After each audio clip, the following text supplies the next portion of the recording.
Welcome to World Class Bullshitters, the epitome of pop culture. I'm your host, Jeff Hicks, and with me tonight is the last standing Samoan, Big Rig Nick Utam. Baby, oh baby, oh baby. Make sure you don't do something with the pig's genitals and bet your hedges. Because they might be made of pork. Yes, that too. Up next is American Ramrod, Kendo Slice. I am definitely here. My lip is swollen and it looks like one of them shit-ass Instagram models that gets collagen injected in there, but I am here. Oh, and I got titanium in my jaw now. You need to take some really cute selfies, man, and post them on Instagram. See what happens. I was honestly thinking about duck facing it when I was leaving the dentist today and posting it on Instagram. Thought would be like, felt cute. Might delete this later. You fucking need to. It'd be hilarious as shit, buddy. Well, it's not as bad now as it was earlier, but because like driving home, I looked like Jim Ross. My face was like drooped over. I'm like, Jesus, I hope this shit wears off. Ouch, dude, that's cold. And folks, we are joined by a special guest. He's our friend, the one, the only, Mad Cheesemo. What is up, dude? What's Gucci, my ninjas? Nailed as usual, it. As usual, Mad's always on fire. Oh, wow. Really? Oh, man. I'm sorry. I fucking had to. It's been too long. It's been too long. You're on fire one time and people always bring it up. What's going on, guys? Now, folks watching, Dion will be joining us in just a moment. He's on his way back from the theater because tonight, folks, we're going to review Thor: Love and Thunder. He found a group of white women and he's trying to find his way back. So that actually wouldn't surprise me. I'm lying. Dion did find his coven of white women, and they've taken him off to Massachusetts or whatever. So Dion's dead. He'll never be back on the show. He's gone to Nirvana. He's gone to Valhalla. No, he's gone to the movie theater, and he's going to be a little late to the show. So, folks, Dion will be joining us in just a little bit. But, folks, we have a full show. It's not just Thor: Love and Thunder. We're going to be talking about Stranger Things Season 4. We're going to be talking about Clerks 3, the trailer. The bat suit is up for auction. The one with nipples, our favorite.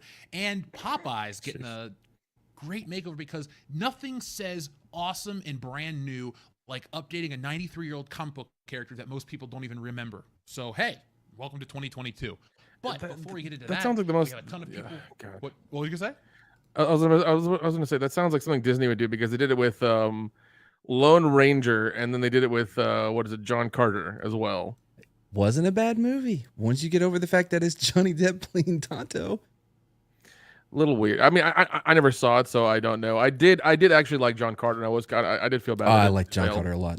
Yeah, that shouldn't have. I'm a big Taylor Kitsch fan. Loved him in Terminal List. Haven't seen that yet. Not seen that Yeah, film. it's good. I've only It's good. known him as Gambit and whatchamacallit, Battleship. And David Koresh. Savages, the Oliver Stone movie with him and Kick-Ass. Oh, and he played David Koresh, you said, Kendo? Yeah, I saw that too. Yeah, on yeah, Netflix. he did that. Yeah, he did that TV movie with Michael Shannon, like a few years ago. I think it was on Paramount or TNT, maybe. I don't know. I think it was on Netflix. It's no, it wasn't. It might be now, but it actually was on regular TV for a while. Spoiler alert: the government won. Shocker. Not in spirit. You still have yours? Jeez, I thought they took it already. I mean, if you, don't tell them you have it because they're going to tax it. I'm just saying. Twice. Oh yeah. So anytime I watch a historical show, there's a part of me that wonders if it's going to turn out differently this time. It never does, but I'm always hoping it does. Like, was it 11/22/63? I'm like, maybe JFK is going to survive this. Wouldn't that be a hell of a swerve? Like next year or something like that, they put out like the 30th anniversary of Gettysburg, but the South wins. They get Pickett's charge actually succeeds. They break through the wall and the Union gets sent running. It's like on this day, the South won and declared their independence. Like, wait. Okay, you guys laugh. You guys laugh, but they did turn CERN on like a couple days ago. Yeah, it was the 5th at like 3 p.m. Eastern Standard Time. Yeah, so. who knows what kind of crazy stuff we're if things get better, we praise CERN. If things get worse, we blame CERN. That's how it goes. I don't think anything's gonna change. That seems legit. Yeah, I guess so. We finally get that Sinbad genie movie that we used to have. Okay, yeah, so what you're saying is we're going to be in the correct timeline this time. I hope so. Like Australia doesn't exist anymore. I would love it. That's how we save humanity, by destroying it. Oh God. Now, folks, Dion will be here in just a moment. I see people saying, "Is Dion not going to be here? Is Dion?" No, he'll be here. He'll be here. Just he's driving right now. That's how it is. Yeah. But let's start talking about the word of the day, because we have a fun word of the day. This comes in from our friend Joseph Bienowicz. He says, "Hail WCBS. The word of the day is ballsack. Angels with dirty ball sacks. Raiders of the lost ball sack, and the ball sack boys." So that's Just a full band of now. ball sack. 12 angry ball sacks. This is ballsack tap. Oh, and now I'm trying to think of Dragged across ball sacks. Kung Fu ball sack. Ball sack. Ball sack down. There you go. Prince of Persia, story the of an ball evil sack old of man. time. The ball sack of time. The ball sack of time just sounds like a great segment. This week on the ball sack of time with Mr. Cleo. Mr. Cleo faces his greatest mortal enemy, Dark Fate. Will he survive? Find out next time on the ball sack of time. Oh, Hansel and Gretel, ball sack hunters. What kind of job? Yeah, is that's a that? Jeremy Renner movie. Oh I God. saw that in theaters, sadly. Oh, man. It wasn't bad. It was just it was all right. No big deal. You're right. It wasn't bad. It was just it was a movie. I saw Yeah. it, and I don't regret the $12 I spent. Do I regret the $12 I spent to see Thor? Find out in a few moments, folks, because we are going to cover Thor. But send all your ballsack titles in today, because it's going to be a fun show. Now, before we get to Thor, because we have to wait for Dion, we're going to wait for Dion for a couple of these things, but let's start talking about Batman for a moment. Now, guys, we all grew up with the Batman films. Just quick round table, starting with you, Nick, Kendo, and then you, Mad. Favorite Batman movie from the original series? Go. Say it again. Favorite Batman film from the original series? It's well, okay, all right. Since you're our guest, Matt, you go. Well, no, please go, because I don't like. What do you mean the original series? Are you talking about the like Keaton ones, or like Yeah. the Shoemaker ones, or like, because like series is The what's ones messing me up here. the ones that started in '89, basically. Oh, those. Batman first Return. Batman Return. Oh wait, the first four. Batman and Robin, hands down. Batman and Robin. Hell yeah, bro. Nipples, man. Oh God. Well, we know what your fetish is. I'll go 89. I do like Returns though. Returns got crazy and I enjoyed it. It got especially with Catwoman. That was a scene that made me a man. Just gonna say it. That was a great scene. Yes, it is. So the bat suit from this movie, the classic bat suit from this movie that is on Perfection. screen right now, is up for auction, boys. What? George Clooney's nipple bat suit has a starting bid of $40,000. Heritage Auctions, the costume company, the costume comes from Batman and Robin, and it'll be taking place on July 22nd. And the feature's suit has been hotly debated over the decades. Joel Schumacher decided to go in a very different direction with his take on the Caped Crusader. Now the conversation has shifted a bit as other iterations of Batman have hit the big screen. Also coloring the public's perception is Schumacher's death recently. Now that there are a lot more people willing to reevaluate their response to Batman and Robin, especially. Will one of those fans be willing to plunk down $40,000? Do you guys think somebody's going to actually buy this piece of shit? Jeff, I'm gonna need $50,000 just to be safe. I think somebody will buy it. I don't know why, but it's gonna be somebody that's got, fuck you money, and they're like, oh my god, the George Clooney batsuit, I gotta have it. Listen. I know exactly where that suit's going. It's going to Dubai. All right, that's where it's going. Some Saudi prince is gonna fucking buy it. He's gonna fly in his golden, F5 or whatever. Buy it up, throw cash at these people, and then take it with him. That's what's gonna happen. Does that farmer bro? Does he still have money? Like I know, like he likes to buy like weird stuff. I have no idea. He bought We need to that make- Wu-Tang album that it was only one ever made, and there was no copies of it. Oh, geez, really? Mm-hmm. It's crazy. We need a think he's rich in Saudi jail. prince to become a fan of our channel. Yeah, no shit. That'd be amazing. Look, if you I mean, go and maybe somebody will volunteer to go join a harem over there, and that could be your in. Not it.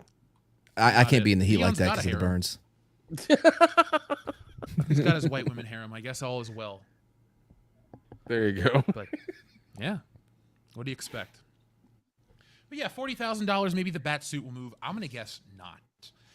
Yeah, you could. Here, Batman well said it best. You could wear the $40,000 bat suit while drinking a $5,000 Disney cocktail. Yeah, Oh, while you're man. while you're spending $6,000 on a fucking Star Wars weekend. Yeah. If you're spending $40,000 on a Batman suit from the Batman and Robin movie, you're good. You can afford it. You know what I mean? Or you're just really irresponsible. Well, I mean, it's probably a crypto bro who like sold out before the crash. Logan Paul's gonna buy it and then he's gonna wear it out to SummerSlam. Then the Rock's gonna tell him to take Oh, the picture God. down. Is he? But here's a question: is he worth as much as he used to be because of fucking crypto? I know that it's gone to shit. So I don't know. Or Pokemon cards still like highly revered. What, I'm gonna Pokemon? Go out on a limb to say he's doing just fine. Yeah, yeah. I mean, yeah. If he's gonna be part of wrestling now, Jesus.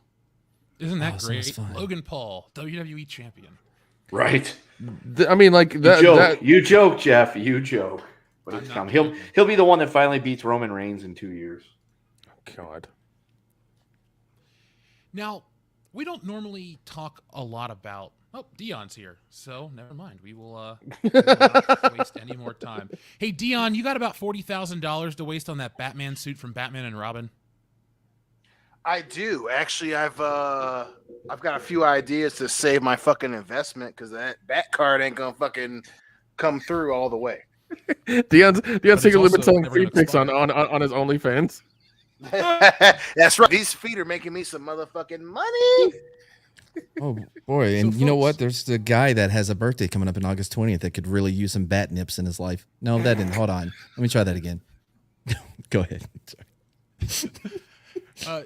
Dion, Yes. we should get you an Only Turd shirt to wear for your OnlyFans feet profile. So, folks, go to There you shopwcbs.com go. and grab one. It'll help support Dion's fetishes in some way. It's double branding. Yeah. Now, let's talk about something sad briefly before we jump into the Thor review. James Caan has passed away, guys. He was a legend, yeah. icon. When you think of James Caan, what's the first film that comes to mind? The Godfather. program. Him getting shot up in the toll booth. Yes, for me, it's Eraser. He is a legit yeah. badass in Eraser. So much so that even Arnold can't kill that motherfucker without a train. Mine was the program. No one's seen the ding motherfucking No. dong? No one. No, It's a football Sorry. movie. It's Choice. yeah. He's the head coach of a football program, and guess what? People are doing things. Some of the players are in some trouble. I'll have to check Yeah, that one out. mine too was Eraser because I remember seeing it as a kid and I was like, man, that guy's an asshole. Yep. Also, he was in the original Rollerball. Oh yeah. He was in Rollerball in the fucking 70s and 75. Yep, That's- that's right. that's- He was in fucking Rollerball. Yeah, and imagine watching a movie about the future from the 70s. Like that's got it. I love that shit. That's just shit's wild. Oh yeah. He also gets mentioned in the Hanukkah song by Adam Sandler. Okay. Does. As he should. I just He wanted was to also share- in. He was This in Get film. Smart. Oh yeah, I think he was a president in He Get also- Smart. So, when I think James Caan, I think Misery, and I think of this Oh, scene yeah. right here with his fucking foot. Yeah. This movie. Gets me every time. Oh, he was Not in gonna Way run. of the He's Gun not gonna too. run anymore. Yep, Not gonna be able to do a lot of things. No. Yeah, He's never and gonna and finish that and fucking and, book and either. the like I've actually broken my ankle. It wasn't that bad, thankfully, but I feel his pain. Yeah, I guess I'm not Bulletproof. gonna Anybody show it. remember Bulletproof? Yes, Bulletproof. Yep, great fucking movie. Adam Yep. Sandler, Adam Damon Sandler? Wayans. Yeah, Damon Wayans. Yeah, Our friend that was John back when there Thomas was only sends- two. That's what he used to do with the cowboy hat. You should get on. You said that you would get on your knees and suck my dick, which is a Oh, yeah. phrase that we did not ever think James Caan would say on film, and yet he did. Truly his defining moment, Dion. Yes, agreed. John Thomas says rollerball, not that remake BS in a super chat. Thank you, John Thomas, for your. It was once again. It was the original one in I don't wanna '75, watch which the one I with Chris. What's his face? Pine? No, not Chris Klein. Pine. What was his name? From American Chris Pie. Klein. Yep, Klein, Klein. that's it. Yeah. Yeah. yeah, Just that would that do. brief window of time where people thought that Chris Klein was going to be something. Yeah. Dude, Which that was three that was movies. an extremely small window, like a very Yeah, he had a chance and I'm gonna say he fucked it up, like his agent fucked it up for sure. He fucked it up. He just wasn't that good of an yeah. actor. No. But I like Chris Klein a lot. Like that. Buying the Street Fighter Cow's movie, hilarious. Agreed. That and Street Fighter is a terrible fucking movie. What? But he's arguably the best part in it. Wait. He's I in completely Street Fighter? forgot he's in Street Fighter. The Legend of Chun-Li, my brother. You don't remember Oh, that no. glorious Oh. movie Gross. No. with Neil remember McDonough? No, I remember Jean-Claude Van Damme being the most American ever. Well, that's because he was on cocaine the whole time. Going to kick his ass so hard. Well, to be fair, it's also Jean-Claude Van Damme, and he's just eternally great. Right? Hard Target, He's one of my eternally on favorites. cocaine. That's what I was just about to say. Yeah. Hard Target, man. When he's trying to do a Cajun accent. Oh. And he's being he's no directed by Tommy John Wiseau. Woo. I will die on that hill. He is on the Mount Rushmore of action movies. And the fact that we had to wait till Expendables 2 to have him, but even when we got Expendables 2, he is the best part of it. When he's talking shit to Sylvester Stallone, he's my favorite movie villain of all time. I don't give a fuck. Where he's like, come on. Like Sylvester had to get a chain to beat the one and only Jean-Claude Van Damme, goddammit. And that jumping fucking spin kick. Damn right. Damn right. Mm-hmm. Dude, Van Damme's the man. I'm pretty sure he was banging Kylie Minogue on set every day. So I would hope so. Good for him. Dude, Good yeah. for him. I would be shocked if he had a co-star that was a female that he didn't bang. You know what I mean? Yeah. B. Arthur. I'd agree with that. B. I don't know. I'm No, not I sure. think he could still land B. Arthur. No, he Yeah. fucked B. Arthur. We know that he fucked B. Arthur. I like Would them you, together. Dion? Is that a real? Is that a serious question? Yeah, but is that a serious question, Jeff? What the fuck? No, it was rhetorical. Deanne loves some old white women. All right, he really likes them. Like Yes. if Senior Musk was here, he'd topple her. Oh yeah. So, Dion, since we're talking about Yes. sequels for a quick second, you finally saw Top Gun 2. Was it everything Yes. you wanted it to be? And more. I fucking love. Now, don't get me wrong. You know, I love Kendo. So, like the short time we've known each other, I love this dude. I'm at the point where I'm like, yo, you fuck with Kendo's kid, I'll fucking kill you. But he loves Top Gun. That's his favorite movie of all time. I've got so many memories of watching the first one with my mom, with my sister. I love that fucking movie. And to see the sequel where it's everything, not everything you want it to be, but a shining example of how movies should be made in this specific era. Goddamn, it is Top Gun. And I fucking hate, you guys know, I hate like the general consensus of films and everyone getting topsy-turvy. But when it's good, I'm in. And Maverick is fucking good, dude. Holy shit, I love that movie. I could not disagree more. Let me Really? tell you why. One of the key aspects of the original Top Gun was one of the most cinematic filmed bro hangout ever put on film. Yes. And for them not to play volleyball and also include girls in their football on the beach. Oh my god! I mean, my God, dude. And then they're like, hey, you two girls, y'all do the Top Gun high five. They failed. They couldn't even do that Top Gun high five. That's the wildest fucking thing I ever said. But yeah, I was about to say. I was like, to that that point, I will say, you don't. Of all the scenes in the original Top Gun, you don't want. I see what you're doing, and that's awesome. But you don't want to.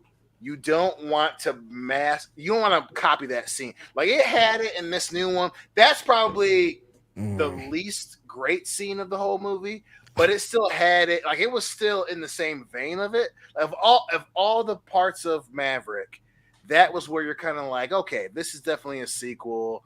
It's a little silly, but the fact that they reference it is still great. And even then, I don't care what anybody says. The original. Now that we have to say the original Top Gun, we're all getting older. The original Top Gun, the volleyball scene is just. Every great movie has a thing that is specific to that. Like nobody else can do it. That was Top Gun, fighter pilots, the fucking camaraderie, the goddamn the way people speak to each other is all great. But the fucking volleyball scene, I'm glad they fucked it up because that original volleyball scene is so fucking great. Nobody should copy it, and they reference it, and it's okay in the new one. But I'm glad that they fucked that scene up because it's just you've got fucking Val Kilmer all shredded, skinny as fuck, needs a chicken wing, fucking Tom Cruise for a slight in Wranglers. In Wranglers, you said it, dog. In Wranglers, and for a split second, you're like, maybe Tom Cruise could kick my ass in that scene. Just maybe. It's so great. Listen, Dion, you've done it again, man. You've changed my mind on it. I did not think of it in that way. Listen, like you may for have me, hustled the fucking fan base, but I knew what you were doing. I'll do my video. Oh, I did a video on it, and at one point I was like, "This was the moment where everyone realized, I'm a bro. This is me, my broness." Amen to that. Amen to that. I didn't think about it like that, And I also blamed. I also said Rooster shouldn't be mad about his dad. Like, if he's going to be mad at anything, it should be Big Glass because that's what killed his dad. Listen, we should all blame Big Glass for killing Goose. Not dude. Maverick. Big Glass killed one of our heroes. Bro, the comments I have been getting, people did not find it funny at all. Well, actually, Goose screwed Goose because he did not do the ejection sequence correctly. He was supposed to jettison the canopy first, then pull the ejection handle. He didn't. He did it all in one go. I don't want to give away my whole video, but like I said in there, dude, like, why do you even have the canopy? You got to let the top down so your hair can't blow, like Vanilla Ice said. Or Willow Smith. Well, what's gonna I did happen in my video. What's gonna happen when you reach Mach 2 is that your helmet's gonna catch on fucking fire from the air friction. Right. I'm not a planologist. I can't explain to you what's gonna happen. Oh, that's why I love you so much. I'm so glad you're on the show. I miss you so God damn it. Oh man. Well, Dion, I need to complete the quadrilogy and finally see the fucking movie because I'm still late to the party. So, folks, I'll eventually see Top Gun 2 when Top Gun 3 comes out. I haven't seen it either. Tom Cruise in his 70s flying a fucking fighter jet. Listen, kids. Trust me, the F-18 is perfect for this mission too. What do you mean F-18? We're just going to be on computers flying drones. What are you doing, Pops? I'm going to get this plane, and I'm going to put in my costume bag, and I'm going to fly up into the sunset. Tell them I left something in my jet. I got to go back for it. Now, Top Gun 3 could just be Maverick dealing with some fat kid who's now taken his job. So the drone takes over the Top Gun pilot's, training system, and it's basically an out-of-work Maverick being pissed off at this. Bro, fat they already kid did who's that. Like the best pilot. Yeah, that's that Jamie Foxx movie. What was Stealth? Nobody saw that fucking movie. We did. No, I didn't. I saw the trailer and then it disappeared after one weekend in theaters. But yeah, it was. I mean, like, yeah, that movie wanted to be top. That movie wanted to be top. Go back. Oh yeah, it did. Yeah, it was. I mean, it's good for the ridiculous action that happens in it, and the one-liners that Jamie Foxx has. But it's not something like you should ever buy or own. Like if you rent it on, if it's on Tubi for free to watch with commercials, then you watch it. I think I had it on PSP. God, why? My parents bought it, and I watched it, which again, not terrible. But I'm just like, oh, of all people to die, Jamie Foxx. Okay, great. Yeah, Right? that was really fucked. That was really fucked up. That was really fucked up. I don't know why she was in the movie. Nick, what do you expect? That's true. That's true. Plus, just like Jessica Biel crash landing in North Korea, it's just and like fighting off the North Korean army. You're just like, no. You're like, nah, I'm not. I'm okay. No one's buying that. She literally does nothing up until that point, and then you're like, Is he gonna really go and save her? Oh, okay, we're gonna do that. Why? Like if it was like if it was the white guy, Jeremy Fox, then yeah, I could believe that. But all of a sudden, the girl who's all she's done is all she's done with the white guys is like flirt and kind of be interested, and make fun of the girls that they're with, and just kind of be, I don't know, just there because Bros? she's Jealous the whole time. jealous the whole time, like, and then all of a sudden she like her plane explodes over North Korea. It's kind of like, Also, why did nobody warn her that she was going to that territory? Like, did nobody say anything? It's like, hey, No, how they about wanted you- her to get killed. Yeah, it's like how about you crash a little like outside the fucking Well, I the mean, border. Kendo's right. Like I was in combat arms before they let women in combat arms, but MPs, right? And they would put all the females in the same vehicle. So that way, like the gunner, the driver, everybody. So that way, if something happens, all of That's them, fucked you up. know what I mean? That's fucked up. Oh, that's fucked up. what I my figured people? it's just to avoid lawsuits, but That's not weird. he grabbed my ass while I was trying to shoot the machine gun. No, he didn't. He was telling you reloading to it for stop you. because it's out of bullets. Yeah, he was trying to reload it for you. That's why he patted you on the shoulder. He wasn't rubbing it. Because he's always complaining about breaking her nails. Hey, Dion. That's fucked up. Random Yes. aside, did you watch that trailer I sent you for the RoboCop video game? Not only did I watch it, I watched it like 3 more times. Oh, Dude. I was gonna look at it. Is it good? Does it look good? I'm buying that fucking video game. Dude, yeah, it looks fucking They even have the fucking the HUD targeting system so Yep. far in the trailer.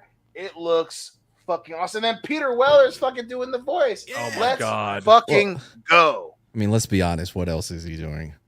Dexter. I well, mean, that was many years ago. true, but to say that he's doing the RoboCop video game. Exactly. Yeah, I'm happy for him. He is the only one that I think should voice him as long as he's 100%. And he is also a Batman, so that counts in my life too. Oh shit, RoboCop became Batman. Yeah. Well, Batman's in the movie we're going to talk about in a few moments, folks. Thor: Love and Thunder. Christian Bale is in another superhero movie. It's not as good as Batman, but we'll talk about his what role is in it? a moment. The Squirrel Girl movie, the animated series, the one where they go to Valhalla and flush the toilet. I don't know. Like, Listen. All I want a live action Squirrel Girl movie where we see the AT&T girl like changing out of her outfit for several times unrealistically. That's all I want. I'd buy that Yeah, that's all I want. twice. Yeah, folks, if you haven't seen the RoboCop game footage, go check it out. It just dropped today. We're not in the business of advertising for any companies except us. So check out Wokebusters, wokebusterscomic.com right now. Go get yourselves a copy. Folks, there's pins coming to everybody. Check the update. But we love 80s everything. And so this is just like a great rendition of RoboCop. I mean, I'm not going to show you the whole trailer for the copyright reasons, but like, look, it's a first-person shooter. Oh, out. Oh, you're out. Well, you're lost. Look at that I shit. hate first person shooters, man. That sucks to be you, buddy. Well, it's like the camera's in your mouth. You know what I mean? And you can't see your feet. It's just, I'm good. Why are you trying to look at your feet? You're trying to shoot shit, It's just not man. natural, bro. It's Open not your supposed to be. eyes. It's a video game. You know That's you're supposed to be in RoboCop third is not person. natural. Look, I would much rather play in first person for RoboCop because it's going to be much more balls to the wall insanity. Plus, third person action games tend to fucking suck. Like What? Not okay. Third person action games based on licensed stuff have a shittier track record than like. Because even a generic first-person shooter like with a James Bond license is still fine. Like Quantum of Solace played just like whatever year's Call of Duty was. So it's like I can't consider that a terrible game because it plays as good as Call of Duty and everyone praises that game. So therefore, this game's about the same in terms of gameplay. I don't know if that's how that works. That's how I looked at it. Oh, Quantum Dr. of Solace. Coffin Nails. Welcome. You're here, man. But yeah, Dion, I just wanted to pick your brain about that because I got excited when I saw that and I thought, holy shit, Fuck yeah, Dion's got to dude. know. Yeah, I man. was excited as fuck. It was trending on Twitter. Listen, I'm ready for a RoboCop game. I think it's far past time for RoboCop game. We got that shitty movie. you know, and a lot of RoboCop fans needed something additional besides re-releases and comic books. I'm 100% with you, especially now. Like now I think is like video games have come to a point now to where like we can do the RoboCop game properly, because like the Evil Dead game was done properly, and I'm still very happy with that one. Dude, I am not a horror fan at all, and Jeff will tell you it took me a little bit to get through the tutorial. It may have, because I've had headset on, right, and things would jump out. I'm like, okay, I'm done for a little bit, but I'm sorry, what? Because of a few animated characters popping out and loud noises in your ears. I'm being open and honest. I'm being open and honest. I was told this is a safe place. It's a it is it's a video game. Safe from getting a little bit of a rib racking for fucking. You gotta polish on the tutorial, dog. No, just a little bit. What I'm saying, he got nipped at the directions, Dion. Right. Not from the directs. It was a mission thing. The point I was saying was like the game won me over. In fact, I watched because I hadn't seen Ash versus Evil Dead. I watched all of it on Netflix. It's a good fucking show. Oh, it's so good. Yeah. I mean, had the chick though. Well, I mean, had fans given it money, it would have gone further. But that's horror for you. Exactly. We'd still be living with it if all the loud ass Evil Dead fans that were talking all that shit did what the rest of us did and watched the fucking thing. Yep. But yeah, no, I enjoyed the game a lot. Yeah, it's fun, man. It's fun as hell. So while we're talking about trailers, what did you guys think of the Clerks 3 trailer? I liked it. Oh, I haven't seen it. I'm so excited to see 50-year-old Silent J and I love adventures. how it's I love how it's just Kevin Smith's story right now for the third one. It's just his story. Right. Yeah, pretty much. That's all. I'm like, this all seems familiar. I don't know where this is from. I want to see it. Like I like, don't get me wrong. It's hilarious in this movie that a guy who looks like 50-year-old Dante can get someone who looks like Rosario Dawson. That's hilarious. Well, he got her in Clerks 2. Right. In Clerks 2. Agreed. Yeah. But that's just not going to happen. But no, it's the rest of it. It looks good, man. Also, our boy's got some illness and he's making a movie. All the shit he talked in fucking 2 movies is come full circle. And then even when they're like, hey, could Jay and Silent Bob be in it? I'm like, fuck yeah, man. I'm actually going to go see it. Even though Kevin Smith is still a raging pussy in my book, it did it just enough to get me to want to watch it. Well, that's the thing about Kevin Smith. He can be a raging pussy. He can cry about everything. He can make shitty entertainment when it's not the View Askew universe. But for whatever reason, when it comes to this type of stuff like the View Askew universe, he actually knows what he's doing. So it's like, you're competent in making a movie about you and your friends sitting around making dick and fart jokes. However, when you get out of that realm, you don't do as good. But we'll give you the benefit of the doubt on this one. I'm not a Kevin Smith fan, but I really, really liked Red State. I thought it was a really good movie. It's a great movie. Yeah, that's that's one of the serious ones that he's done that's actually really good. And that when he did that one, I was like, oh, I'll watch your other serious ones. And then that was a mistake. And then you watched Tusk. Then you regretted it. Yeah, Tusk. Oh God, what I boring. like Tusk for the craziness at the end, but it takes so long to get there. Yeah, it was such a slog, man. I just like. Yeah, and Justin Long doing an accent is the worst. Justin Long is the epitome of kind of talented. Like, that phrase, like talented enough to get in once and never left. Yeah, I mean, he's the one. Like, if he stayed in his lane, if he stayed in his lane, we'd be okay with it because that's his lane, and he's great. Accepted, yeah, accepted is great. Yeah, man, and fucking Tusk, I'm just like, I love you, Justin, but stick to shit like Dodgeball and fucking Live Free or Die Hard, man. Strange Wilderness. Yeah, just be the nerdy skinny white guy. Just be that for a while. Yeah, that's fine. If you have to, just say you're bi. Like if that's, you know what I mean? Yeah. Well, I know a lot of people. Everybody believe it. Well, I know a lot of people are still going to be mad about the He-Man shit. I don't care. I really don't care. I didn't watch it. About whatever. Yeah, I didn't watch it. I didn't support it. But Kevin Smith delivered with Jay and Silent Bob the reboot. Dude, I tried watching that. I got about 30 minutes in, and I was like, I need to turn this off because I think it was the part where they're in they were in the taxi with Fred Armisen, and I was like, fuck you, I'm out. I can't do this anymore. I don't like Fred Armisen. Like I get it. I've tried to like him. I've tried to like his like his comedy shit Um, on True TV. I was like, I can't do this, man. I nah, cannot his fucking do stick this. is. I like everything not Portland with Fred Armisen. Yeah, and well, he was doing Portland shit in the taxi. I was like, I can't do this, man. I can't fucking do this. Because like I straight up stopped it. I was like, okay, this is just a copy. It's like once again, this is like a reboot. I get it's a copy of the other movie, and I tried watching it, and I got about 30 minutes in, and I was like, I can't fucking do this. I turned He it hasn't off. been Like funny since Euro Trip. that's true. That's very true. But yeah, I gave it a chance, and I'm not going to watch the Clerks 3. I'm sorry. Why Really? apologize to me? Yeah, man. Just Yeah. We don't care. The weird thing about it is it's only got a 2-day release window. It's out September like 13th and 15th, and that's it. Because Well, select theaters too, isn't it? Yeah. Yeah. I'm gonna be in town for Horror Hound and my cousin's wedding and all that shit. So I'm gonna go see it in Cincinnati. Yeah.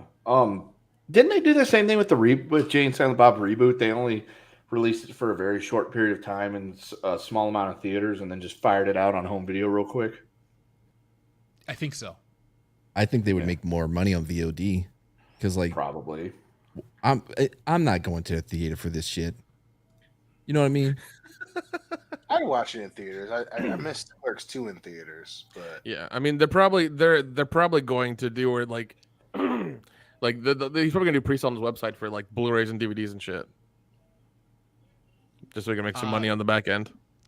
Well, Yeah. he's had a good business model up until he got involved with DC Entertainment and Warner Brothers stuff. He always had that solid independent business model where it's like he puts out his movies, he does his podcast, he does his road show. It's all self-sustaining. It's good. And then as soon as he tried to take it a little more mainstream, then he started to really just water himself down to the point where people like me that would be, in there for the long haul was like, I'm done with you, dude. Like, what the fuck are you anymore? But well, I mean, what it was him and Will Wheaton and those guys became like the gateway for Hollywood to get to the nerds, and to get our approval for stuff. Yeah. This way the mainstream normals would be like, oh, if these nerds said it's cool, then we got to go watch it. That's what happened, and then he got paid, and he got his name out there, and then and then and he got further and further up, and then he started to fuck up, and he definitely lost his way. He definitely lost his way where he Yeah. became, it was straight up Sith behavior, man. He fucking became the thing he swore to destroy, and he lost his way. I think it started with the Disney sequels, right? Like his love in, like, I don't know, him just like talking, constantly seeing him and then crying in his car doing a fucking video. Yeah, him saying that he cried. Yeah, I mean, I think that once you get, and that's the case with so many things. I mean, obviously, Kendo, you can speak better to it, where you see it with a lot of athletes, where you get to that point and you forget what got you to the fucking dance. And with Kevin Smith was very much that case, where he was, he was the people's champion, and then he won the fucking championship. He had success, and then Disney was like, "Hey, watch it first." And he fell hook, line, and sinker, and that he never really recovered from it. Obviously, because it hurts everything. Yeah, he just because everybody questions his authentic, like if he's ever been authentic before. Because we all saw the Star Wars movies that he saw. I didn't react like that. You know what I mean? I did. I saw that movie and I wanted to cry too. I'm like, I can't believe I spent money on this. I'm just saying, like, anyone, like, no, bro, we don't believe you. And now, like, it makes people question, like, did you mean any of this? Did he really want to put a spider in Superman? I don't know anymore. Rightfully so. Did he really what? Want to put a spider in Superman? The guy, I forgot his name. That was he's going to do the Peters? Superman movie. Yeah. Like, I don't know if I believe that story anymore. That is a real story because that creature got put into Wild Wild West. Yeah, dude. Right, but what he's saying is like, did you like was that movie going to be any good? And it's and that's a real that's with any profession, but when you get caught smelling your own farts, you fucking lose objectivity, and Kevin Smith lost objectivity, and that's why I don't blame anyone that doesn't trust Clerks 3. I don't blame them. I watched the Jay and Silent Bob remake, and I liked it a lot too. Finally, after Jeff saying something I finally went and watched. I enjoyed it. How'd you feel about Chris Jericho's cameo? Shit. Chris Jericho, goddamn, that dude has great cameos. If you can just shut the fuck up on funny, Twitter. man. Dude, what about damn it. Damn it, Bobby! I tell you what. Is that what you're saying? No, Damn it, Bobby. Oh, look at Collider. Collider had the same thing happen, right? Collider went all in on Disney Star Wars, and they're done. Well, they're all look at anybody that shilled hard for Disney. Disney shit the bed. Yep. People don't trust the shills, don't respect the shills. I guess it's. I'm not surprised that Collider went down because their take is the same homogenous bullshit. It's like the opposite side of whatever. It's like everything is great or everything is garbage. It's like, look, everything's in the middle of both of those extremes, and I don't trust either anymore because Collider wanted access, Collider wanted free whatever. Yep. Yeah, they want free tickets and shit, man. Yeah, and that you can smell that shit a mile away. It's disingenuous. And so I personally have stopped supporting any of Kevin Smith's podcasting, or I don't take his opinions or any of his things. I don't hold his word to the way I used to. But as a filmmaker himself, I still go by the same metric as any other filmmaker. How good was their last work? I liked the Jay and Silent Bob reboot. If you would have said to me, like, that's why it took me so long to see that movie, because I fucking hate Yoga Hosers. I didn't like Tusk. I didn't like Jersey Girl. There's a ton of Kevin Smith movies I fucking hate. But, like, this is like a one more time. This is like the end. And plus, I like Clerks to the point where it being so meta, like right here, I paused on this screen. Everybody in the chat's like, why is Jay going to get killed off in this movie? This is a callback to the first original cut of Clerks. Like in the original edit, Dante gets shot and the movie just ends. It's terrible. Yep. And fucking Dante says exactly what the producer said to Kevin Smith. Yeah. So it's like a really meta movie that I'm on board for. Like, it could be interesting. It could be fun. And look, Clerks has been something that I didn't see the first one in theaters because I was 6 years old, but I saw Clerks. That's not an excuse, man. That's not an excuse. They wouldn't let me in. I wasn't tall enough. I was still under 5. Whatever, dude. You at 6? Come the fuck on. Yeah. Dude, you were like 6'3" at 6 years old. What are you talking about? What the fuck, Jeff? You were born at 4 feet. That's true. And at 9 in the morning. But so let's keep moving on since we talked about the Clerks trailer. Let's check out the audience and then let's review Thor: Love and Thunder, because that title is a double meaning and there's a ton to talk about with the newest flick in the MCU. I was so happy when they revealed the meaning of it. I'm like, thank God. It made sense for you? Well, no, it's just because it wasn't what I thought it was. Oh, not a porno. I know, I was disappointed too. Oh man, I was like, "Where's all the guys, the bros, the girls? Where are all the girls?" They were hanging out with Zeus. Dion, do me a favor. Pick a number between 1 and 69, please. Give me a classic. 69. Bracket come in, please. Bracket come in, please. Who is it? Who's this? Hello? Say again, what is it? It's the FBI. Where are you? Man, you called us. Get the hell back into town. All right, look, man. All right, hold up. Calm down. Want to blow something up? Huh? Come on. Now, I'm trying to hook you up, man. Push the button. Come on. Push the button. Look out, slow down. What? All of that. Look.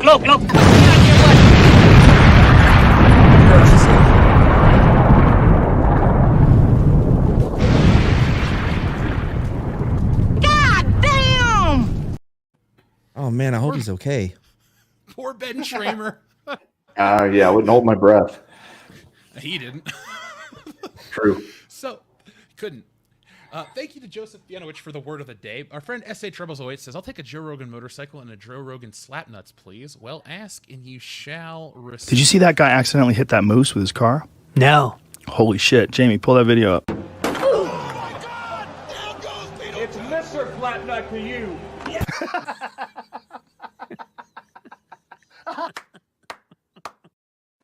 I love it. It's been too long since we've seen that one.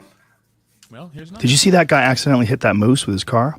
No. Holy shit. Jamie, pull that video up. Oh my god, oh my god. Oh my god.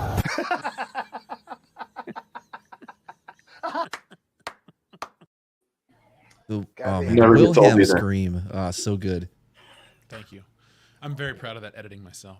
Cesario Japan or Caesar Jorpin says, "Who'd have thought that cute little yellow things that don't speak human understandable language blow a space ranger away on making money?"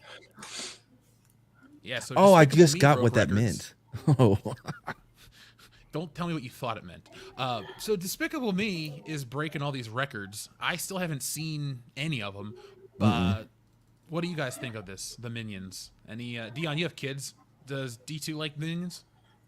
He likes Minions, but not enough to go crazy. He doesn't want to see the movie.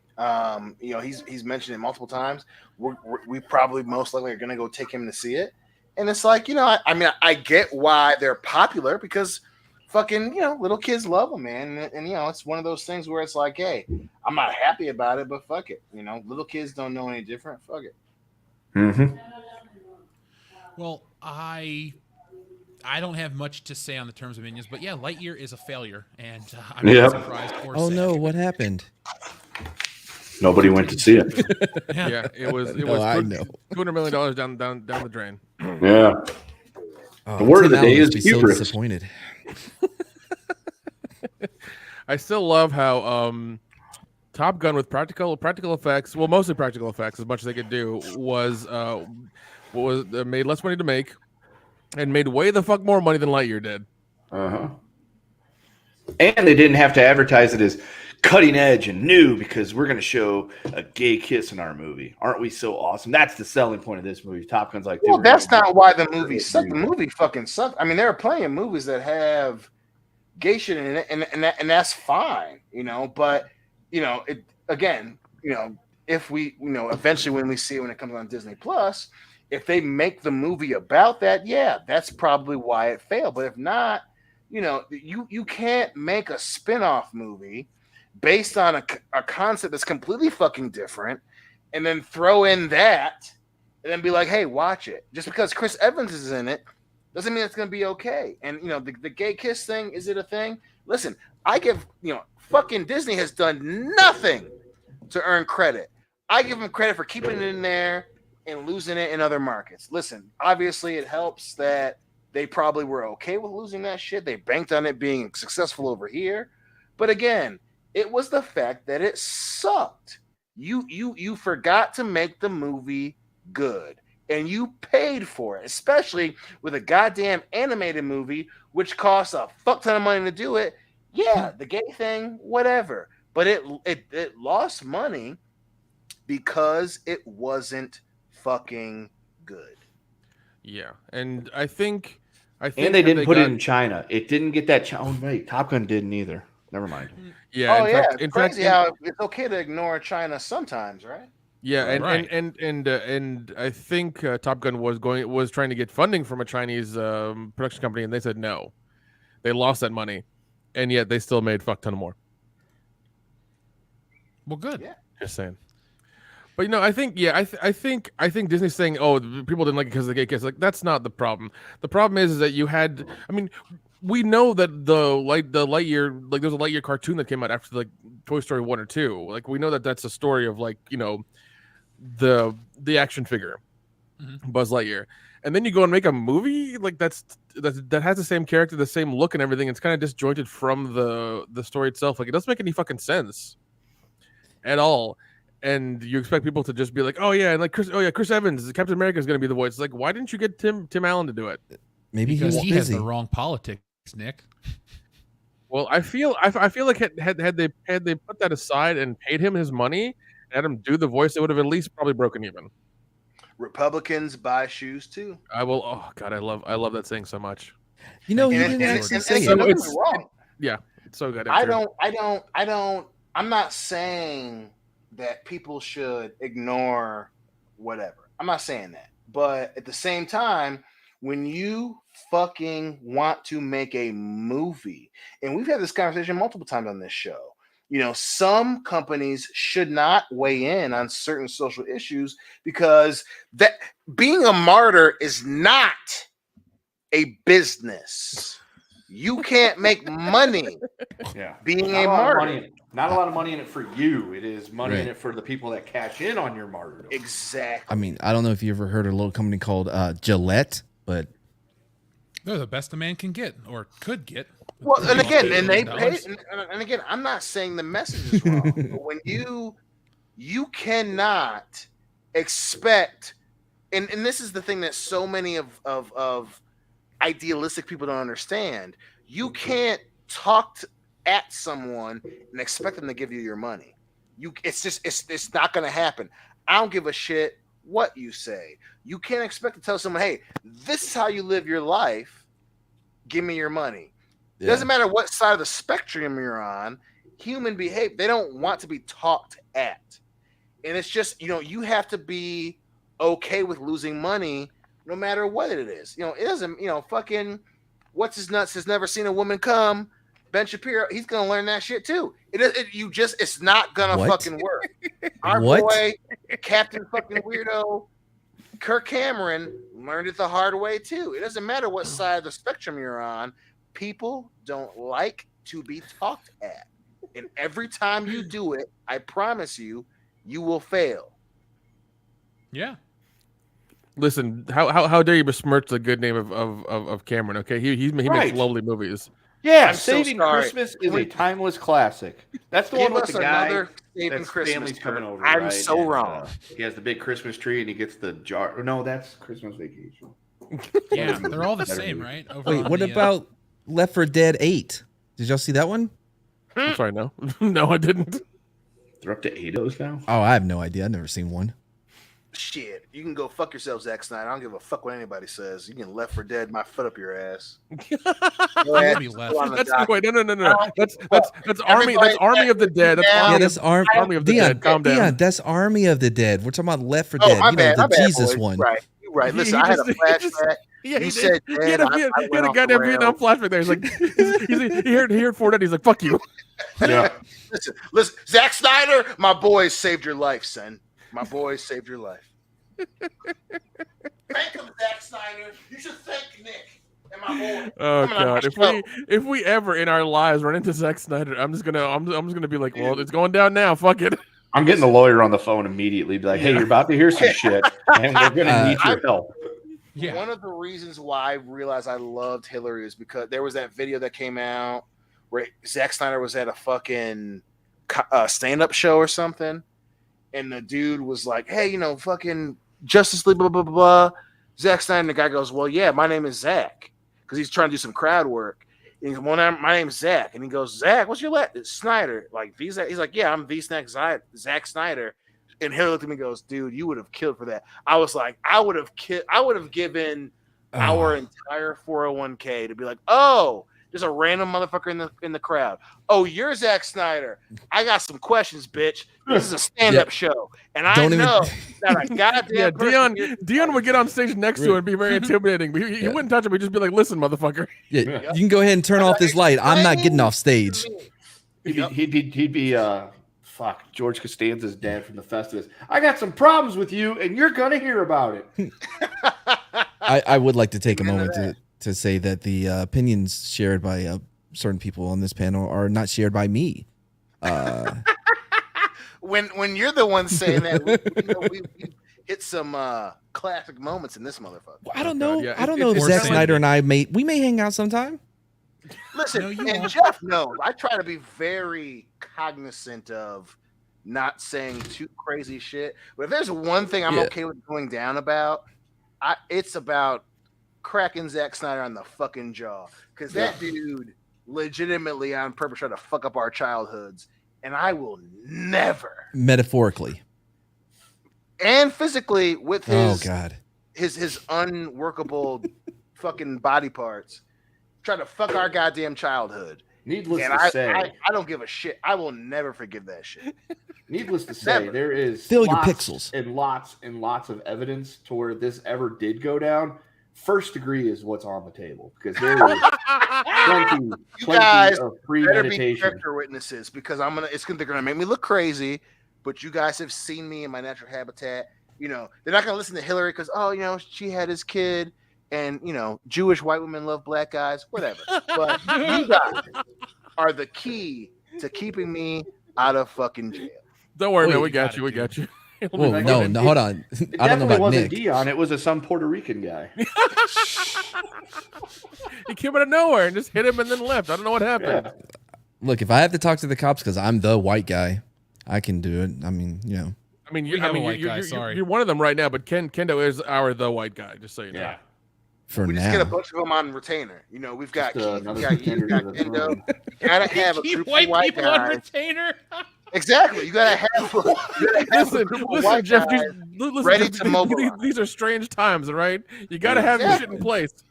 So I you would don't have a make the rules. deductible? I Like, just play the game. if you needed me to hold your stash, you'd be like, hey, I got to pay my deductible.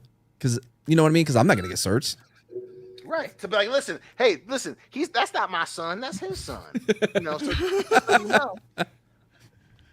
Oh, okay. So let's keep on moving. Mr. Grant Gregory says, hail panel, machismo hail. Oh, hi, Nick. That's my boy. That's my producer. Ninja Lawyer Steve says, no, He's Dion's Australian. fetish is to copy Dark Fate with bat nipples. Folks, can we make enough money tonight to buy the suit for Dion? Can we make 40 grand tonight? What the hell? When did we decide that Dion's getting it? I think because we he's should on the take show. I don't even think he likes nipples. He's called Diamond Nipples Dion for a reason on this Yeah, show. man. Correct. Jeez. Get with the I times. have a reputation, sir. He's stunning. Flinging and That's singing. right. Diamond That's my Nipples whole Dion. gimmick. White women, nipples, and old women. Come on, man. Diamonds. Pound cake. Oh. That's right. And pound cakes. Everyone's accepted my kinks on this Right. show. And we don't kink shame on this channel. However, the Lena Dunham thing we will shame Dion for because seriously. I didn't say I was a personality guy.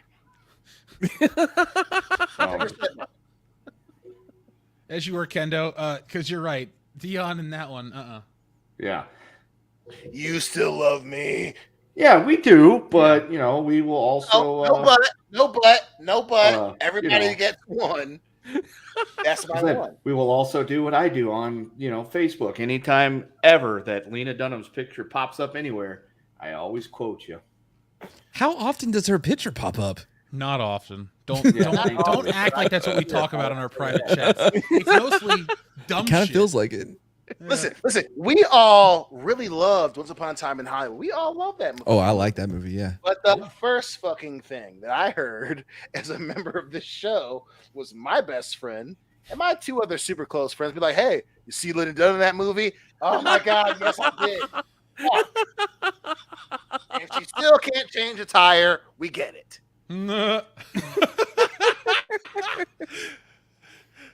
Oh man. I'm glad she's not here ever. TLJ Screwjob, thank you. He says, "Okay, guys, face Couldn't afford rock the or food heel bill. rock? Same for Stone Cold. So I'm gonna go with face rock and heel Austin." Oh, Ooh. I'm the So- opposite. I love the Hill Rock, man. The ladder match with Triple H. You know, when he was messing with Farouk before he left the nation. Like I love that rock. I don't like it when other people like the people I like. You know what I mean? It's like a band. But I'll take face Stone Cold. I mean, this question is definitely one. It's the reason why Jeff and I are such good friends, but it's pretty much the difference between Jeff and I as wrestling fans. I love face Austin and heel Rock. I just don't get me wrong. I liked how 17 started, where they were both faces, and I think that Austin going heel fucked a lot of things up. But I fucking specifically 19.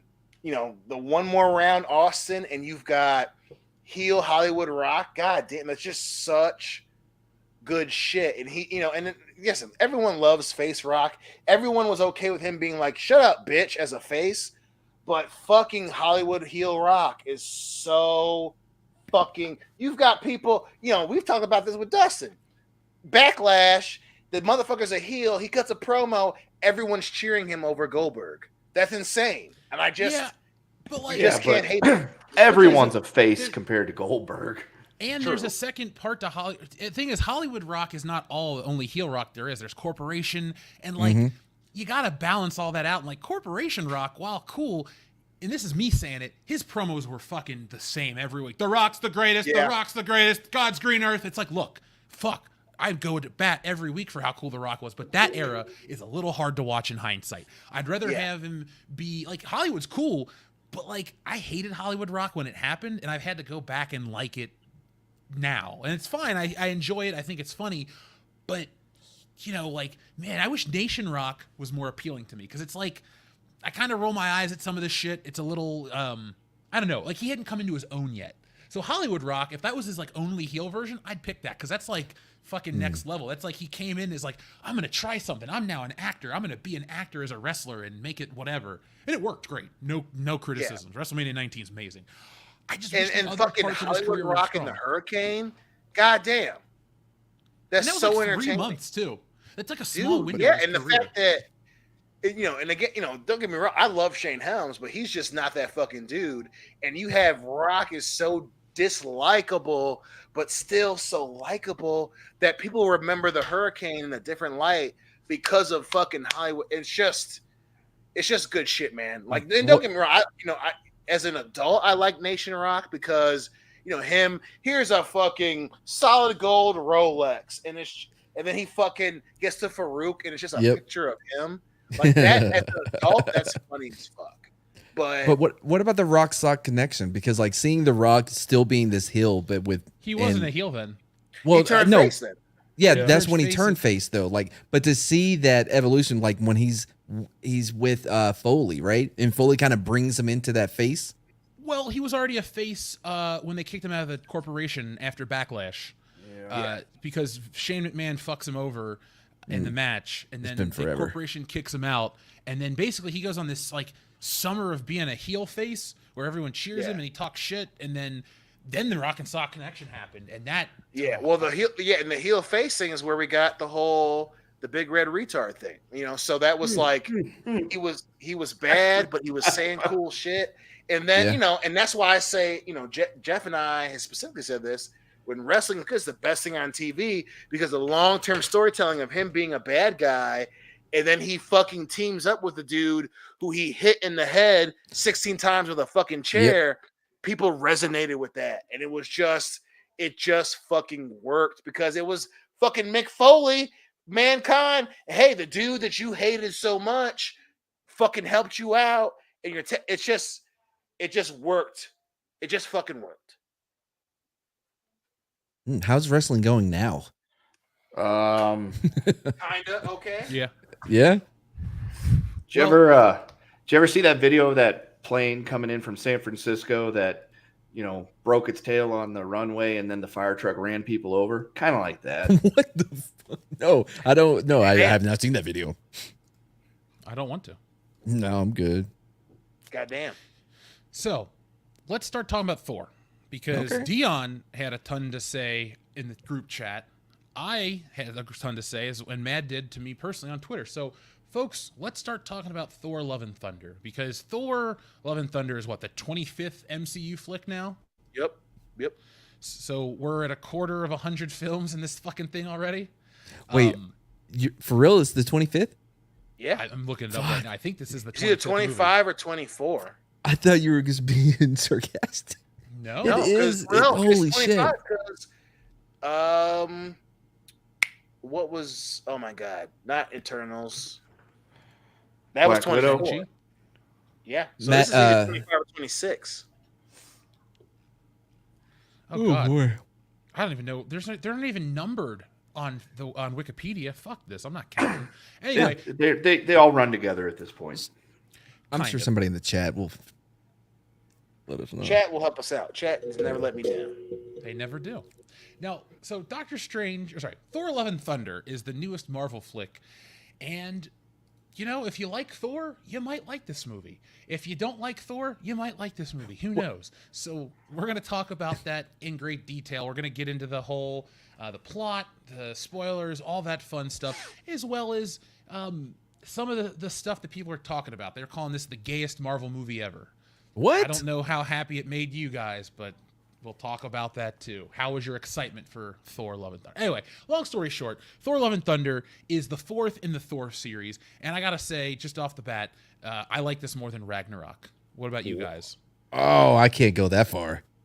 I really liked it. I won't say more than Ragnarok, but I liked it a lot. I really like this movie. By the way, this is the no. this is the 29th MCU film. Jesus. Damn. That means there's been like what 8 movies since Endgame at this point, and I don't think I've seen any of them. No, it's only been like 5 since Endgame, which is still a lot. Oh shit, hold on. There's Spider-Man, Black Widow, Shang-Chi, Eternals, Spider-Man, Doctor Strange. Okay, 6. 7 if you count. Yeah, that's a lot, bitch. It's a lot.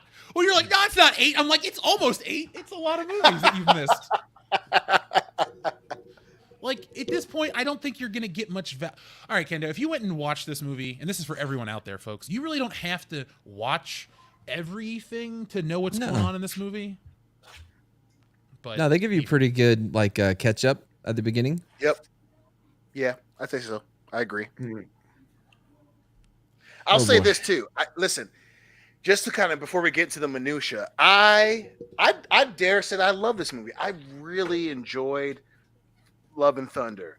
That all being said, Taika Waititi should never do another Marvel movie. Agreed. I don't think he wants to. I don't think it's no. I think no. I'm a huge Taika Waititi fan.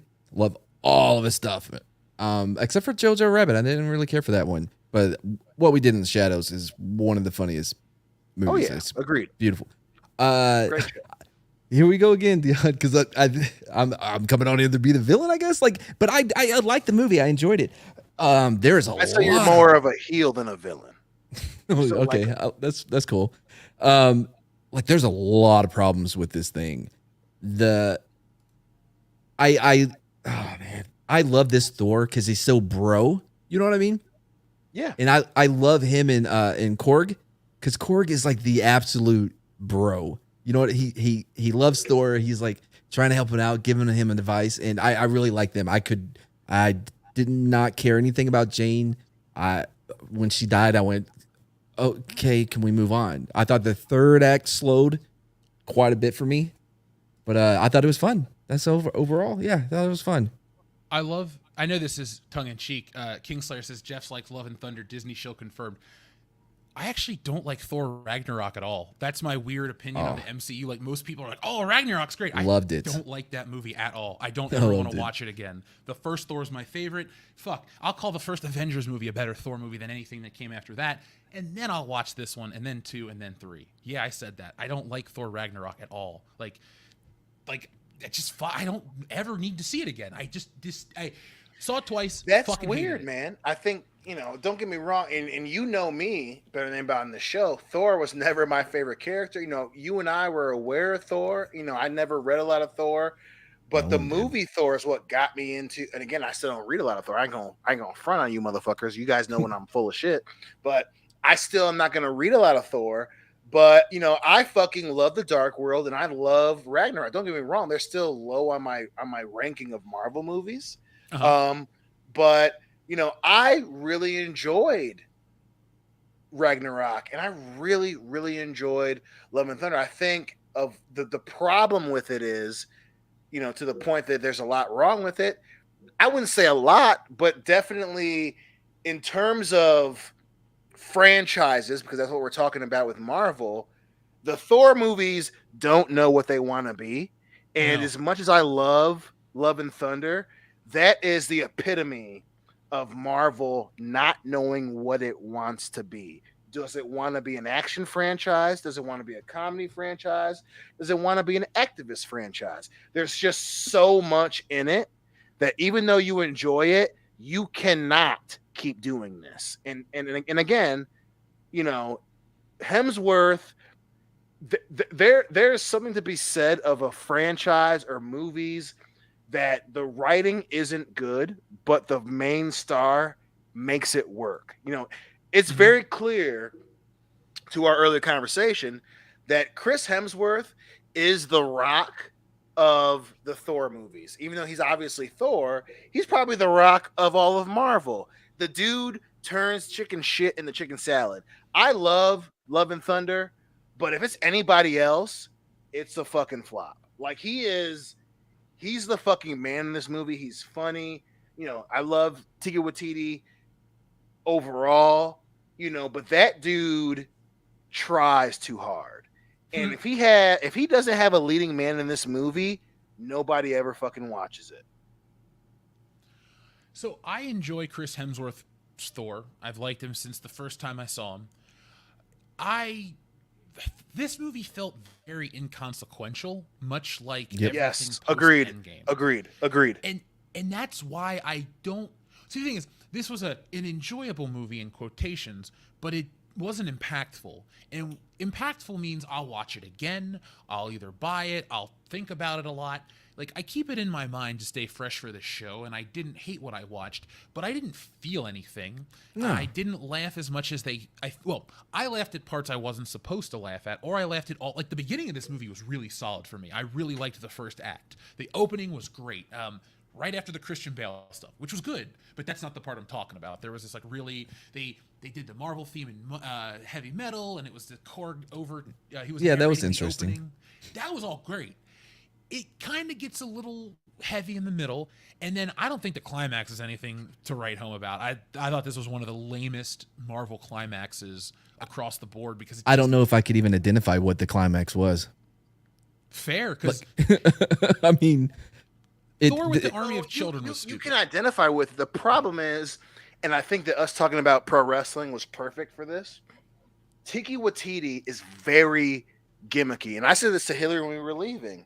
Tiki Watiti is the Vince Russo of Marvel, where, like, some shit works when it's on, it works, and when it doesn't, it's gonna be blaring. And again, I think this one worked. I think, this is gonna be the dread of Marvel. Like, people are gonna enjoy it. It's gonna be an anniversary. People are gonna enjoy it. But when you watch it, you're going to see why it doesn't measure up. And again, I fucking love this movie. But, like, the shit with, and again, he's, and we've said this on the show, when you try to be too topical, you date your project because it's a sign of the time. And that's not always bad. But the shit with, Sif saying, or not Sif, with Valkyrie. Oh, that fell so hard. Valkyrie talking to and again, to people who read comic books, the Korg on the comic books is way fucking cooler. But when she's talking to Korg, and are you talking about when you fell in love and she died? To bring something up so important just for the shock value and to never go into it dates it. And like, I get it, it's 2022, and again, I still enjoyed it, but it's like, we don't have to go over the rainbow thing. They did the fucking rainbow. There was a gay joke like 5 times in the movie, and it's like, I get it, I understand what you're trying to do, but it's not. Gay people aren't gonna motherfucking flock to this movie the way you think they do. 1, it came out in July, and 2, you're trying too hard. I've never seen dialogue forced the way that they forced that whole. Yeah, when your girlfriend died and all that stuff with Valkyrie, I'm like, wow, y'all just you needed. I would love a breakdown of, because he had a co-writer for this script. It was some chick, I don't know her name, doesn't matter, irrelevant. But I would love to see a breakdown of what was his and what wasn't. You know what I mean? Because there was a few moments where I'm like, that didn't work, and it wasn't Taka Wakiki's like normal rhythm to it or normal style. Because he's done the same thing in oh my god, you just said, I had a fucking brain fart, but From the Shadows. Yeah, what we did in the joke Shadows. is that the girlfriend and the guy both love are in love with what's his name, the main vampire. Right. And it's so much more subtle. But goddamn, man, Marvel, they can't get that right. They can't get that part right. Yeah, This movie.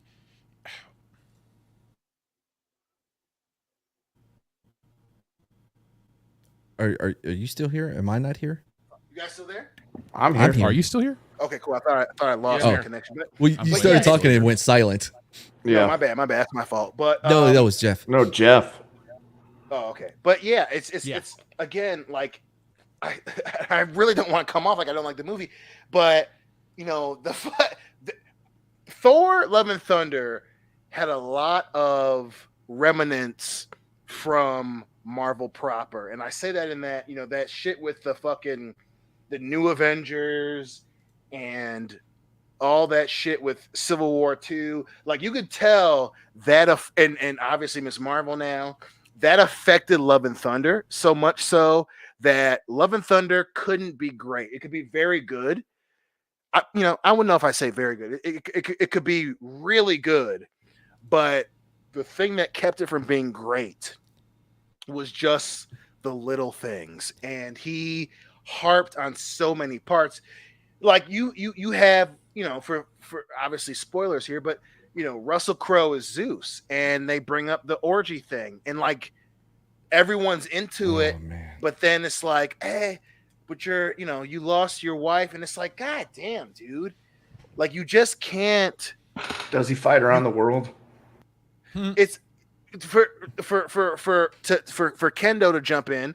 It's Thor: Love and Thunder proved why Maverick is so important, because it touches all the boxes without being so heavy handed. And Tiki, I'm with you, brother. I want to know what he had in mind that Marvel pushed. Well, it was a 4-hour cut. Things way better in his other projects. So originally he had a 4-hour cut, and they cut that down to, what was this? Was it 90 minutes? Apparently it's under 2 hours. It's the shortest MCU movie. So I think either I'm sure they cut a lot out of it. Oh, it's so choppy though. Like you can see it. You can see that it was chopped down. You know what I mean?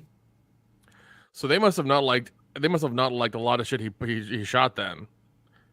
Well, this is a very indulgent movie to the point where if you don't like Taika Waititi, just fucking skip this movie, honestly. Yeah. There's like so basically it's just him rubbing his balls on Thor for like 90 minutes. It smells terrible. Well, the thing is, it's like a nerd. Gotcha. It's like a nerd video. It's him. It never rubbing starts... his balls on Thor, and it doesn't smell terrible, but you're like, that's the smell of balls. The thing is though, it never stops to like make sense of itself after a certain Nope. point. It just keeps going. Right. And It's going so and go. going. And it's like, if there's a reason this is under a 2-hour movie. If this movie was longer, fuck this movie. This movie couldn't be any longer because it doesn't really have like much of a plot where it'll continue to go and then it'll stop for a detour, and then it'll continue to go and it'll stop for a detour. And it's like, you're trying to tell me a couple stories and they have to converge together, and I'm supposed to care. And like, folks, this movie ends with all these characters, they now have kids. Thor has a daughter, in quotations. Of course Adopted. he does. Of course he does. Of course he does. Well, she calls him Uncle Thor. Right. She says Uncle And I was, Thor. dude, I was like, oh man, like, because that's True Love and Blanks, Thunder. That sucks. I've been reading comic books my No, it's entire not life. bad. I don't give a shit though. is- Hold on a second. I don't Yeah, care go ahead. about watching superheroes with children. I don't want to watch. No, I don't either. I don't want to watch superheroes in domestic settings. Thor Nope. is a fucking domestic setting for half the movie. Like, they turned Asgard into a fishing town. That's fine as a one-off joke, but it's like It really was more fucking- like it was a what's it called? Like a destination, like for for people. Like you have rides and stuff. Yeah, a tourist destination. They weren't even doing the fishing. Listen, all of Taika these things Waititi needs to stick to his fucking vampire show, and that's it. Just don't do any more shit. I wouldn't say that. I will. He needs to like stick to something, and I blame fucking Marvel. Marvel needs to stick to something, because this whole phase has just been. We made the biggest movie ever. We made all this money, and now we're gonna let everyone do whatever they want. And it's like, people can shit. Like, I find it funny that the press wanted to dump on Doctor Strange and certain things when Doctor Strange, in my eyes, was 10 times better than Thor. I didn't see anything in Thor that made me go, ooh, that was fun, or that was interesting, or ooh, that was unique. Like, even the effects of Thor, like, it's more the same shit. More lightning. Oh my God, somebody got their neck cut. They shoot gold blood. It's like, even the stuff that was meant to be like big and impactful in this movie, it's kind of like, I've seen it before. I've done it before. Well, Just like what I said when I was here for Doctor Strange, like the quality overall on their products has been cut so low now. You know what I mean? Because I think they're trying to balance it with the lack of that high interest that they had going into Endgame. Does that make sense? It does. No, it makes sense. I think the But you only can thing see that I it. would say to your 2 points is that Love and Thunder is what, and I was saying this to Hillary when we were leaving. this is the same thing that WWE is trying to do. They want to make it Nickelodeon, and even though I enjoy Love and Thunder, there is this push to make it super family friendly. So at the end, the kids really get think that? endowed with the power of Thor and Zeus, and so they pick up shit, and then like one of the Asgardian children, her stuffed animal becomes a weapon, and it's just very. I laughed my ass off. I thought it was funny It's- because I liked it a I lot. gave up. Did you? I loved thought- it. I'll go to say that I loved it, but the I won't. problem is you can't do it twice. No. Well, dude, That's thing is something this- that they want this to be the Nickelodeon Disney Channel type movie that's also a blockbuster, and that's the problem. You can't have But this. Dion. It's for adults, but also for kids, or it's for the thing is, kids, but it's also for adults. It didn't know what it wanted to be in that regard because it's here's the thing, if it Exactly. this Nickelodeon whatever shit, it's an oddly violent movie for what it is. Like I don't mind. Yes. That's not a critique, but like they slit throats constantly, and there's huge arterial spray, and it's gold, and it's meant to be funny, and then this movie's full of dick jokes and gay jokes, and like this isn't really for kids. Exactly. Like at this point, it's like this is really just a self-indulgent ejaculation on screen, and it matches the colors of this movie. Like I went into this not really having too much of an opinion of Taika Waititi outside of you're fine. But now I don't want to watch more shit with him. Like, I'm glad he's stepping away from Marvel. I hope they never do anything more with Thor again. I don't like what they've turned the first iteration of the MCU into, because this is just, it's like a fucking joke every 5 seconds. And that's a good thing when it's done right. But like this movie, like starts out telling all these great jokes, and then it like keeps trying to tell you a joke, and we're like, hey, can I hear the plot real quick? Can I actually The understand screaming why James depressed? fucking goat Goats. thing. Dude, here's the That thing shit, though. they Like, reuse that joke way too fucking much. so I think what this is, because remember there was that 4-hour cut, right? They cut out all the story part to it, and you're left with basically like the highlight of all the jokes that they had in that 4 hours, but they're just cut and edited where they hit you one after another all the way through without having a real balance. Like what I thought Ragnarok did a better job of balancing it, but it still undercut a lot of the emotional things in that as well. But I didn't care about Jane and anything that happened with her. I'm like, why do you have hair? You're in chemo, ho. But it doesn't matter. You know, she's known about it for 6 months. Like there was, The Jane thing I was okay with, and I listen. Her so quickly getting Mjolnir, right, was that she's sick, Thor's gone, and Mjolnir. I loved they made Mjolnir and Stormbringer have personalities. I love that. At the same time, for it to be done so quickly, you know, to have zero explanation as to why Mjolnir. They say it 3 times where it's, hey, Mjolnir chose you. Mjolnir was calling out to me. We never get a why. We don't know. Is it the cancer that made Mjolnir call out? What did Thor say? Hey, listen, Mjolnir knows you because it chose me. And it said, you know, there's nothing that was that. No, Dion, I'll explain it. Yeah, because like he was talking to Mir. They're laying on the couch, you know, cuddling or whatever, and he goes, "Hey, Mir, you don't have to. You don't have to correct me, Chad. I know it's not the correct pronunciation. I'm not going to change. I call him Takawakiki. Anyway, so he's like, "Hey, Mir, like, you know, I like this chick. You should like her too. Take care of her like you take care of me." I didn't know you could do that with it, but sure, that happened. And then he can also give Thor's power for a limited time to 30 people. Right. Okay. Like that would have been handy during a couple of wars I can think of. Odin could do that, so he can give the power of Thor to other kids. Like that. That's the other thing. I'm with you. Like that's like they don't go into that. Right.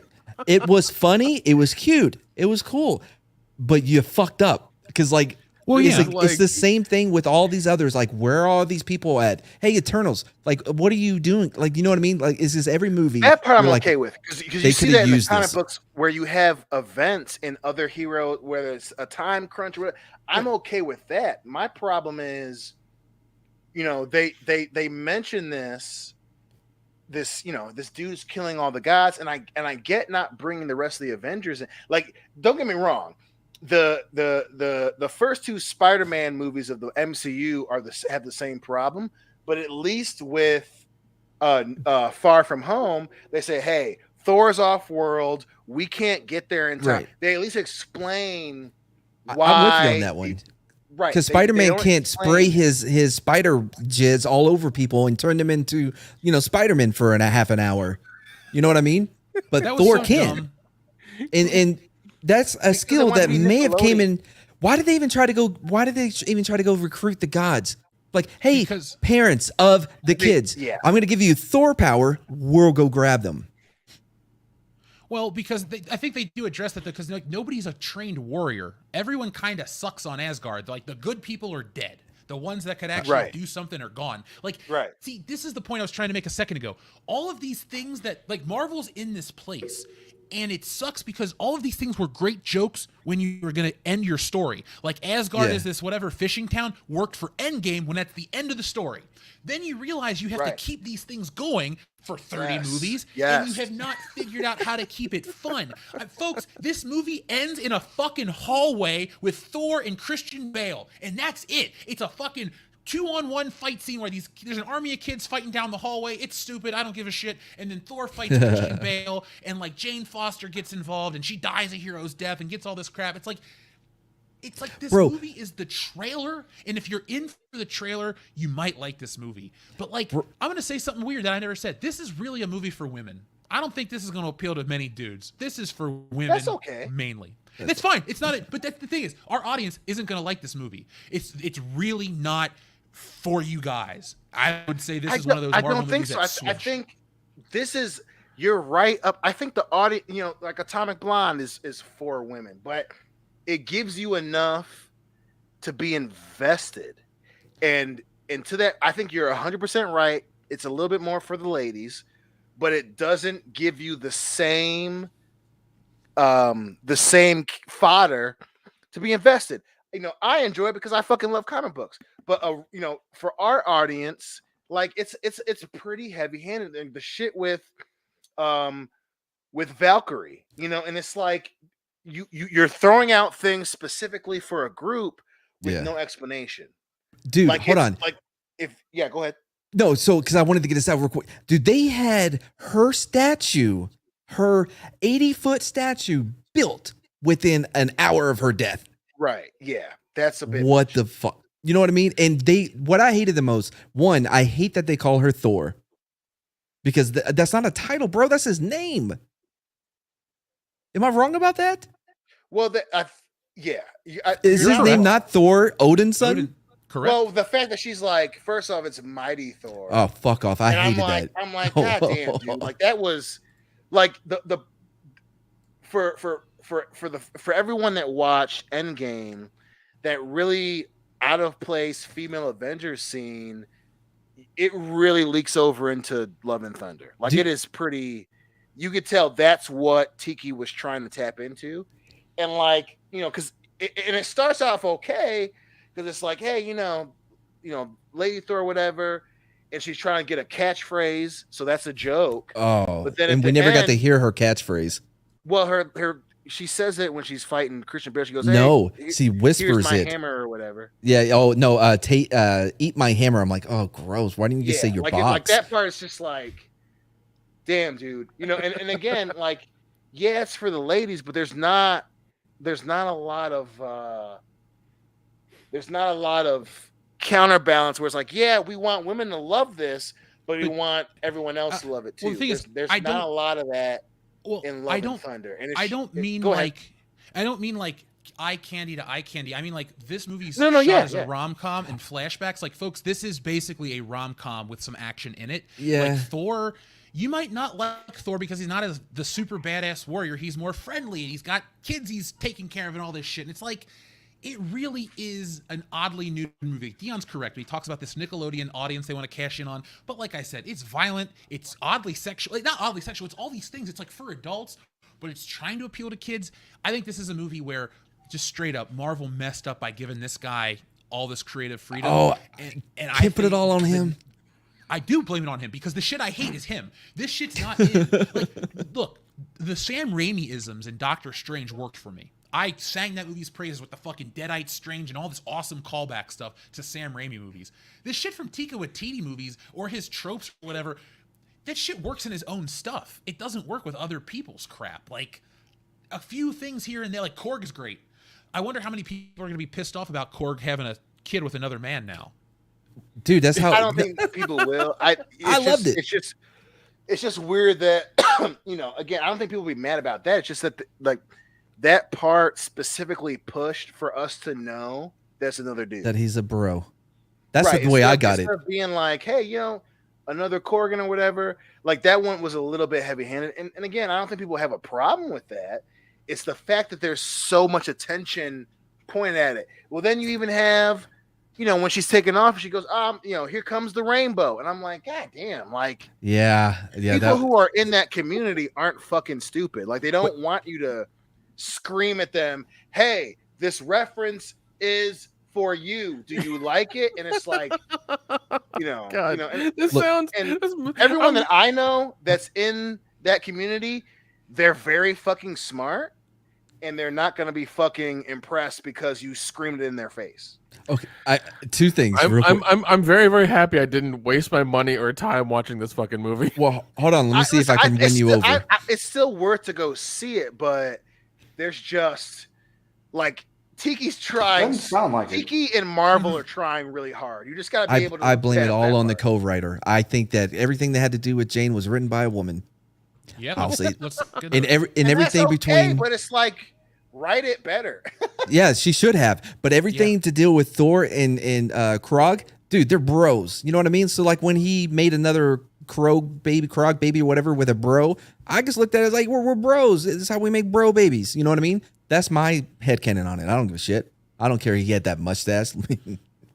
But that's the thing too. Like he has a mustache. Like it was made of rock. To your point, that's a perfect point. Like it's like when you make it. Hey, we're just this is our species. You can't expect a rock species to have the same mentality of us humans. Like so, for him to be like, hey, it's him and another guy named whatever the fuck, and he has a mustache. I'm like, we get it. He's male. Like it's just Dwayne. Yeah. Was that how you said? Yeah. Dwayne. I think it was Dwayne. It was. And it's like. Name. It's like it's fine. Everyone is okay with that. It's the effort of trying so hard that makes it come off as disingenuous. And Tiki is trying so hard in this fucking movie. Well, there's a disproportionate amount to the point where it's like, if you just were honest and you're like, all right, we'll base population off what it is in the real world. It's like. They're making shit out like the demographics and the dynamics of things are like way overblown in these movies. Oh, absolutely. It's like everyone in Marvel's one way or the other. It's like, wait, well, hold on a second. We've been reading these comics for decades and decades. There's way more nuance in the books. There's way more nuance on the printed page. Like you have the film telling medium that you could do all of this stuff in, but you choose. And the funny thing is too, man, you're talking about the 4-hour cut, but this is the shit that got left in. The story elements get cut out. But the stuff to promote, not even promote, let's just put it like this. The stuff that Taika Waititi's into that he wants to put in his movie because he feels like that's more important than the story, that doesn't work for me. That's where I go, yeah, come on, dude, just chill the fuck out and tell me what's supposed to happen with Thor. I don't need another 5-minute sidetrack like for some bullshit that goes nowhere. So I do want to talk about the story though, because it really bothers me how everyone is like, Jane, you're the reason why I'm worthy. That line pissed me to shut up. No, I'm okay with that. I like that a lot.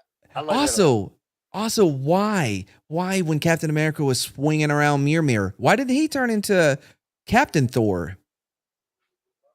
No. Well, I think it's very dependent on the I guess I want Thor to say didn't tell Mjolnir. Yeah, the person that's wielding him, the wielder. Thank you, the wielder. Yeah, it's very dependent on it. That part for me, I enjoyed because it's like, hey, it's very specific to them, to their relationship, right? In terms, even though it's essentially a rom-com, the fucking, the fact that she looks like him and all that, he talks about it. because they brought up the story earlier with how they were living together and all that bullshit. I got that, as opposed to Captain America, where he's like, "Yeah, we're in a fucking fight," and he just grabs it, and Thor says, "I fucking knew it." Like that, there was precedent set there for that. Where it was with Jane, it's her, and she's got whisper cancer, to mirror, yeah. like that whole thing. It made sense. It was just handled so poorly. I also hate that he's like, okay, I left. No, he came home and read the note. You were gone. Ho? They always pull that shit, don't they, Dion? Well, listen, that they do that shit, but also that part was why No Time to Die sucked, because and you can tell that people who write movies, so many of them don't understand exactly how relationships work or how humans work. And so No Time to Die, that part was so fucking bad because the writers forgot that, hey, she still lied, right?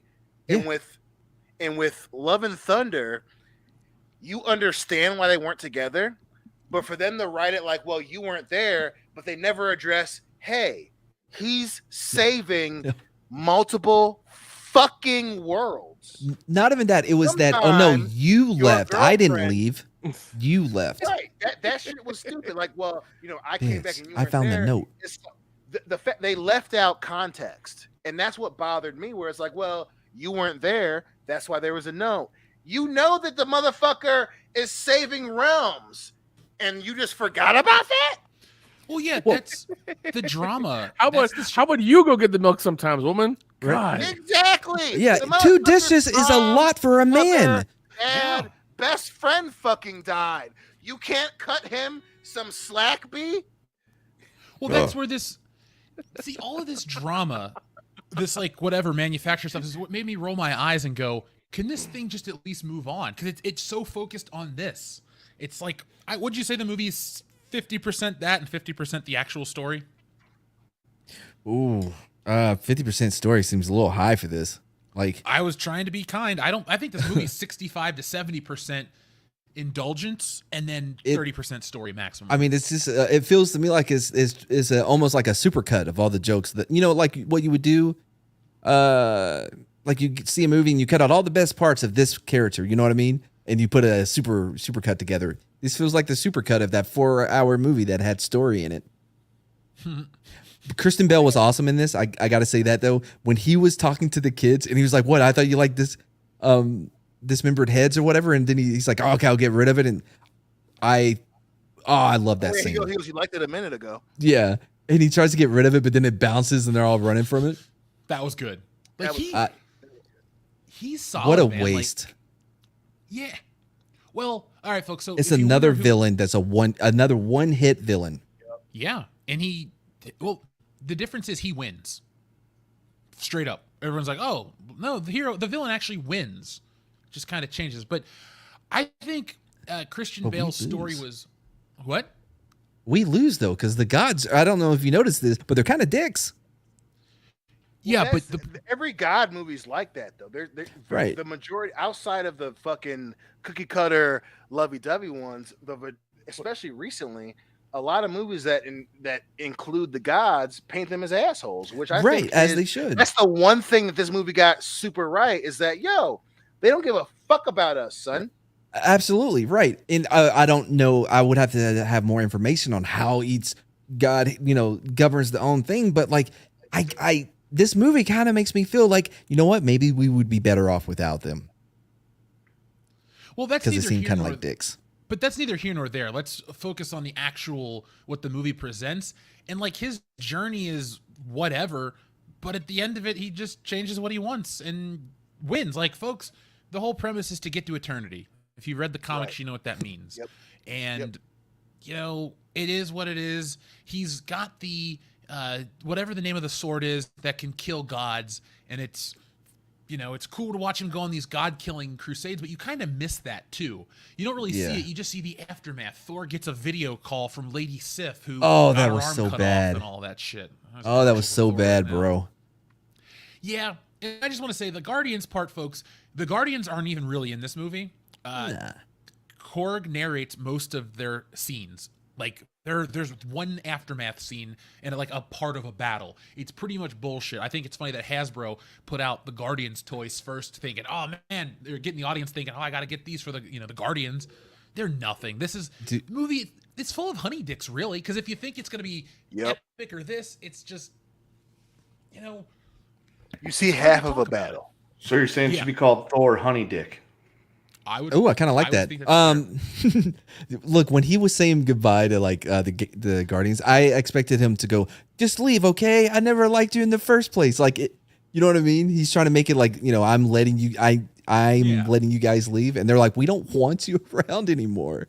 I expected him to just be like, "I never," like the old Yeller.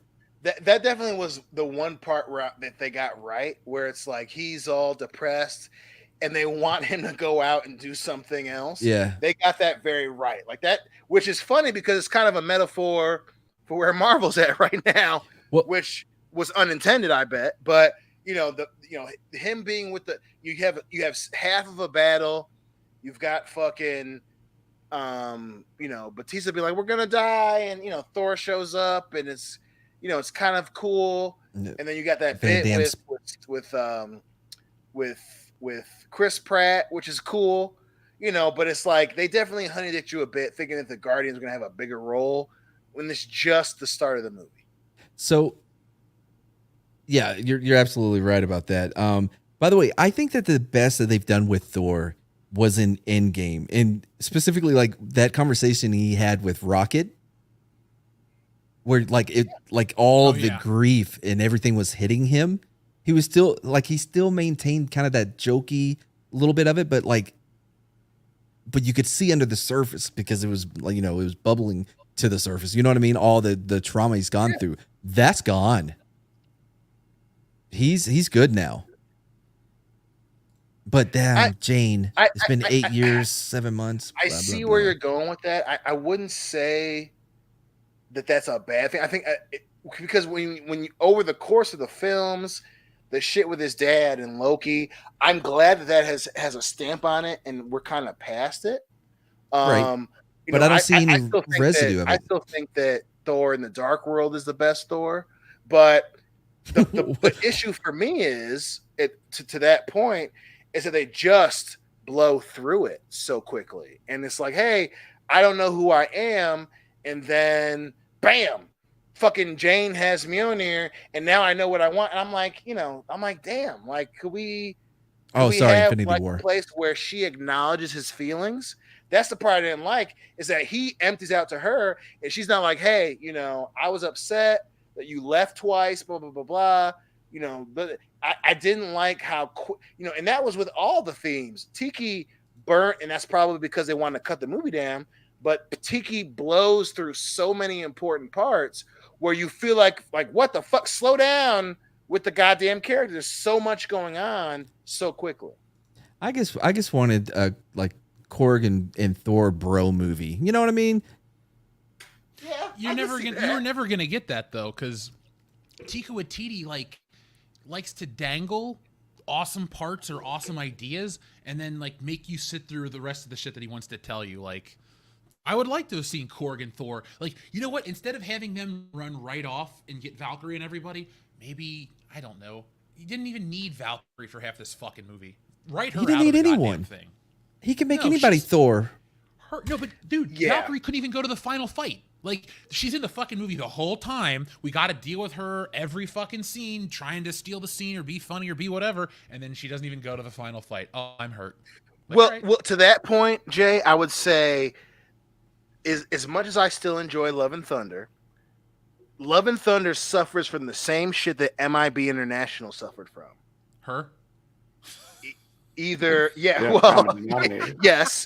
Tessa Thompson is not that fucking guy, pun intended. But also, you decide if you want to do an Asgard movie, call it Asgard. Don't call it Thor, Love and Thunder, and then honeydick us with Tessa Thompson, and then have her, she got stabbed, she's not in the end. I'm like, God damn, I was worried mostly about her being the king of Asgard. And now they just kind of be like, she likes kegs and she likes drinking and she has the knives, but then we're not gonna go into any of that. And I'm like, okay, well, all right then. We're just gonna fucking. She's just window dressing. We're not gonna go into it. Cool, thank you.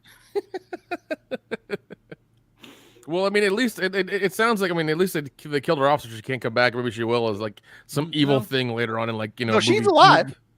Okay, of course she is. She lives, and she has like no one's 2 ever cool really moments. gone. That's true. She has 2 cool moments, but then she gets to the Shadow Realm, and they're fighting, and he stabs her, and then we got to get her back to Asgard, and it's like, okay, and then that's it.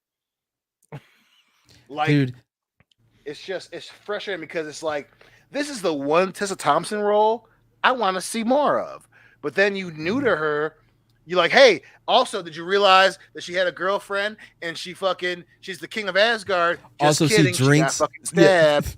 See drinks to help, like, hide her emotions because he doesn't want to feel. So that's why she drinks so much. All that came out just, you know what I mean? Because like, yep. And then they never touch on it again. Oh, Like, they're like, Wait, hold hey, on. So the king of Asgard has a drinking problem. We're not going to touch on that. Okay. Well, yeah, so just because she's a female of color, it's okay for her to have a drinking problem and they mention that real quick and they go and they roll past it. It's like, the fuck? That's like Thor had a drinking problem too, and he worked past it because he's a bro. It's the movie. So when they're about to go to save the kids, she's like, only essentials, and it's a keg, and she goes, that's an essential, and you're like, that's actually pretty funny. And then when they leave Olympus, and it's, she's talking to Korg, and Thor is making up with Jane. She's, he's like, oh, is this because, they have this like funny rant where it's like, oh, is this because your girlfriend died and blah, blah, blah, blah. And she's clearly drunk. And then she's like, yeah. And then they just never touch on it again. Well, no, because he had to start singing. He had to start serenading, try to get that baby making music going. Yeah. It would have been a cancer baby. It's funny where he's like, I'm going to make some babies with you. Dude, was I the only one that thought that Thor being space Viking gave her cancer? Right. You know what I mean? Like his sperm is cancerous for Earth people. No. It was Kurt Russell all over again who did it. Oh yeah, son of a bitch. Like, Kurt Russell. God, the Pork Chop Express fucked us again. Oh damn, you think he slept with her? Probably. She loves that science shit. Dude, tell me about how you made a planet. What were you saying, Jeff? These movies used to be full of characters that people gave a shit about, and now they're just full of people that we can't wait to watch die, but they don't die. They killed off all the good ones, and that's the disappointing part. Because you're going to sit through this, folks, and you're going to go, oh, wow, the needle didn't really move. Christian Bale didn't really impact the MCU. Yeah. Oh, man, this big epic battle, just another day. Like, you know what? there This are is why I miss Iron Man Tony Stark, because he was the asshole that we needed. Yes, he was a complete, he disregarded everybody's bullshit, and he was an asshole, and he was smart and everything like that. But he saved everybody by sacrificing himself in the end because he knew what he had to do. Well, to that point, I think, Tony Stark was an asshole, but you understood why. Like, right. Jeff and I sang the praises of Civil War. And one of the reasons we love Civil War, obviously because the comic book was one reason we became such good friends. I'm biased as fuck. But also in the movie, when you find out that Winter Soldier killed his parents, he's like, I'm going to kill this motherfucker. And Captain's like, no. And he goes, well, he killed my mom. And he goes, well, he's my friend. I thought I was your friend too. Like, that's something that hits really hard. And Love and Thunder is missing that. Like, well, because we have another. Go ahead. No, I'm just saying because we have another Mambo number 5 villain. Yes. Is a one-hit wonder. We had the same thing with Dark Elf, whatever the fuck his name is. First of all, man, Lou Bega had 2 hits. All right, not just name the other right. one. That's right. Lou, and he was in a video game, bitch. He was in a video game, motherfucker. Tell me. What's the other hit? You know what it is. I'm gonna tell you. That's why I love you, Nick. That's my boy right there, bitch. We ain't gotta say it. Come on, man. You know what? Sing it. You know what it is. I had no clue, bro. Mambo number 5. 1, 2, 3, whatever.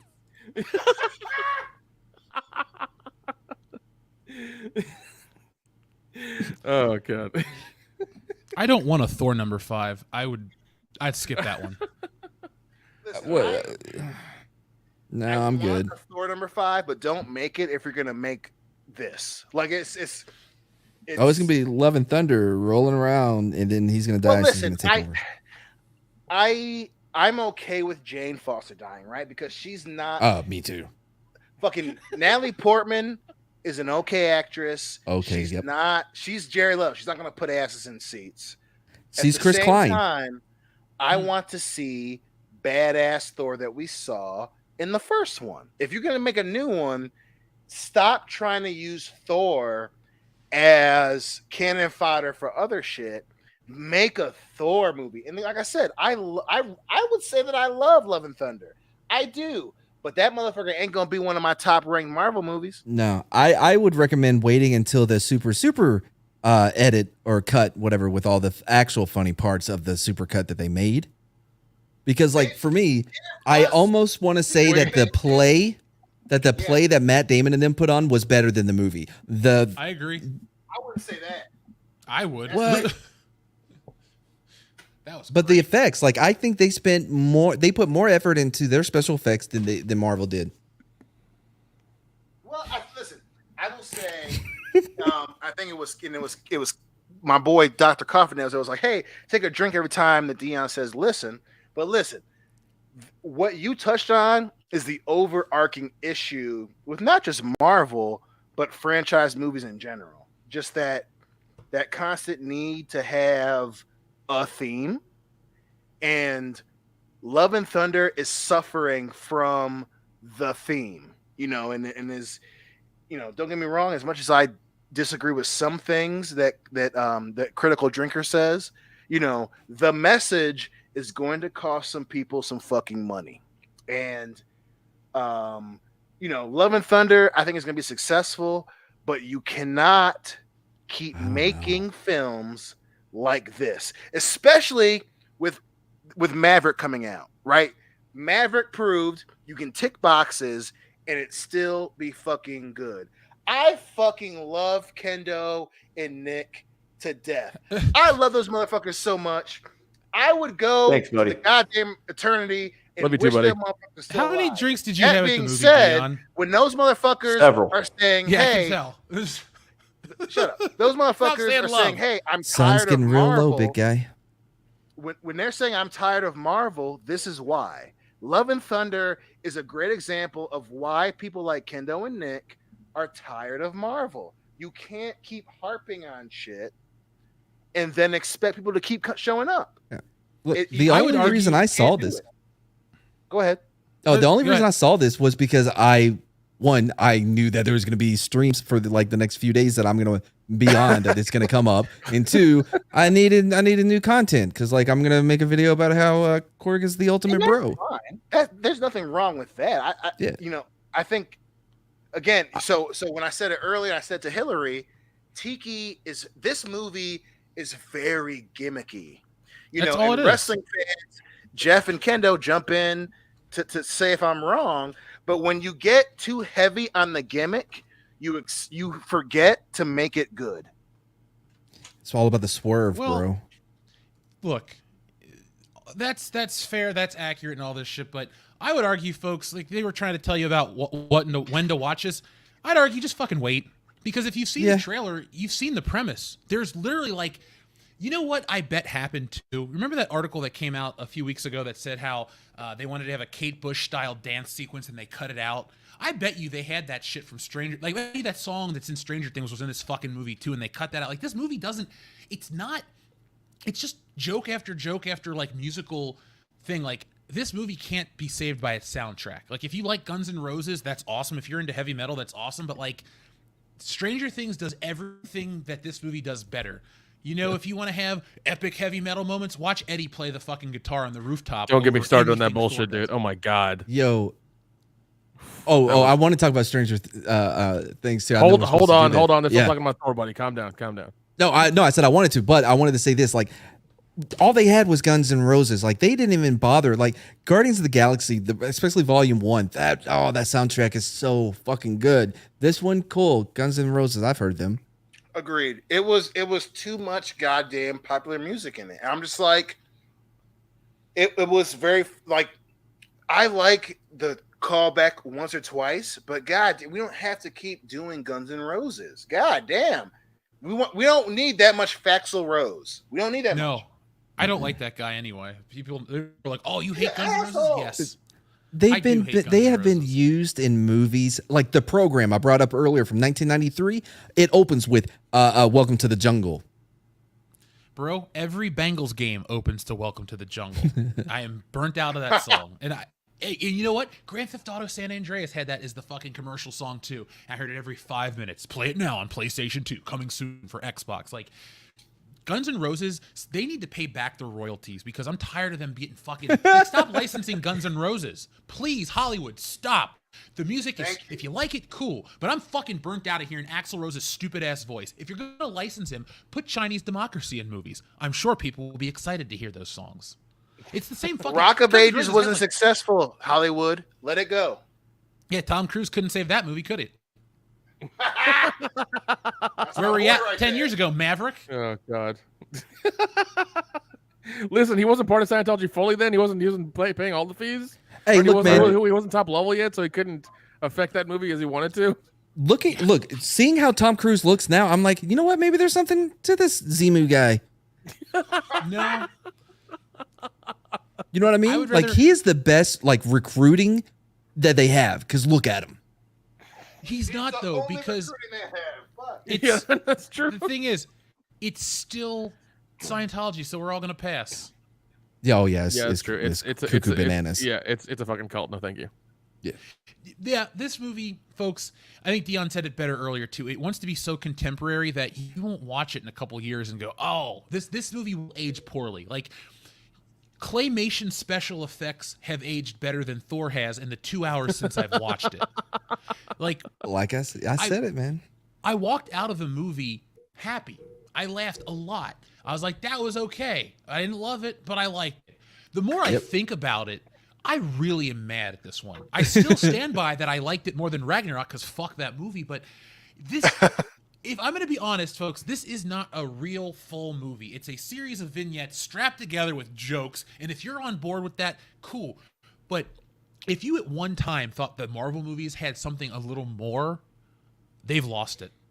This movie fits in with the current phase of Phase 4. It's right up there. And you know what? It's in line with other movies too, like Odd Take. It's up there with other movies like The Batman, where The Batman isn't as good as The Dark Knight or Batman 89 or anything like that. So we've really lowered the bar on what we consider a good superhero movie in the modern day because we're inundated with garbage either in entertainment or the real world is so shitty that we look to these escapist movies and go, oh, it was good enough because it helped me escape. But I don't think Thor's going to help you escape. I think you're going to roll your eyes at a lot of dumb shit and miss the past. And even if you're not bothered by any of the political shit or any of the things you disagree with on that level, this movie still doesn't really work across the board because you just have to go, oh, it's Taika Waititi. Like, you know, when you say, oh, it's Alfred Hitchcock or, oh, it's John Carpenter, you're getting a full story and you're getting their hallmarks. With Taika Waititi, it's like, oh, this movie just stopped making sense. But it's Taika Waititi and I laughed for 5 minutes, so that makes it okay. Like, that's what Thor expects. It feels like a time fuse. You know what I mean? Like, the more like we sit here and we start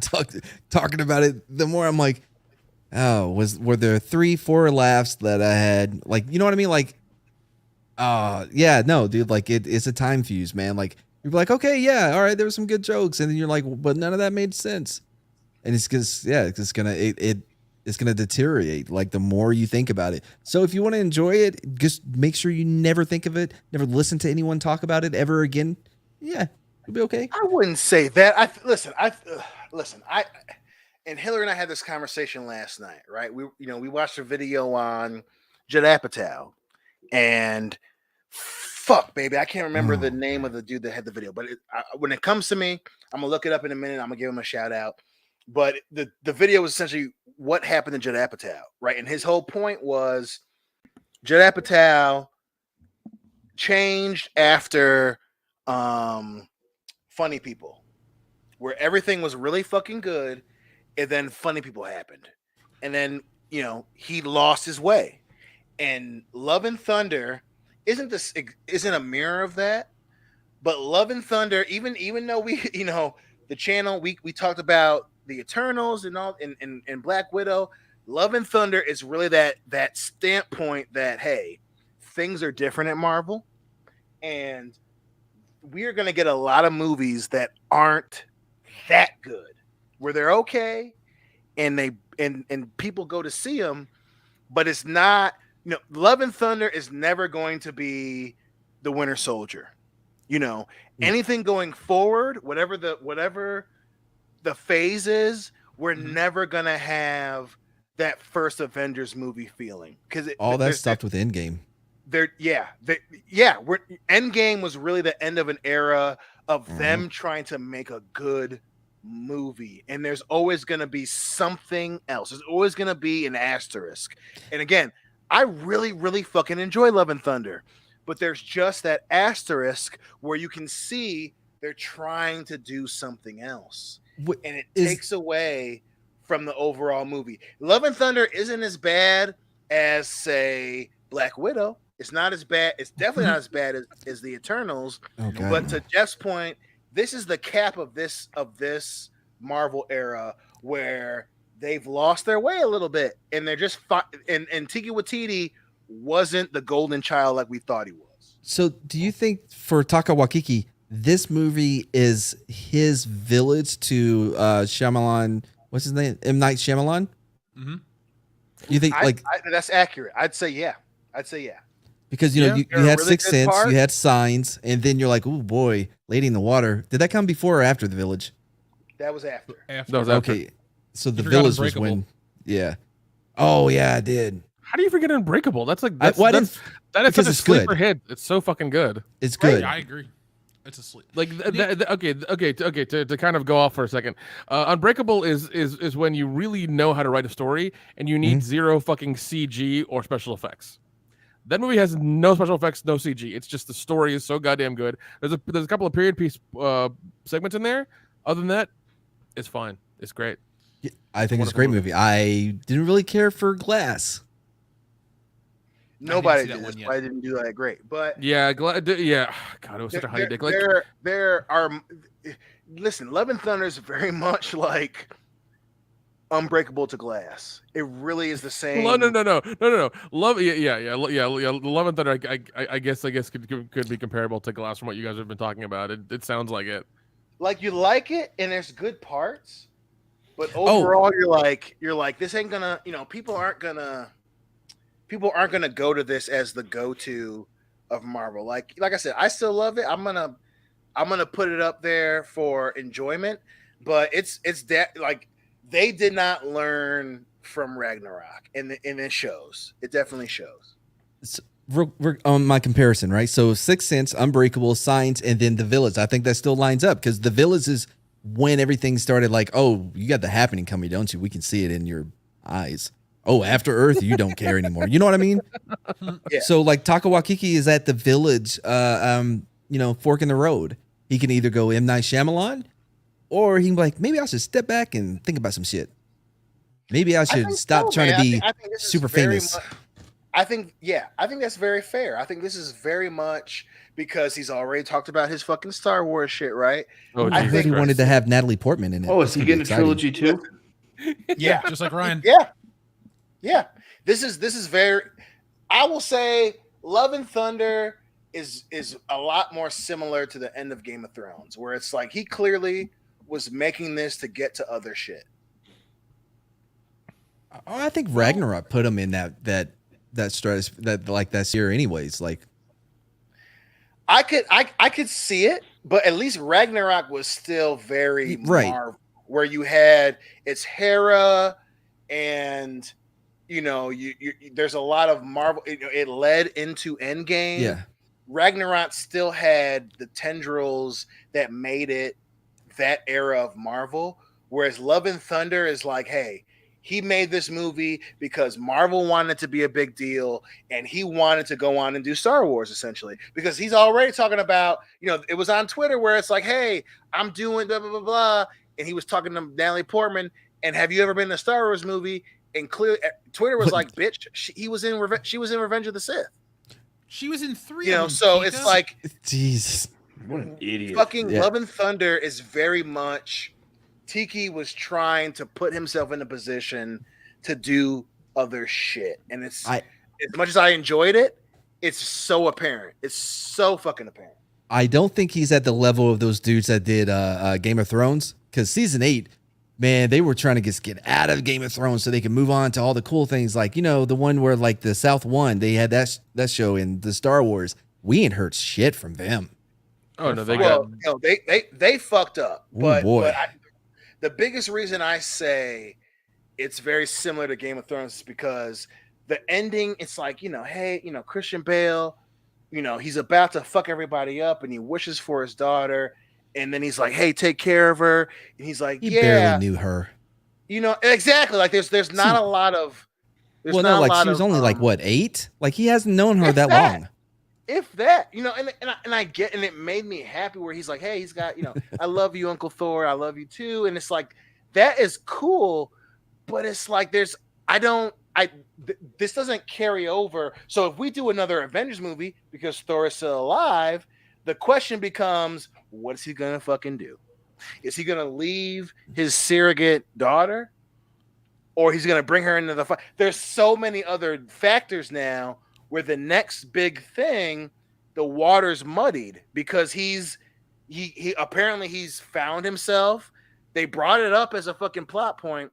I'm trying to find myself. And it's like, well, now he has a kid. And everybody that has a kid knows if you got a fucking kid, I'm not gallivanting the fuck off to save the universe. I'm focused on my kid. And that's going to be a real issue going forward for the next phase, because the rumor is it's going to be Secret Wars or Secret Invasion. And if I'm Thor, I got a fucking daughter to worry about. I'm not fucking going off and fighting aliens.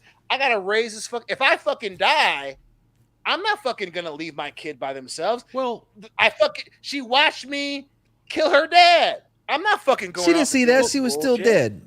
Yeah. Yeah, your daddy ain't coming back, bitch. Like, what do you want me to do? I gotta raise this kid. Well, Fuck that you, was none of this America.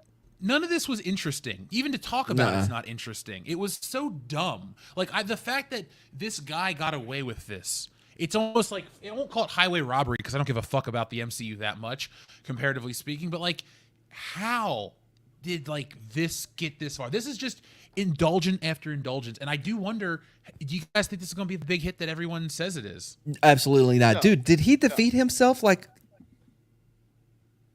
no, no. He deluded himself, dummy. No, did he defeat himself? Like, because, you know, thank you, Jeff. What we've been seeing a lot is like, you know, like Wanda pulled the, you know, Secret of the Ooze, like pulling the, no, you know, the way the bad guy died. It was said that as soon as the sword got destroyed, he would die no matter what because he was already sick. Oh, that's right, because the sword was like a boost. Yeah, it was like a shield. You know what I mean? Like, so now your shield's gone. You only had 1 health bar left, and you know it got a 30-minute timer. Same thing with cancer. Well, the minute I saw Jane Foster, Jane literally said, "I'm dying." Well, dude, you know, then you have the whole. I don't like using gimmicks to explain why the heroes lost. I don't like that. So for her, listen, I'm one of the few, like, I like the premise of Lady Thor, right? And to introduce that so quickly in this movie, and then she had cancer. If she uses Thor one more time, she's gonna die. I'm like, that's such. You had something to explore. No, they didn't. So now he has Mjolnir back, and his kid has Stormbringer, and I'm just like, hold on. You're looking at this though as an important thing. Like, we got rid of Lady Thor. We don't have it fucking sucked in the book. We don't have to live through it anymore. She got cancer, and in 6 weeks she was toast. I'm happy that she's written away. Like, that's like, no, the fact that I don't have to ever see Jane Foster come back as Thor in a multiverse or any of this other bullshit is good for me, because it's like, Marvel they're currently adapting their worst properties. Miss Marvel, Captain Marvel, Modern Thor, all the shit that people didn't buy on the shelves is now on the theater, or in theaters on Disney Plus. What are we reading about? Historically low views for Miss Marvel. Fuck, it can't even do half of what Hawkeye does. We're just in the middle of this, and Thor I mean, it's so frustrating, man, to see where Thor ends up, where all of this stuff ends up. I just really wish they didn't stop with Thanos. You don't have to plant the seed of Galactus, but you gotta plant the seed of something. Yep. You don't even have Secret Invasion planted well enough. Oh, Captain Marvel talked about the Skrulls. Yes, it did. 3 years ago in a couple of passings, and then in one off scene in Spider-Man No Way Home, Far From Home, excuse me, a Skrull or something pops up because Nick Fury's off planet. Like, you are doing the most piss poor job at telling us anything that's coming. You want to sell us the Disney Plus shows, so you ignore the theaters. It's like you have billions of dollars and hundreds of thousands of employees at your disposal. Hundreds or thousands, excuse me. But you fucking just like allocate your resources to one and ignore the other, and then you just deliver two medium products. And I'm mad because this is supposed to be the premium, top of the line theater going experience in the modern age, and it's this. Like, no thank you. Well, Jeff, that's because Disney is no longer making films or movies; they're making content. Right. That's what's happening. They're making content now. That's what they're doing. That's what their whole plan is with Disney Plus. We're just going to make content because we don't care about the storytelling, the quality, whatever. We're just going to put these names out there with a bunch of flashy stuff that are somewhat recognizable to you, and you're going to come watch it regardless. That's what they think. Yeah, it's the Star Wars principle. We can slap Star Wars in anything, and people will still show up screaming about how great it is.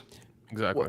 What's funny though is that not only did we have the Mambo #5 with the Kristen Bell, but we also had the Pieces of Me Ashley Simpson hit with Natalie Portman, because she was a one-hit hero as well. I had to Google to find that song. I don't know any females. Find one hit.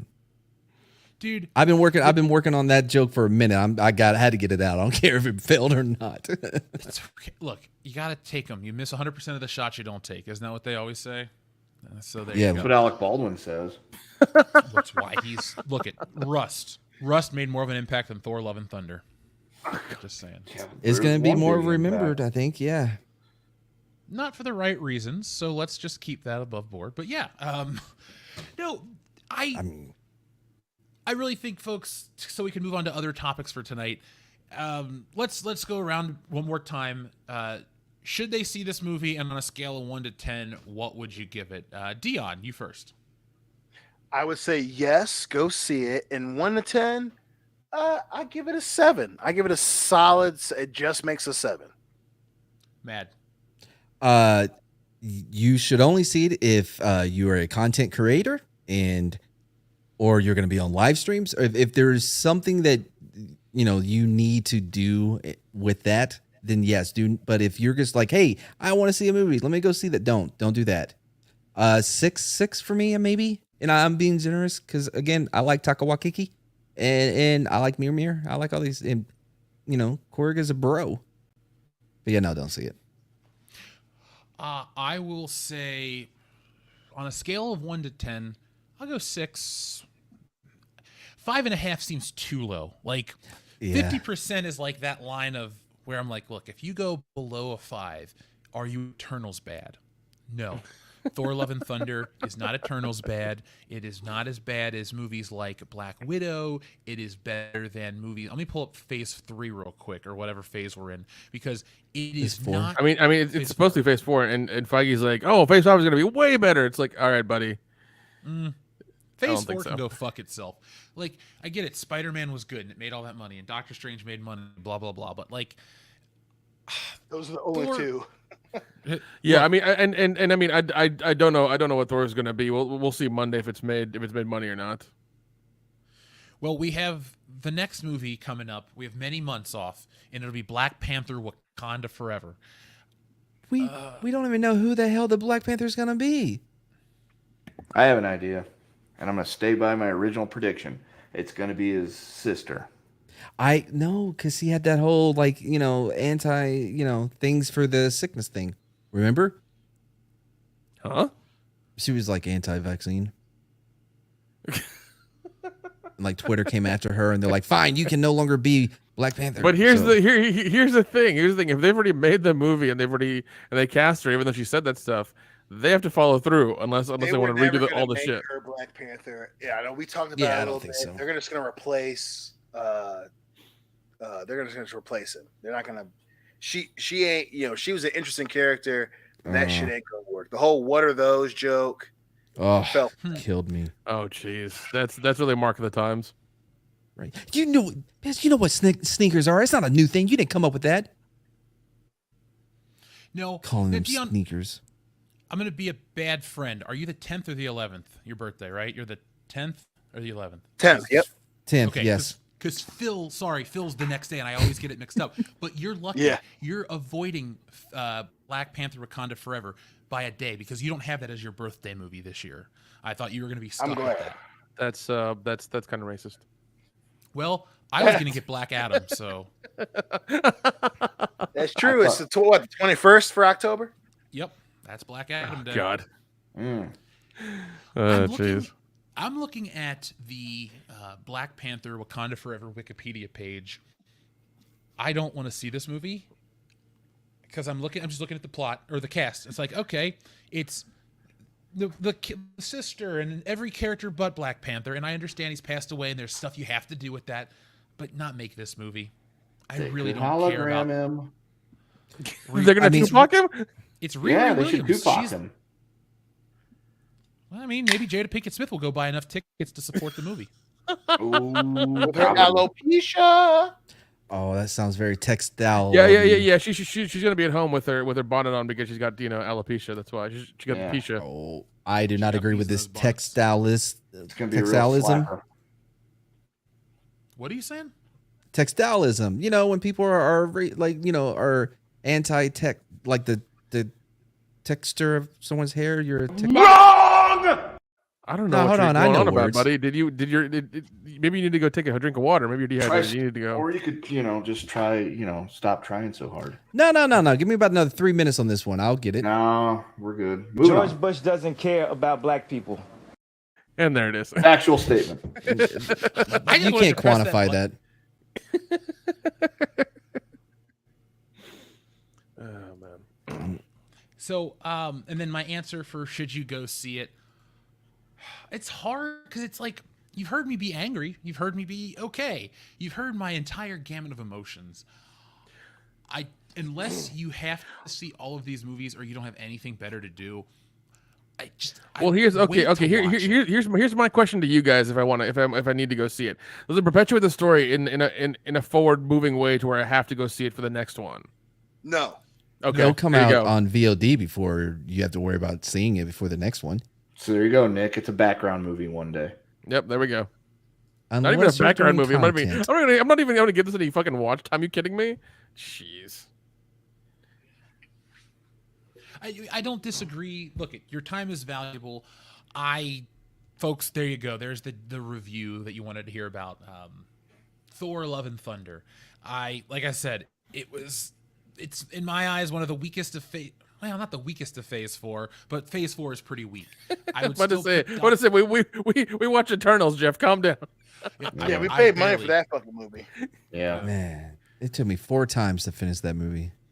Listen, if I I hope Gene Simmons I would have comes asked out my with a money movie, back. Kiss Love and Thunder, or Love Gun and Thunder. Yeah, there you go. God. They could have used I'd some watch Kiss that. music in this movie. Yeah, at least with Black Widow, you got to stare at Scarlett Johansson's ass a little bit, so that was fine. But that was the only positive of it. But you don't like There were a Natalie lot of Portman's fine forehead? women in that movie. No, man, I don't. She she has her own production company, but yet doesn't hire any female directors. It's kind of Thank fucked up. God, because she knows true. she's a woman. She knows how bad they are. Listen, so Natalie Portman, like, they had to have like CGI for her arms, and they had to build like a platform for her to walk on, so she looks tall. Yeah, because she's 4'10". That's why. Yeah, Isn't that what they do for Tom Cruise though? Yes. watch it. They Yeah, do. Calm that's down. It's Hollywood, understandable. dude. If Zimu needs to lift him up, he'll do it. Using all those thetans as propulsion. Man, he spends so much time on the e-meter. That's what they're for. Oh my god. So yeah, Nick, that's your answer. This does not move the MCU forward in any way. It just is a lateral step, a blink and you miss it moment, read the Wikipedia page and you'll get everything you need to know. Russell Crowe as Zeus was good. I liked his accent. Yeah. I thought that scene was really good. Yep. Yep. Top marks. I liked how he Indigenous couldn't Accent, decide. I love Oh, I loved how he couldn't decide whether or not he wanted to do a Russian accent or an Italian accent. He's like, you know what? I'm just going to do both. And I loved He's it. fighting around the world.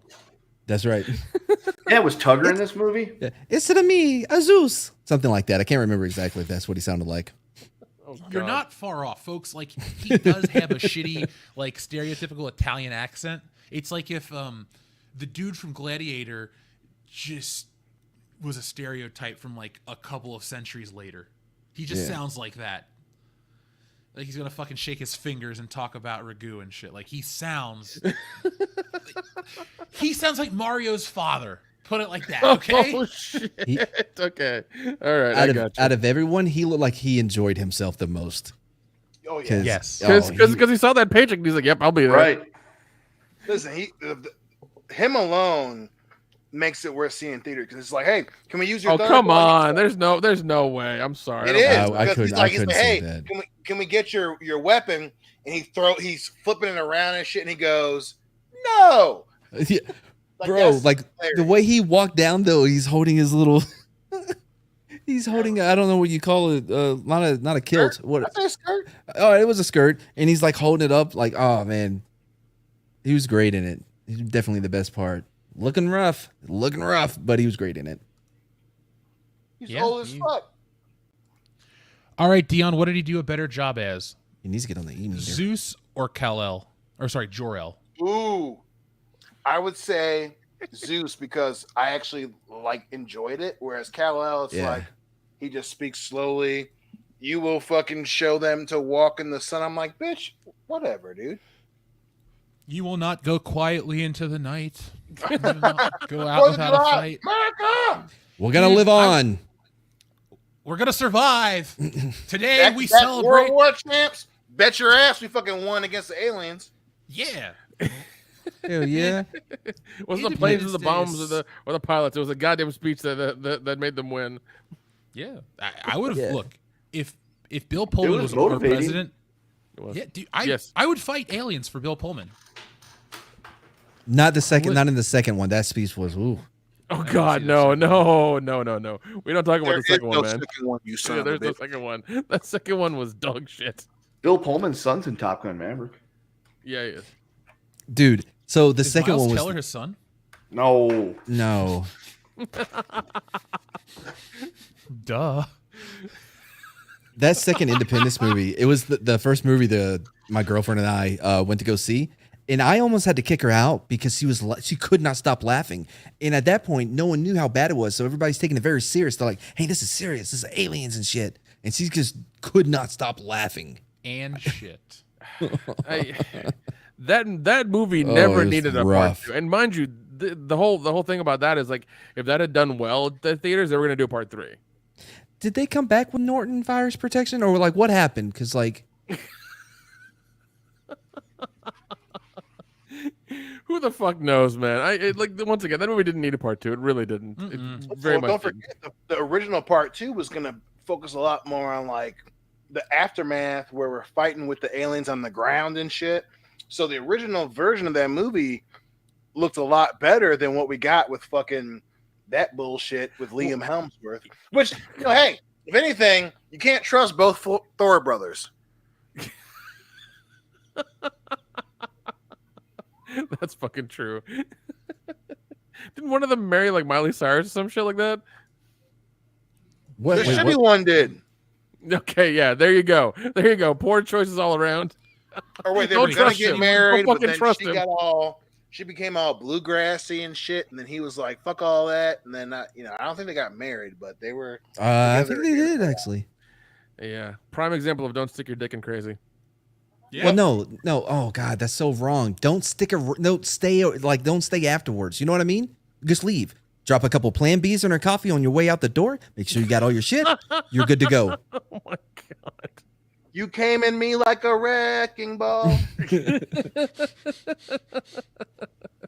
I didn't know I could vomit that quickly again. There's nothing in your coffee at all. We're moving on. We're gonna let's check in with the audience. Nick, Kendo, pick a number between 1 and 69, please. 37.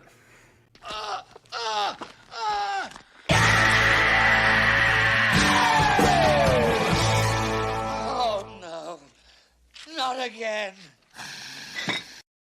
Oh, that was Love awesome. Glad you used Spaceball's version of that. Yeah, that's awesome. LA Confidential was a great movie. One of my favorite noirs. Spaceballs on 4K is one of the best looking movies. Oh my god. You gotta get it, man. It looks beautiful. Don't worry, I'm in the process of getting a 4K TV for my new place. I just need to get a player and shit for it too. Just get the new Xbox or a PS5 or something. Right? Okay, yeah. Well, yeah, I've got the new Xbox, so it'll play. I have the what is it, the XS or whatever the hell it is, the giant, the cube, or the cube. Yeah, the cube. I got the cube, so that'll play 4K discs. Yep, that's what I'm playing them on. Oh, okay, good to know. And as you know, they're all region free, so you can import stuff. Like I just imported a copy of They Live, the bug box set. Oh god damn it! Nice. Yeah, you know, I love my John Carpenter movies, man. Oh man. Yeah, I'm just gonna get a bunch of ridiculous action movies and sci-fi movies. That's all I'm gonna get. The Raid. Okay. Yep. The Raid 2. Nick, I know you love this movie. Get yourself a copy of The Fifth Element. It's one of the best looking discs. Oh my god, that's gonna be like the first one I watch on there. Seriously, get that. Get yourself a copy of like Beverly Hills Cop. That looks really good. Willy Wonka looks wonderful. Like Willy just Wonka anything look that was amazing. shot on film that gets like the full treatment usually is like. I can't wait to do the Dollars trilogy. I'm going to sit down and watch all of those over the course of a weekend soon. So nice. Yeah, that is enough picture talk with Jeff Hicks. We'll be back next time with more. In the meantime, folks, let us check in with you, our very patient audience. So, where were we at? Ninja Lawyer Steve says, no, Dion's fetish is a copy of Dark Fate with bat nipples. We already read that one, but I wanted to read it again just because. Watch your mouth. No lies detected. Jack White says, did you guys see the trailer for the remake of System Shock? And Jeff, did you check out the links I sent you? Yeah, last week I did. System Shock. Yeah, there's a remake of it. Jack White also says, Jeff, I just sent you an email with a link to an old promo for Yu Yu Hakusho. Please share it with the rest of the panel. Sure, but I can't share it on the show because YouTube gives copy strikes like, Taika Waititi makes gay jokes in Thor, Love and Thunder. It's just like every 5 seconds they're going to get you. So we can't play any of that stuff anymore. But I will send it. I saw the guy died or something from Yu Yu Hakusho. Is it Yu-Gi-Oh? I don't know. Yeah, Yu-Gi-Oh. I can't tell you I don't know who creates this stuff because the way it comes out for a lot of us, like when it actually came out in America, not when people discovered it on the internet, it just shows up. And it doesn't say it's created by anybody or it's not a thing. It's like Pokemon just showed up and it's just another show. So nobody really, honestly, I'm too old for a lot of this. It came out after Pokemon and Pokemon was already I was a little too old for that anyway. And then what was Yu-Gi-Oh? It was like Pokemon 2.0. I thought that was Dragon Ball. What is it? Like Dragon all Ball of that. Dragon Ball Z was better than all that stuff. I guess. I don't know. I mean, which one has a Pokemon? What? Wait, Pokemon. Pikachu? Who's a Pikachu? Pokemon. Okay. I don't know any of those. That's fine. Dragon Ball Z is a show about fighters from every part of the universe, and they fight. Pokemon and whatever about little creatures, and the little creatures fight. It's like Michael Vick, the animated series. It's kind of morbid if you think about it. Okay, you piqued my interest. Yeah. Michael Vick, the animated series. Coming soon to HBO Max. Let's just say I believe we don't call the dog pound. One about his brother Marcus would be better. That dude, holy shit! What do you think? He was the crazy one. What do you think would get better ratings? The show about Michael Vick or the animated series about R. Kelly? The animated series about R. Kelly. Probably R. Kelly because it's a lot more topical now. Yeah. That motherfucker. I can't believe they did him. I can't believe they did him like that, man. CGI and shit. What? What? What's R&B without the aura? Throwing. Oh God. Hey Dion, how crazy is it though that the joke of Beretta did that shit? It's like in the real world, it's like everyone was convinced that Beretta was going to jail. Actually, R. Kelly was the one that did all that shit and went to jail, and Beretta was found not guilty. And is Robert Plant still? Or wait, Robert, what's his fucking face? Is he even alive anymore? Robert, somebody. Loja. I know what you're talking about. I think he is. Okay. Yeah, he's still alive. What the hell is his name? Fuck, I can't remember either. Yeah. All right, I was gonna type in who played Beretta. Well, it wasn't Show Robert before Plant. we were fucking born. Robert Blake. Yeah, there Blake. it is. Yep, he's still alive. Is he still alive? Yeah. Robert Yeah, he's 88 Balake. years old. Why? I don't know. 'cause- Assholes tend to live forever. What you mean? Why? but I don't know. Like, is what he state an- was he in? Is he an Who asshole though? I mean, cares? he didn't do it. Don't marry that motherfucker. Well, now 88. I feel like He you was would be found okay. not guilty. Yes. He also got remarried in 2017, but then got divorced in 2018. So, Oh no, what happened? Dion, maybe you're right. Oh my god. She saw the writing on the wall and it said, "Get out." Allegedly. Allegedly. I mean, what's the chances good if for he's going to Robert do it Blake. twice? He didn't do Allegedly. it first time. Not guilty. Allegedly. Hey, people said the same thing about R. Kelly. What are the There's a chances he difference between not doing something and being found not guilty. Are you questioning the justice system in this country? What? No. Robert Blake's right. We good. Well, if you hate it so much, why don't you move to a country that just finds you guilty no matter what and throws you off a building? Well, I've kind of already invested a little bit into this country. Especially in Independence Day week and hating on the justice system. Unbelievable. How dare Beretta you? did that shit. I feel Okay. as though I feel like being a veteran and also, all the years I was a cop, I feel like it's cool.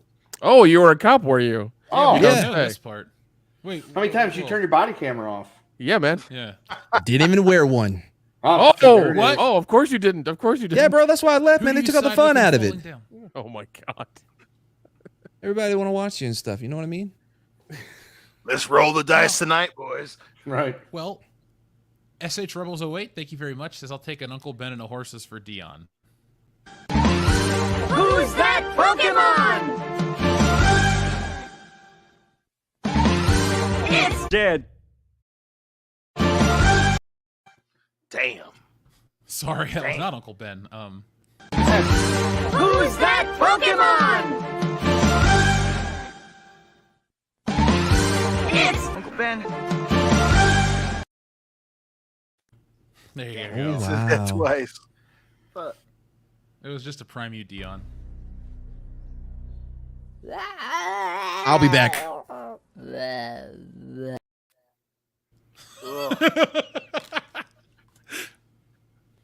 Oh Poor my Dion. god. I'm gonna get you later again. Jack White asks, "Did you guys ever play the Crisis games?" Yes, I did, Jack, and I enjoyed them quite a bit. Oh yeah. Wait, the games you needed the guns for, right? That was Time Crisis. That was Time Crisis, yeah. Oh, okay, wrong Crisis. My bad. Those are good, though. Oh yeah. Yeah, no. Crisis was the one where he had the suit and it's like post-apocalyptic New York or something or whatever. He's got the fucking bow and arrow and shit. Oh, okay, right. Yeah, I remember playing. Yeah, okay, I played a couple of those. They were fun. I did not. Don't you love? That was like the litmus test for all graphics card for the longest time. Remember? Like, oh, can it run? Yeah, this? yeah. It's like, I always love watching Linus Tech Tips, and he's like, "Yeah, we're gonna play Crisis 2 on full graphics." I'm just like, "Good luck with that." I'm gonna see smoke come out of this fucking computer. I like that guy's videos. He does good tech tips. He goes through all the ridiculous minutia of everything, and I'm just like, I love this. I do too. Thank you, though, Jack White. John Thomas says, not super into manga, but the Yu-Gi-Oh creator died. We did just comment on that, but yeah, R.I.P. man. Anytime a creator goes, especially a prolific one, the fans are always going to miss him. But Yu-Gi-Oh's going to live on. People still love it. They love the card game, the games. I also saw, sadly, that what is that show? Not the Berserk show, but the one dark manga that was coming to Adult Swim got like canceled or something, or put on hold indefinitely. So I'm a little sad about that one. Tim Riggs, thank you very much. He says, Kevin Smith's movies have become the crusty sock hiding in the back of a dresser drawer since Red State. He migrated too far up his own dirt road. He pulled a Kurt Smith and smelled his own farts. Yep. Tim Riggs also says, thank you, Tim. He says, Kevin Smith and Collider both learned to love the mouse's love sauce. They have bobbled more Mickey Mouse head than every other dashboard in North America combined. Oh hell yeah. Oh my god. You remember that Schmo guy? Not the main Smo guy or whatever. When he started freaking out because he didn't get invited to some Star Wars thing, and he's like, I remember that video. "We've been That video doing-" was Oh my God. so wonderful. That video was great. When I heard that, I was like, "Oh, so you guys really don't give a shit. You just want the free tickets and the praise. That's all you want." Pretty much. Jeez. That's what they all do. Xavier to God says, "Is Love and Thunder better than The Dark World?" I think it's more Yeah. enjoyable. It'd have to be because the Dark World's terrible. I wouldn't say that. I think the Dark World had a lot more emotional moments where, Frida dying and the shit with Loki. I would not say that. I still think overall, I'd pick the Dark World over Love and Thunder.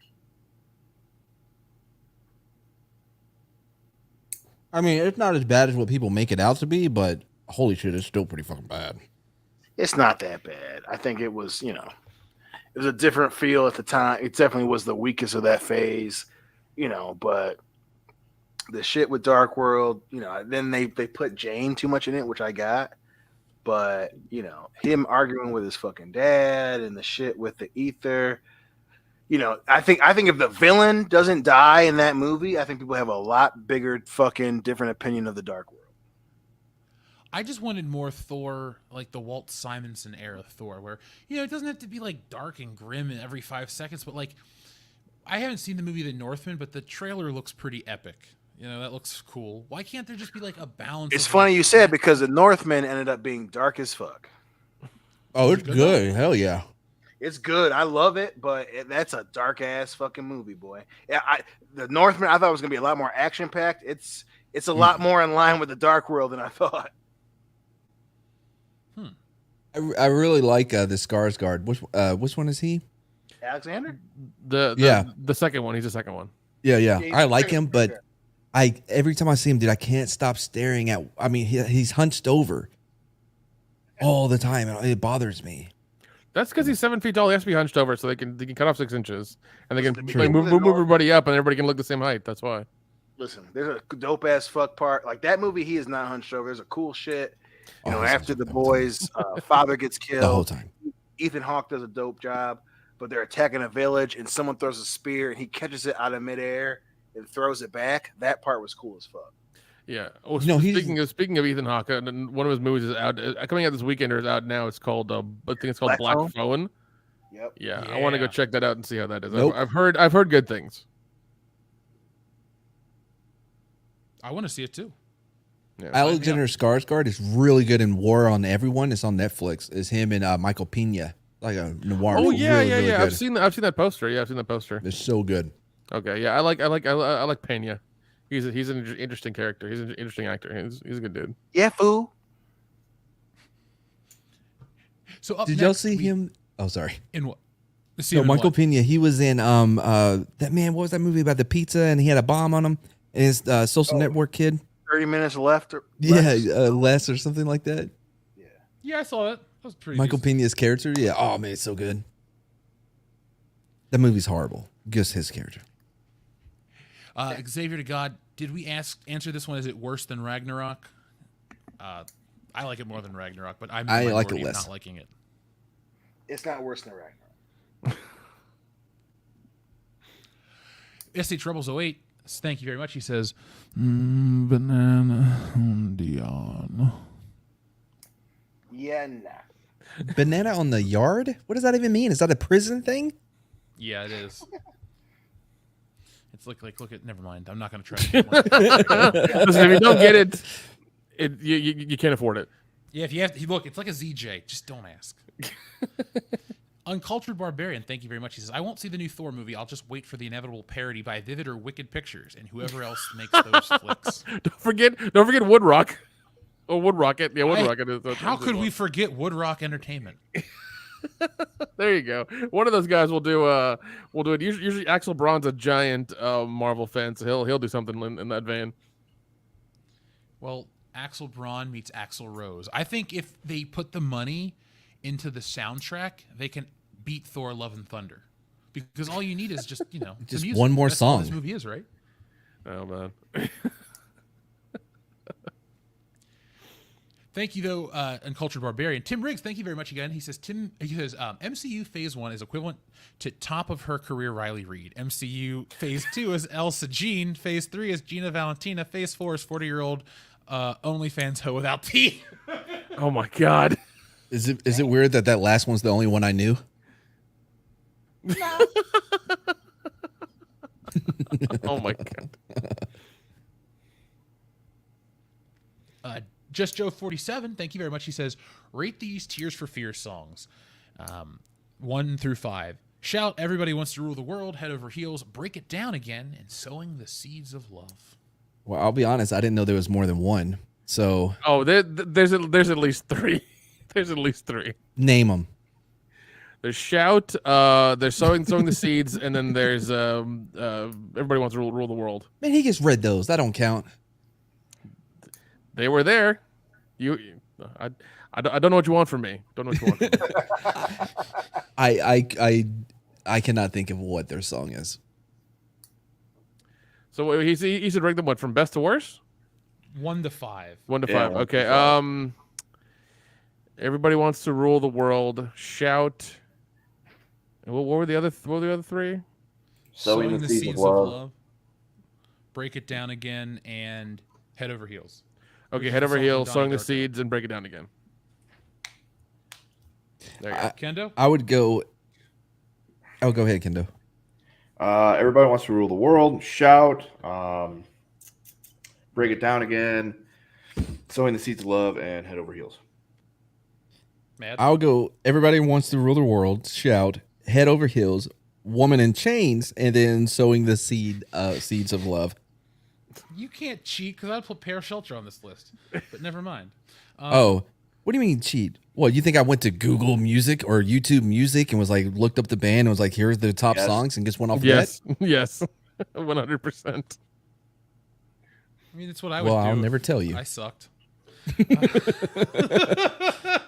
Well, I wanted to participate. I didn't want to be left out. Hey, I appreciate the effort, and I'm happy you're here. Yeah, I'll rank them from favorite. Everybody Wants to Rule the World. Shout. Head Over Heels. Sowing the Seeds of Love. Break It Down Again. I don't even think I like Break It Down Again. I don't even know if I played it at the show. Enrique Vasquez, what is up, my friend? He says, Hail, WCBS. Is Bale's character story similar to Kratos' story from the original God of War? Dion, you're an expert in God of War, and you liked Thor a lot. What would you say? It is similar. It's similar, he was wrong. He wants revenge against the gods. I think it obviously is a lot less violent than God of War. But yeah, that's a great baseline to get into Love and Thunder. It's very, very fucking similar. Yeah, I would agree. I've only played, I take it back. I played the God of War trilogy, the first 3. Yeah, because that's what happens with Kratos' family, and and all that shit in the white skin. It's kind of similar. It's not like they copied it 1-to-1. His premise is to kill all the gods, like Kratos is. He has a weapon that can kill the gods, Dion. Yep. Is Thor Ragnarok just God of War the movie? I think so, dude. Except Kratos loses. Does he though? Because folks, the story ends with Christian Bale getting to eternity and getting his wish, but instead of wishing to kill all the gods, Thor's like, you can just wish your daughter back, right?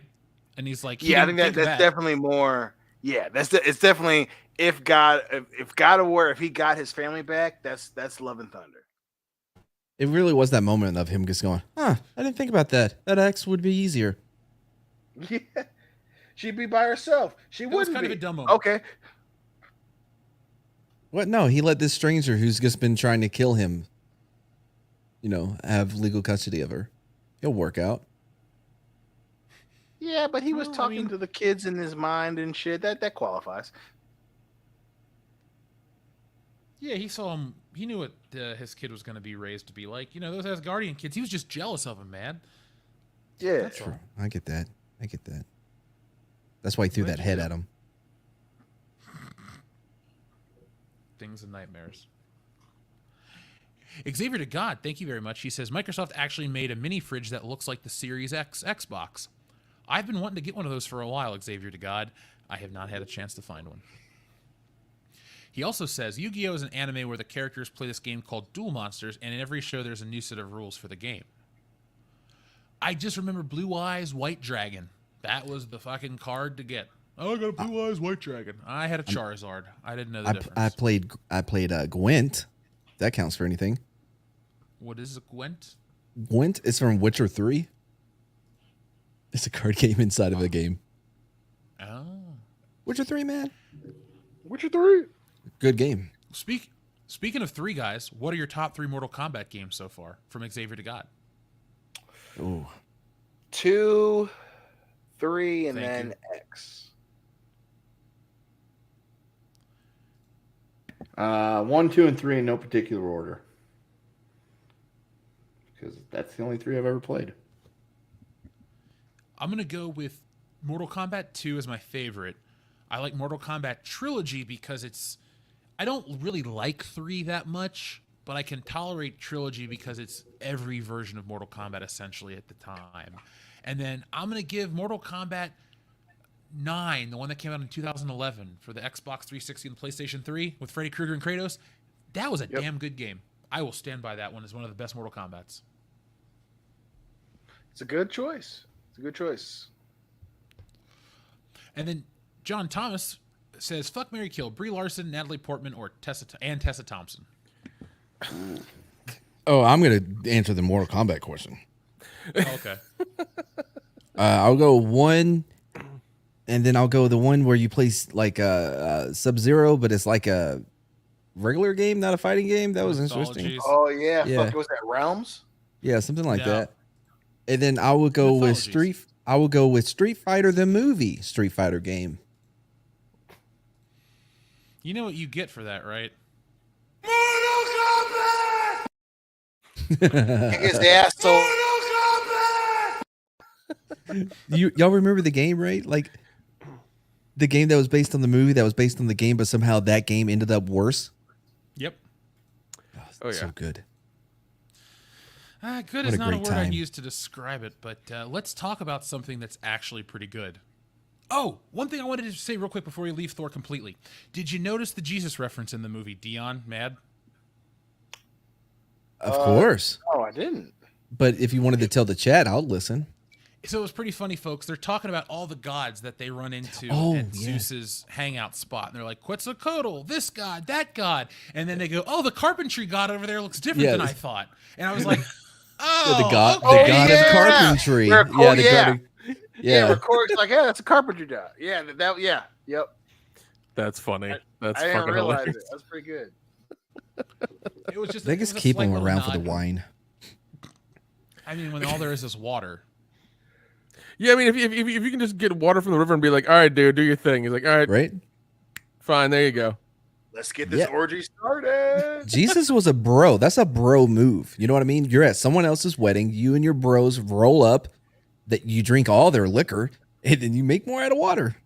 Listen, the motherfucker definitely wasn't white. I agree with that 100%. Allegedly. I mean, his mom was like, "Oh yeah, totally. God got me pregnant." Oh shit!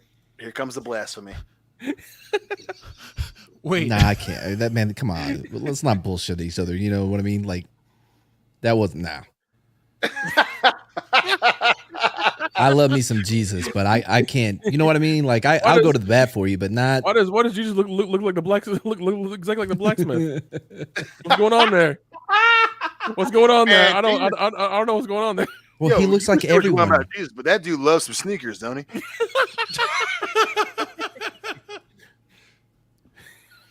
Wasn't that Every dogma Jesus was black? every time he touches a chicken, it becomes dead and deep fried. What happened? That's crazy. That's a superpower I Oh, wish I boy. had. I don't want that. So, what we have on screen here is Stranger Things. It was the biggest event of last week. Is it just me, or did it seem like it was really? Look, this is an indication, not an indication of the quality of the show. I liked it. We'll talk about it in a moment, but I feel like everybody cared about it last week, and then the 4th of July happened, and no one gives a shit about the show anymore. It's like, we have to move on to other things now. It was a quick cycle, bro. Like, it was real quick. I mean, I think people were still talking about it that Monday, as far as I could see. You know, there was a bunch of articles about it. There was still. I still got to watch the second half of the season, but yeah, I will admit I definitely get caught up in 4th of July because I was watching the 4th of July stuff, and then I got caught up. So I will openly admit that I definitely kind of fell off with Stranger Things over the last week. I was worried about how long that second episode, if you can call it that, it's like 2.5 hours. I was like, man, that's gonna be rough to get through. But the pacing in it was so well done, and it moves very well. Like it never felt like, oh wow, it's been an hour and a half now. You know what I mean? No, it didn't. It was their pacing was spot on. There was so much action in that last episode that it was so much fun. So much fun. It was longer than Thor, which is weird. But... and it was better than Thor. Oh, dude. So, Stranger Things, I took the long approach to get the Stranger Things season 4, as in I rewatched seasons 1 through 3, and then got caught up on 4 very quickly, to the point where I had to wait about a week till part 2. Man, Stranger Things is one of the few shows that always keeps itself interesting when it's out, when it's new. And then when you go back and watch it, at least that first season, you find things that you didn't even notice. And it really is just I said this to Jesse when we were watching the finale. I was like, Stranger Things is the best new property created in a long, long, long time. Because it's 4 seasons of good to great. I don't think there was a bad season of Stranger Things. And what's next is the end, and I can't wait. I'm more excited for the end of Stranger Things than any kind of entertainment event because nothing else builds anymore, or everything ended and it's time to rebuild. And Stranger Things, what else is bigger than Stranger Things right now? I mean, it outdoes Star Wars numbers. Top Gun Maverick. Look, I think the first season was really good, and like you, Jeff, we watched all 3 seasons leading up into the 4th. Oh boy, it was a struggle to get through 3. Like I guess was 2 the one where she met like her sister or whatever, and they got all punked? Two's the one where she met Kali, the Indian girl. Yeah, that was my least favorite, I think. Was it in hell? Ha on a drawbridge. I understood that joke because that's my culture. Don't lose those stones, motherfucker. Oh god. But no, and like, okay, I will say this: they fucked up that season by starting it with her. Immediately starting with somebody else in season 2 was weird. You shouldn't. That was a big no-no. And then it felt like season 2 was more fan service than anything else. Yeah. Not a fan. I did like season 3 because it was entirely ridiculous. It was completely ridiculous. The Russians underneath the mall with their giant laser, entirely ridiculous. I loved it. It was insane. It did slog though. It really did slog. I will give you that. But this one, after waiting for it to come out and all the episodes being long, I was like, I need more of it. I want more of it now. I need less of Mike and more of the show. I'm with you. Like it's just so tough to get through an episode looking at him, you know? Yeah, Mike is essentially useless now. Like he got lucky and he found her. Oh, he said it himself. That's the best he's ever going to get. You need to get an anchor baby, something going quick. Anchor baby? Quick, because he's going to figure it out. Oh god, they need in the country of telekinetics. She's been around now. She's seen other males. Your best hope was when it was you, Dustin, and Will. Will ain't a threat to you. Well, also Lucas. Don't forget Lucas, dude. Jeez, leave out the black guy. Come on, man. Listen, the black dude always got a chance, but he likes gingers. Okay. I will give Stranger Things that they kept that going on since season 2. Yep. The interracial love thing was kept longer in Stranger Things than it was in Star Wars. Yeah. I'm gonna say it right now. And it was the 80s, so it was different. Yeah, it was the fucking 80s. I know. I was a product of that decade and of that type of thing. So it was a different time. You guys think Will's gay? I'm not sure yet. I haven't seen it's mentioned in the first episode of the first season that you rewatched. Do you not remember it now? He loves Will, son. Or he loves Mike, son. Yeah. Oh, people were upset because he was painting. I got you, bitch. I When he painted was- for you, son. Yeah, He when he- made a painting. Come on. When he now. made- And that when he made the- haircut, let's go. When he made the painting, that was gonna be the painting from fucking Wedding Crashers. Yes, it's sexual and violent. Dude, I I was love waiting it. for that to happen. I appreciate it being real, like, because he treats Mike just like we treat a girl who can't sing. You just tell her, no, baby, you got a beautiful voice, and she doesn't know any better because that's all she's ever been told until she goes on American Idol and she gets embarrassed. But that's on her. She shouldn't believe anybody. But I'm saying, like, that's like, Sure. Right on. all right, well, I stand by what I said. Hey, yo, Mike, you can't sing, motherfucker. Your girlfriend's telepathic. Make something of yourself. You fucking skinny ass bitch. Why you so pale, Mike? At least let me play basketball, bitch. Go ahead. Well, I mean, I also love that him in real life is gay, but he's also got like the deepest voice amongst all the dudes in that show. Oh yeah. Oh yeah. He's like Mike, I painted something for you. Mike, come look at my either- painting. Will is either gay or he's gonna be a serial killer because that haircut screams to me. This dude loves to cut people the fuck up. He looks like Harry Potter. What?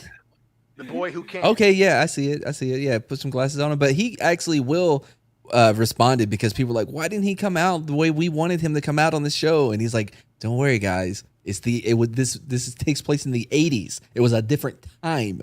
We're going to build up to it. And then when it does, it'll be very special. I'm sure it Will will force be. him out of the closet. Leave Will. The dude had to fight a Demogorgon by his fucking self for like 2 weeks. Oh, you think that turned him gay? Just remember. Oh my God. Well, What is the the other upside big down? thing All though I'm saying is the '80s. He's got to worry about the AIDS too. Listen, That's not only that, but all I'm saying is, yo, did anybody check the frogs in the upside down? But I'm just saying he was there for a pretty long time. We don't know how that's going to affect someone. We do because we watched season 2. I'm just saying. And 3. We saw 2 and 3. And 3, yeah, because That's all I the shadow creature went inside of him. Here we go. We also Yeah. got the, Yeah, that's- Sweat it out. And he Okay, had to be so- sweated out, Nick. Yeah, he had to be sweated out. Bring the heat up. Well, just like a Any bathhouse. more signs, guys? I'm just saying. Will wants some sausage with a weird haircut. Well, I mean, the shadow creature tried getting it in season 3 with Max's brother. Oh, That's Billy? why I love season Billy, 3. yeah. What's his name? Dockeray Lovecraftian or whatever his name is. That's a weird dude, but Billy was dope. I don't think that's his name. It's like Decree Montgomery or It's a something. cream Montgomery. Yeah. Wait, who is That's this? clearly a fake name. I think That's Deanna's clearly a a crushing him secretly. On Listen, who? if I was in the new Power Rangers movie, I come up with a fucking fake name too. Wait, what's happening? Billy? I want to be Yeah, on his that name's movie. Dockeray. By the way, everybody think agrees D. Steve is the Dockeray? best, right? Steve's the man. Yeah, Steve's my a man, favorite character. and I wish I hope the next season he gets a love interest that actually that actually is straight and wants him. All You I'm don't think saying he's is, gonna end up with I haven't Nancy? seen the second half of this Oh, I one. hope I've seen not. all the other ones. Nancy sucks. Yeah, No, she does suck. No. She does suck. not deserve him. No. She's like she's very much the nice girl unless like things hit, shit hits 11. Right? Because then she then she becomes G.I. Jane, but without the haircut. Oh, boy, Or the yeah. alopecia. Now, this season brought us 2 big new additions. We'll talk about them both because Dion, even though you haven't seen the last 2 episodes, it doesn't matter. Vecna and Eddie. Let's talk about the new characters. Let's talk about Eddie first. So each season they add a new kid to the crew. Season 1 it's the regular crew. Season 2 you get Max. Season 3 they add in what's her face, Robin? Robin. I couldn't think of her name. And then this season you have Eddie. Luckily, though, Stranger Things understands how many people are in the main cast. Like, it ends with, like, a group shot. And I even said to Jesse, I'm like, how many fucking people are, like, the main character of this show? In quotations, because, like, 9 people are, like, standing there on the side of the mountain. 7 people, because they break them up into weird groups of 2, and then they, like, position 11 in a weird way so they can film them all at once. Like, Stranger Things, while very good and pulled off everything, they are at like maximum capacity with new characters. They really and new are. additions. They just tied everything together. Like they gotta blow this thing. They gotta knock it out of the park, and they can't make this shit muddled or convoluted because you'll ruin it all. Yeah, You're already forgetting about our pizza guy back there. He's like in the picture. Yeah, I did forget Argyle. about him. You're right. Yeah, Argyle. As soon as I heard his name, I thought of fucking Jeff. I was like, Jeff didn't Argyle. think about him at all.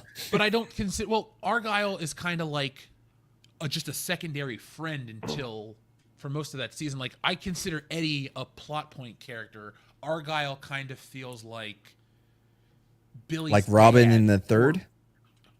No, because Well, yeah, Robin had more yeah, than what he did. dude, I liked Argyle. His fucking his pizza connection paid off. I thought that was just like a nothing. Like, oh look, another Surfer Pro pizza. Yeah, they theme of built it Stranger up, Things, The theme of Stranger Things season 4 is weed saved the day because it happened. Yeah, it like did. 3 Yeah, it times fucking in did. the show. Yep. Yeah, it fucking did. Oh, and Russians can sometimes be cool and they can always be bribed. Like, I love Yeah. it. Also, you cannot trust Wait, them. hold on. You can't trust them. Jeff, sometimes fucking all of them were bribed. Yes, dude. Yuri and Enzo are great. Like, Oh god, dude. And again- I fucking love Murray. God damn, I love Murray so much. He's hilarious. I I'm was glad gonna they- eat it. I'm glad Motherfucker he's ends up sticking just around. whipping ass in this season, just beating people down. Bro, He's got and a it was black belt in believable karate. too because he sucked at it. Like it Yeah. took him a minute, you know? Well, Murray is like the Randy Marsh of Stranger Things. In the beginning, Wow. he's nobody's favorite character. But when you continue to watch his exploits, you realize that Murray is one of the fucking gems of this show, and he's way more entertaining than most of the kids. The Mike. villain, Mike is terrible. Can we all agree on this show that WCBS platform is Mike is the shittiest Stranger Things character? Yes, yeah, fucking is. Fuck Because you, he's got nothing to add. At least Will can draw. Yeah, and he's got the spider Well, sense. That's true. Yeah, man. Like Mike is just like, yo, like especially when it's like, yo, man, you get into an argument with your girlfriend, don't say dumb shit. He's like, oh fuck. Especially when those motherfuckers are bullying her at the there ain't a motherfucker on this show. If your girlfriend as a kid's getting bullied, you're throwing yeah. fucking punches. You're not like half being like, hey man, turn the music off. I'm like, I'm starting some shit. Mike is a pussy in this season. Look, I'm not a big fan. Like I try not to mock someone's appearance or whatever. But it's so hard when I look at Mike. Like he literally him just being in the shot bothers me. You know?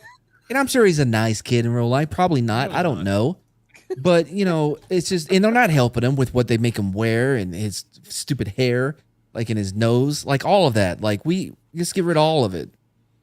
Dude, Will had more muscle than fucking Mike did. Listen, Will was at least like, he's got some street cred. Fucking Mike is like, I love 11 and shit, and I yelled at Hopper, but my girl was getting bullied in the skating rink, and I'm just like pussyfooting around. Like, fuck that. I lost all respect for him after that shit. I was like, Dude. yo, I'd be fucking, someone's getting shoved off them goddamn skates. You feel me? I wanted Hopper to smack the shit out of him in season 3, the way he talked to him. Well, Hopper Bro. was a little bit of a bitch. I would be mad too if I found out my fucking superpowered girlfriend has been here the whole fucking time. I'd be like, yo, what the fuck, dude? You know I'm in love, bitch. I'm sensitive. No, I'm talking about season 3, man. I thought she was dead, goddammit. You mean she's here the whole time? I was gonna go find some other bitch. That redhead bitch was getting real hot. I thought things was gonna happen with her, but 11's back, so I gotta, Exactly. She's She's here, gonna do some tucking that shit to my balls and stuff. Like, what Yeah, the fuck? yeah. Man. By the way, we can get rid of Jonathan too while we're getting rid of people. Oh my god. That creepy asshole. Like he creeps me Oh, out. the older brother? Yeah, Jonathan. I like Jonathan. Man, they're like, we ain't got shit for you this season. How about you smoke weed with a pizza guy? That's They're like, true. yo, True. you beat Steve's ass in season 1. You've done enough to stick around. Oh Yeah, man, and I'm so tired of letting I still Steve don't get know. I beat. still know. Steve is still a badass. He jumped in that fucking water shirtless, went to the other side, got eaten up and bitten up, and just Steve, I wish they would let him fucking win. team, man. Listen, Steve is the dude that you want on your team. Like he might take an ass whooping, but that dude just keeps on going. Yeah, man. And Yeah. has the best character arc because he was In the best hair. And then he has great hair. And Great his hair. girlfriend was kind of a bitch, and then she left, and he's like still friends with the goofy ass boneless kid and stuff. Steve is the fucking man, and he found out his homegirl was a lesbian. He's like, cool, I don't give a fuck. Right. Like that's cool. Steve, I'll be your wingman. He's a great wingman. And the conversation at the beginning of the new season was great. It was fucking Yeah. awesome. Oh They're my God, just it was two good. bros. Like, she's an honorary bro. Pretty much. I can't Yeah, wait they till she were- dies. Was that? Okay, I'm just joking. I don't want her to die. Man, I had to go through my head real quick. I'm like, wait, hold on. I saw it making sandwiches. So You didn't see the special Marvel cutscene at the end of the credits, man. Oh, was there No. an after credit scene? Damn it. Yeah, where she just explodes. I don't know. It just explodes. Now I'm torn. You're telling me a woman explodes, but I.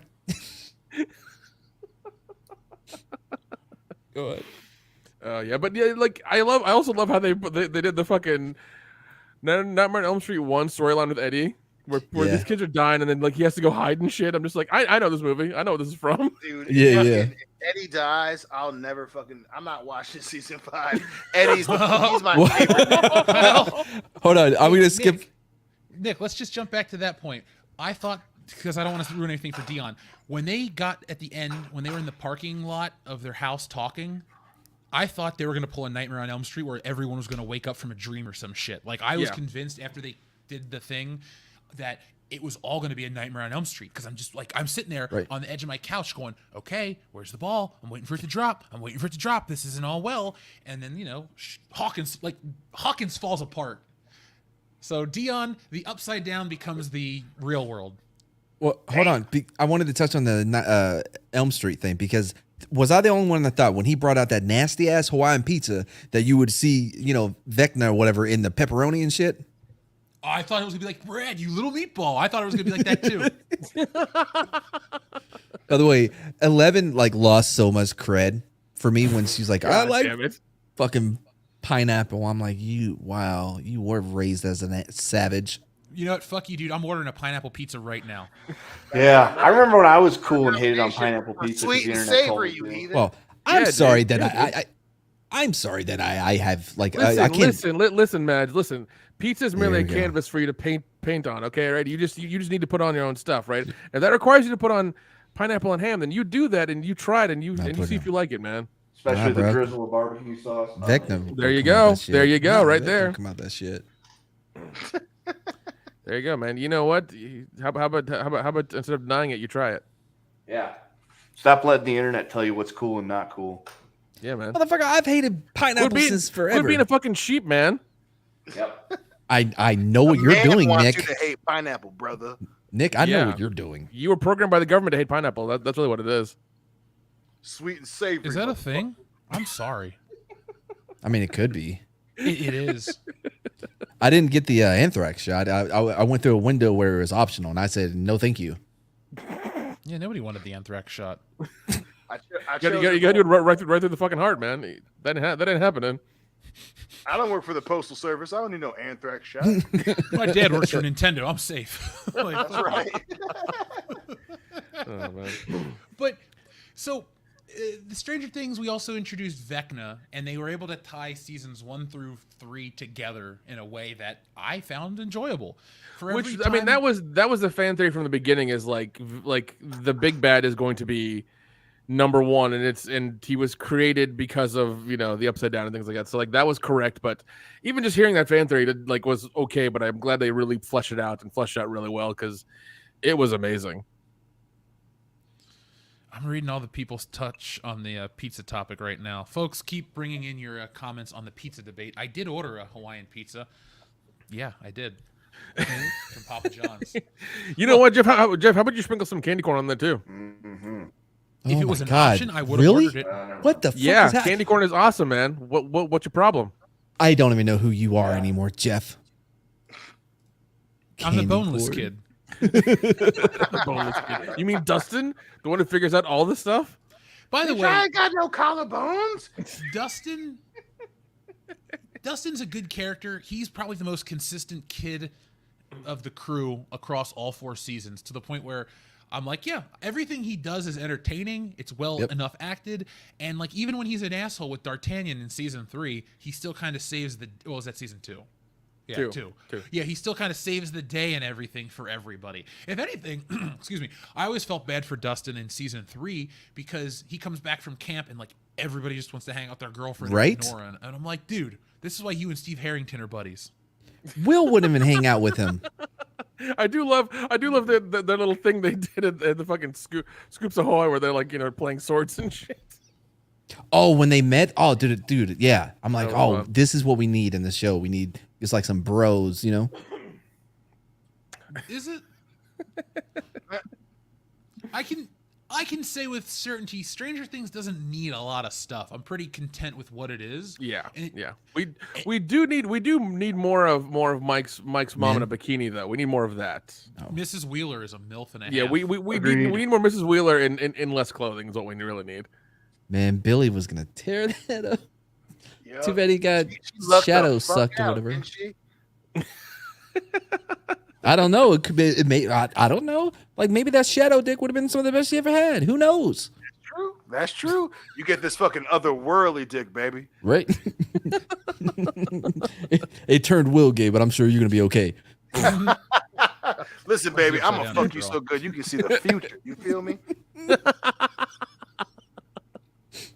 Yeah, but you know she's still stuck with fucking Will's dad, which is he's I don't know what the fucking most idiot useless character in the whole goddamn show. Yeah, He may be my really favorite, is though. so useless. That dude just like these fucking kids are coming in and out. Fuck this bullshit. Like, dude, you don't pay attention to shit. No, he ain't got time. He's working and stuff, man. What is he working? Yeah. What's his job? You tell me. What's his job? Huh? Fine-ass What's his wife. finances? I'm sorry. What? What was that? He's in finances. Okay. Which ones? The American ones. Yeah. Okay. Which ones? In He's America? in no. He's in shipping and receiving. Handling. Yeah, man. Hedge funds. That's a big part of his job. in small ass Hawkins, Indiana. He's doing all that. Clearly.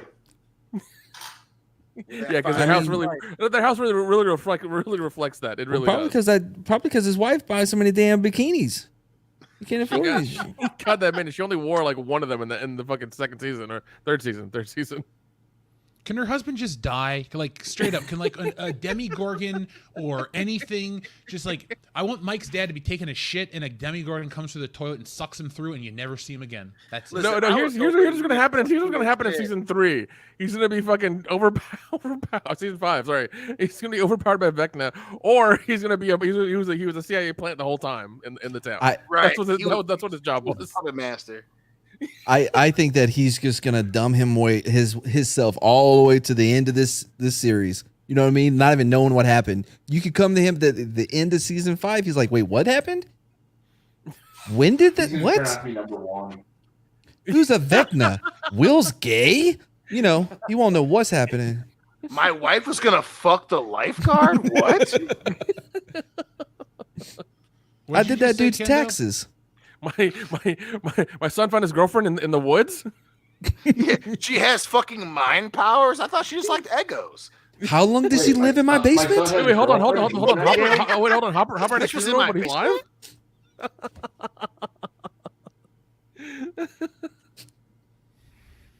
Oh man. What did you guys think of the part where Elle beat the shit out of that girl? That was Oh, hilarious.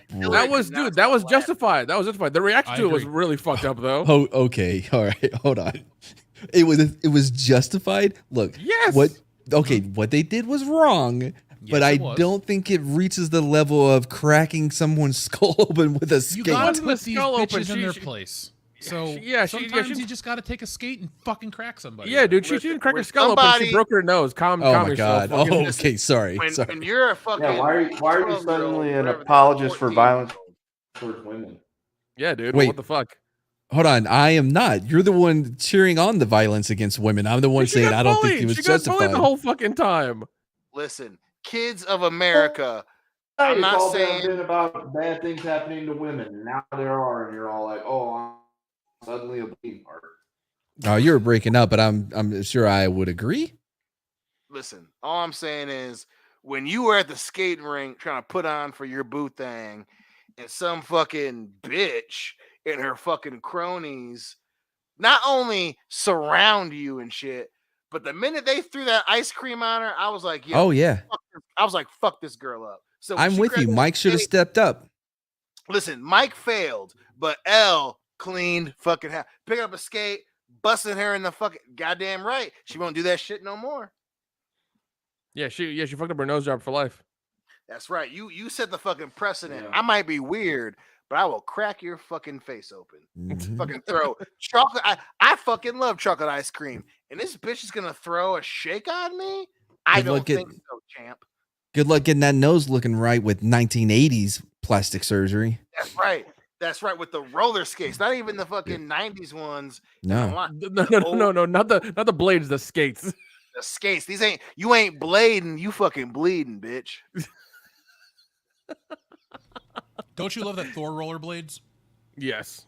That is pretty fun. But That also, the cops coming by to come and pick her up was really a fucking lot. Also, couldn't they not do that because she was like underage and shit? Well, no, they have to pick her up. She's a danger to other people, obviously. So you demonstrated that with the violence, but they should not have talked to her without a guardian. Yeah, but they weren't allowed to put her in. They weren't allowed to arrest her, put her in a cop car though, Why? because she's underage. But she is being arrested for assault. Axe. What with a skate? for no, breaking no. somebody's nose? Dude, do you know what a skate is? Like, Yeah. I mean, Yeah, it's metal and shit. It's the thing you used to roll around on. What's your point? Right. Okay. All right. Maybe I shouldn't have said that part. I spoke a little too soon before I thought of what I was going to say. She didn't chair shot her to the face. She used the skate. She probably would have been less. She probably would have walked away unscathed if she got chaired. And even then, it was one shot. It's not like she put her down on the floor and then beat her fucking head in. That didn't happen. It was one shot. That's it. It's still That's all assault. it takes. Yeah.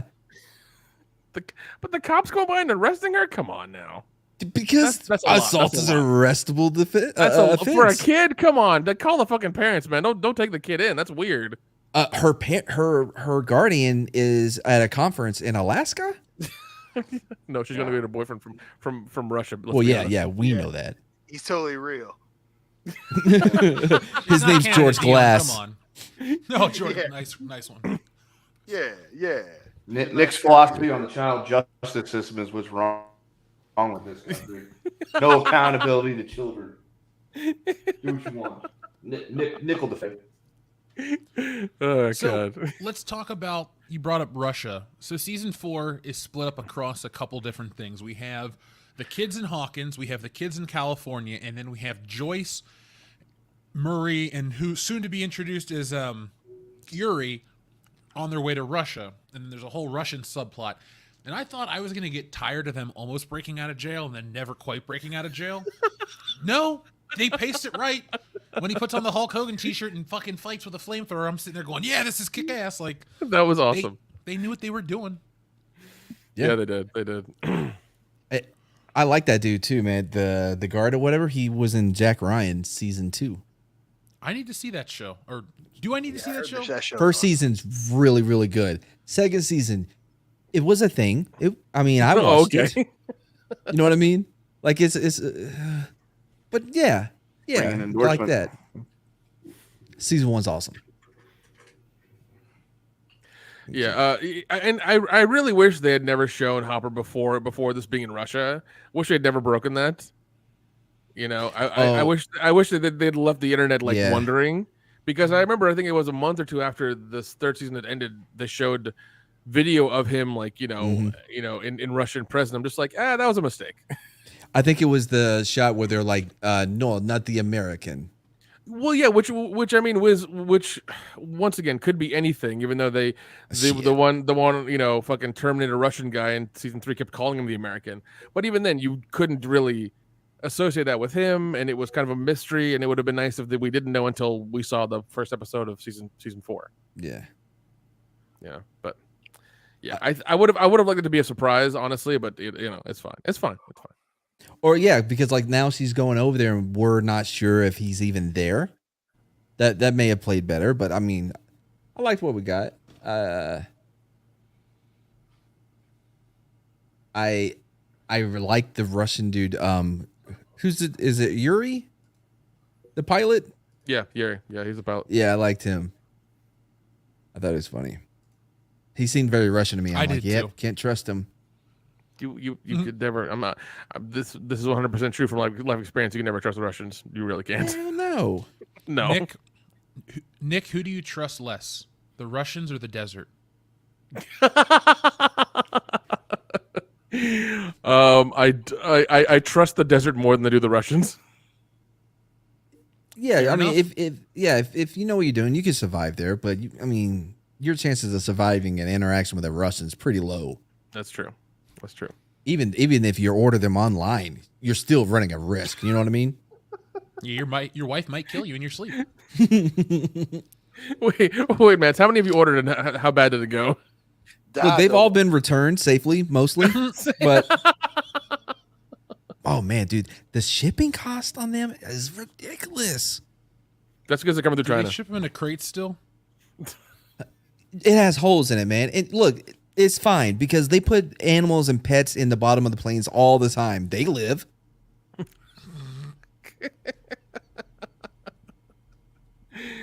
Sure, why not? You can sprinkle some cereal on the bottom of the crate, you know? God. It's fine. I mean, if it works, it works. That's true. That's true. So, where do you think Stranger Things is going to go? I mean, we only have a season left. It's still the cultural phenomenon. It never really... Because I guess the way we talk about it is we cover shit like Star Wars that never really walks the tightrope of good and bad. It just kind of shits the bed and just lays in the mire. Yeah.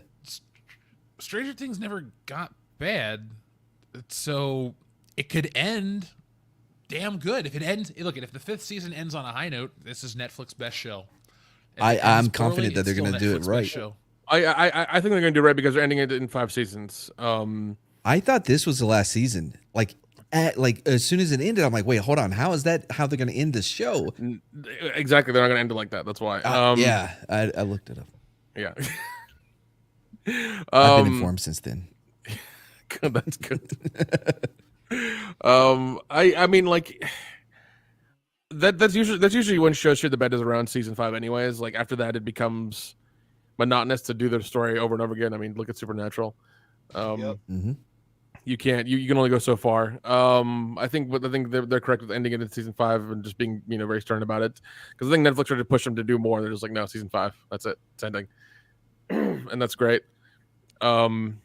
I don't know what's going to happen. I mean, it's going to come out in 2024, so I have no idea what they're going to do. I mean, I think a lot of it depends on CERN. Let's see what this new timeline has in store with us before then. Oh, Jesus. Hopefully it's a good one. Hopefully it's a good one. Right? Oh, because last time, oh boy. Yeah, some shit went sideways. Yep. Yeah, hey, Jeff, do you have any predictions for season 5? Anything you think is going to happen? Will's gonna die. Oh, I hope so. Mike, and I hope he takes Mike with him. I think a decent number of the kids will go because they're like, what is the stake? Just to fight them off again and they all survive. I think you'll lose a Hawkins kid. I think you'll have Steve Harrington ride off into the sunset. I think you'll have Nancy and Jonathan end up separate. Ugh, I hope so. But I think if somebody goes, I think Hopper might bite the bullet. I don't know, man. That kind of feels like, can you? Well, so the creators or whatever said that it's not going to be a happy ending. Yeah, that's yeah. Like, so then people. So then Hopper. I mean, Hopper. I won't say Hopper's kind of like the Obi-Wan. He has to go. Almost, he's been helping the kids out and helping 11, so he has to kind of die. She doesn't need him. Well, I mean, it's not that she doesn't need him. It's that kind of he's run his course. He's taught them as much as they need to, and yeah. He's saved their asses enough to where he probably needs to go. I'll tell you who I want to live. I want Steve and Dustin, Lucas. And I remember his name. Oh, I knew his name. Oh man, Robin, I guess, because Steve would be sad. I don't want Steve to be sad. And Pizza Guy. That's about it for me, man. Pizza Guy can go. In all honesty, he's not What? that important. He's not that important. He can really go. Maybe not now. You'll never know when you need him. He found the tracks. He did the pizza. He knew to do the salt and the tub. Like, he's pretty useful, bro. True, but still, it's he's new. He's new. He can go. It's fine.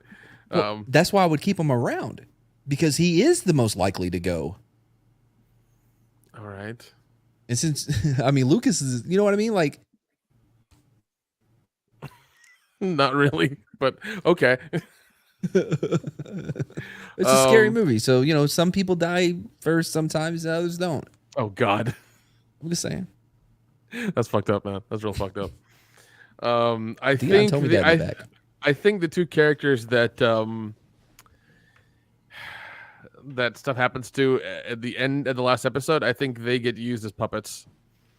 If you understand my drift, Jeff. Yeah. That the one may literally be used as a puppet because yes, those body parts aren't moving. Exactly. I think both of them will. Sadly, do what now? I think that'll get reversed. Oh, you think they're gonna?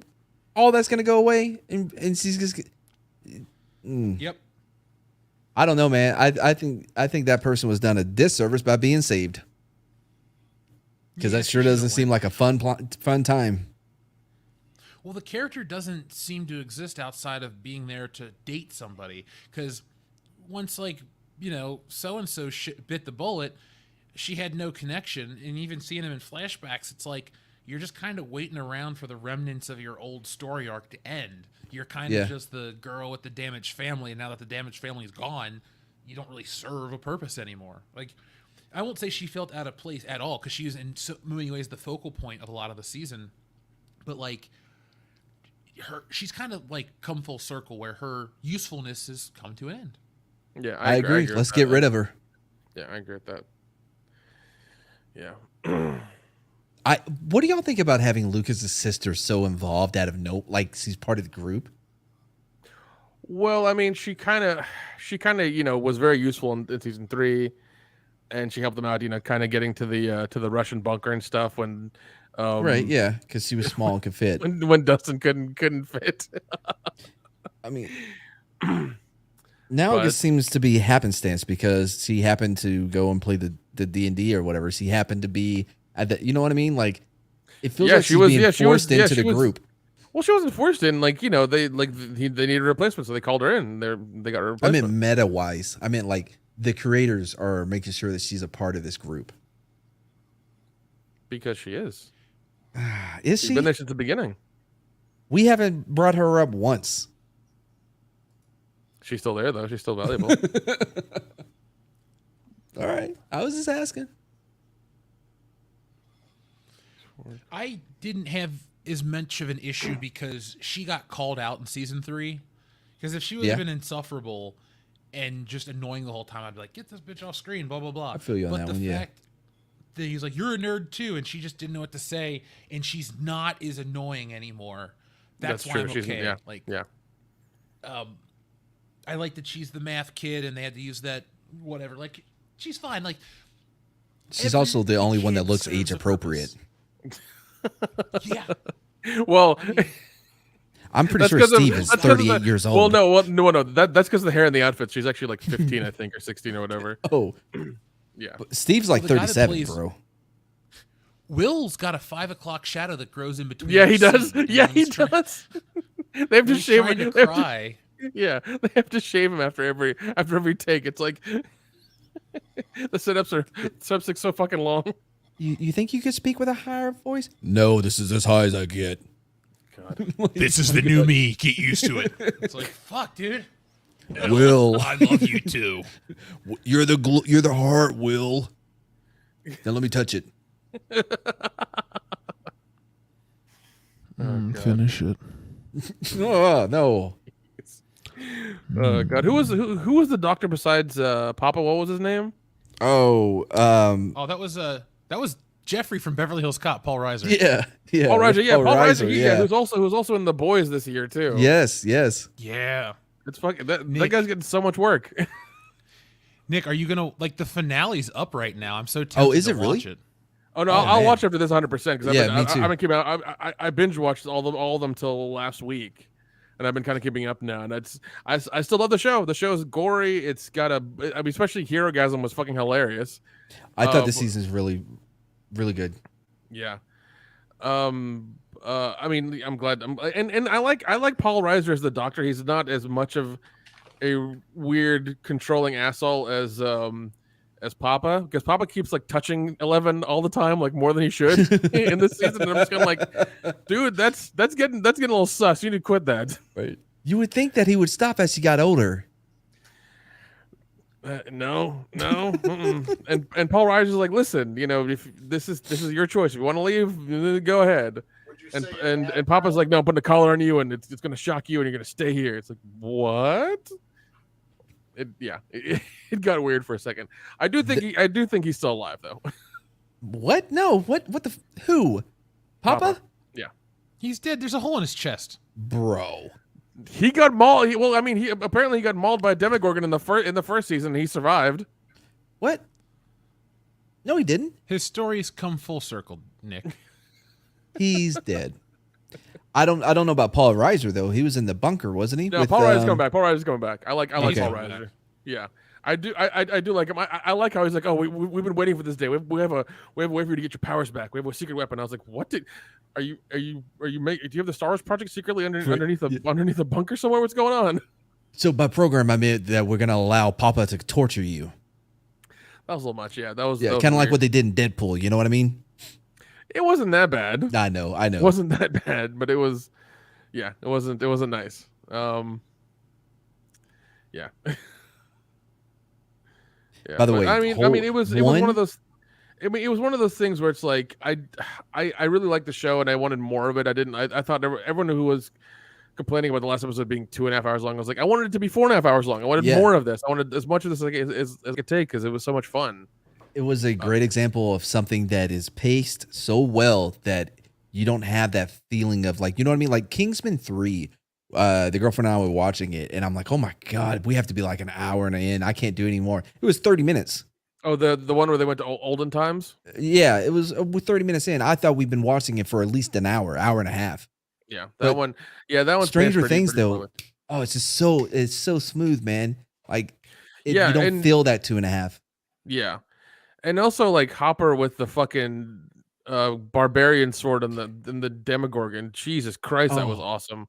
At first I'm like, oh, like I was kind of worried, you know what I mean? Because like these things are pretty much indestructible.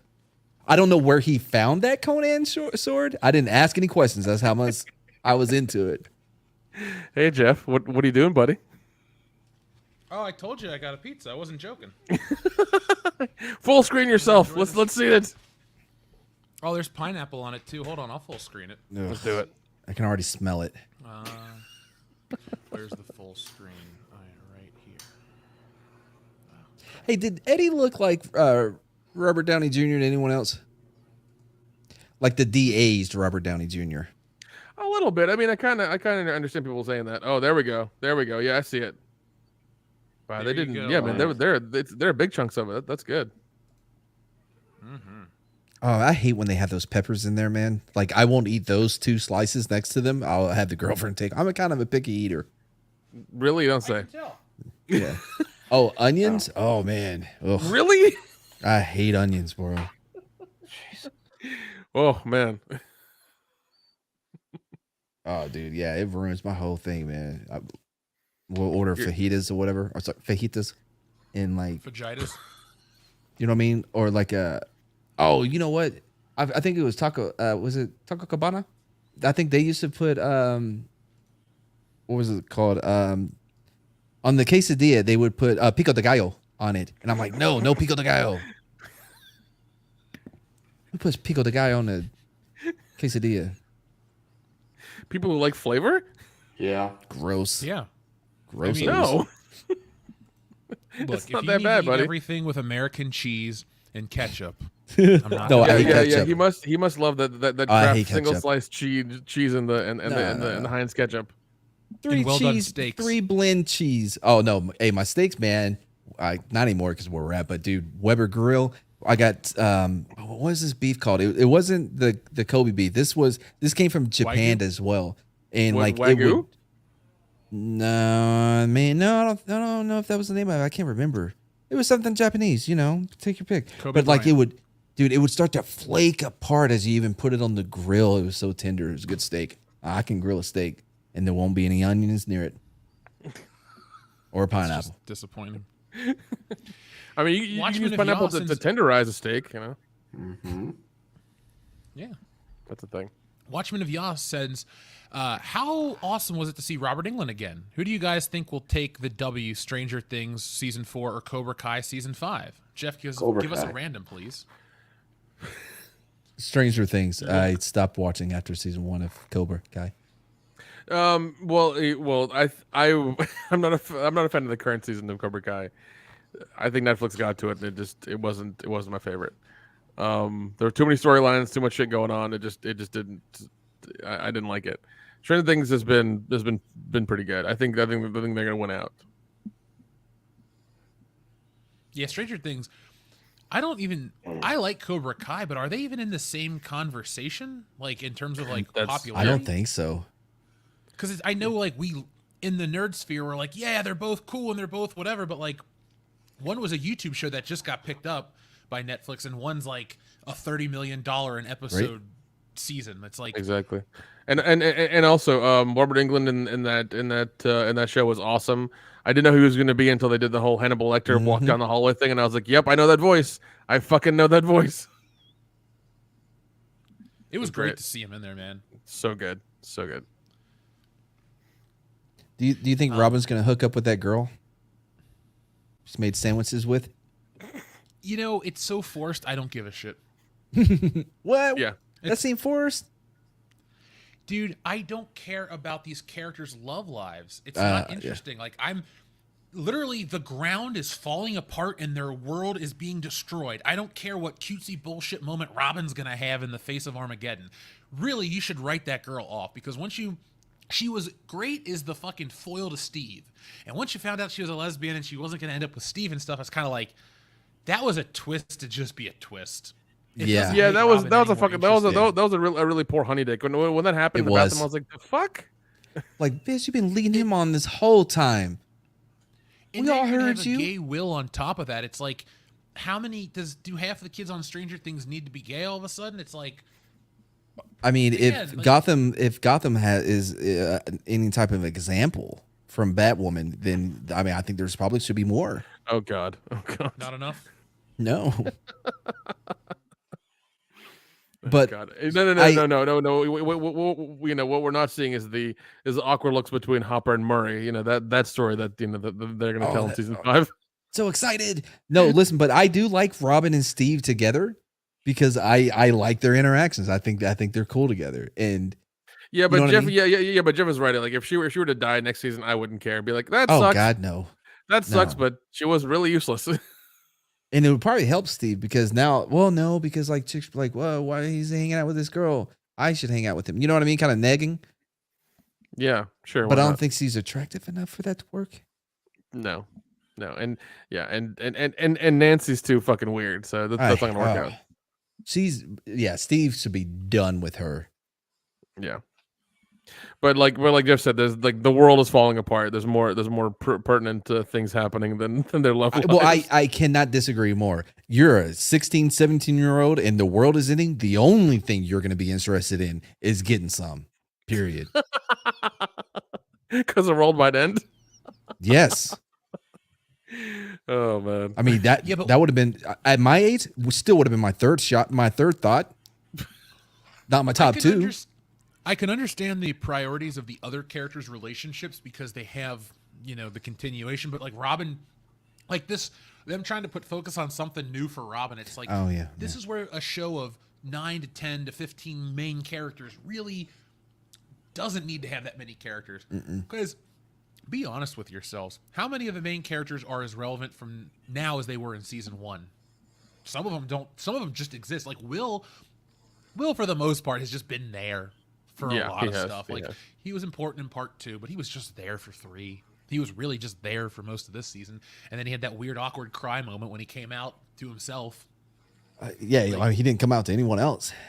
I mean, I'm pretty sure Jonathan knows. Crying. Yeah.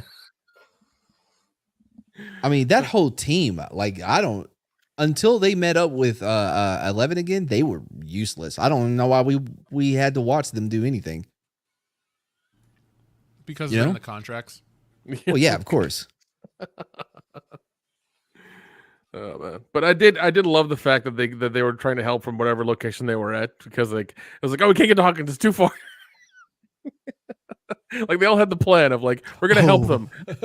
My girlfriend and I made $100 bet because she was convinced that 11 would fly by the end of this. Right? I'm like, she ain't gonna fly, because they kept saying like, you gotta fly, you gotta walk before, you know what I mean? And then you're gonna fly. She goes, she's gonna fly, and then we had to make sure, like, because she was like, I was like, okay, fine, but if she levitates herself, that doesn't count. It counts. No, she would have to be moving forward. No, levitating is not flying. Yeah, that's what I said, right? Levitating is not flying. There's a big difference. Like those kids before they came, exactly, like contortionists, that was levitating.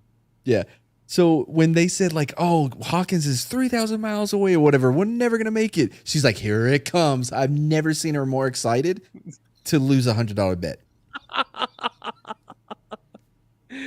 Yeah, they're not going to do that. Like, there's a limitation to what powers are going to put out there. Man, you know? Well, now she wants to wait until the next season. She's like, well, it's not over yet. No, like, I'm sorry, but you made a bet for season 4. That's how that goes. $100 right now, Venmo, Cash App, whatever you want to do.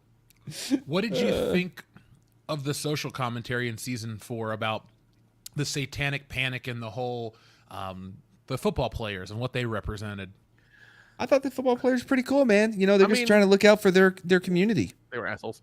I did like once Lucas kind of made a decision. He led them the wrong way and then like ran as fast and as far as he could to get to them, to save them. I loved that part so much, because I was just like, Lucas made the right decision. You know, and like I mean, once again, I get it. They're in high school; they got to fit in. They have their own stuff going on. Like, it's, you know, high school's rough. You know, you got to deal with shit. Yeah. But in the end, you know, his friends meant more to him than anything else, and you know that one guy. But I mean, didn't that really happen anyways with Dungeons and Dragons? Like, that actually, like, people thought it was a cult or something. Yeah. Yeah. I don't know to what degree. I know there was the one guy that Tom Hanks had a movie about or whatever, and it was basically, I think the movie even was trying to say that he killed him. You know, he exited his area permanently was because of D&D, but it was actually because he was dealing with being gay at that time or whatever, and dealing with all of that. That actually was what led him. But they just put it on the D&D because, you know, Tom Hanks. His politics. I don't know. I don't know how old he was then, but yeah. Yeah. I mean, Here we go right here. This better be from like BuzzFeed or somebody legitimate. Holy shit. Well, I mean, I honestly, that social commentary, I mean, it's of the time, so it's fine. Yeah.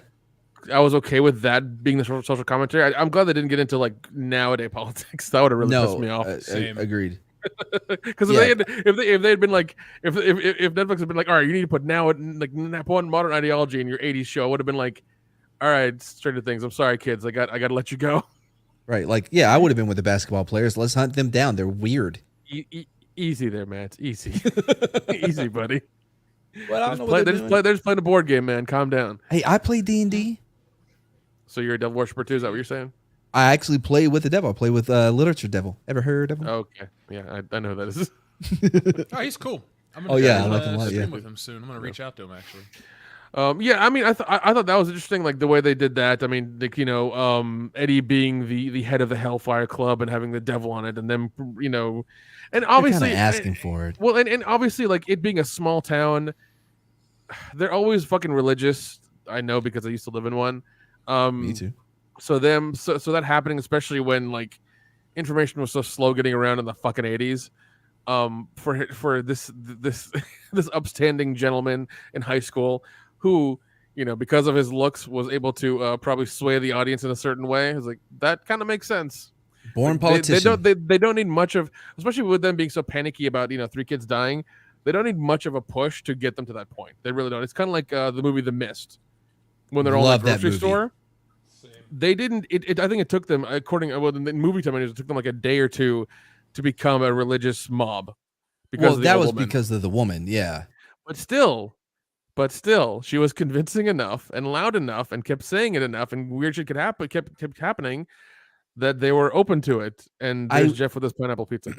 I wish that I wish they would put more money in the CGI, right? Or use more practical. I think the movie works better if you watch it in the black and white, because the bad CGI is not as noticeable. Yeah, but I mean, like, those people were already in like a tense situation, and everything was heightened and didn't know what was going on. And then when this woman starts pouting out religious stuff and things are happening, I mean, people are going to latch onto that, unfortunately, and that's the thing. That's what happened with the people of Hawkins.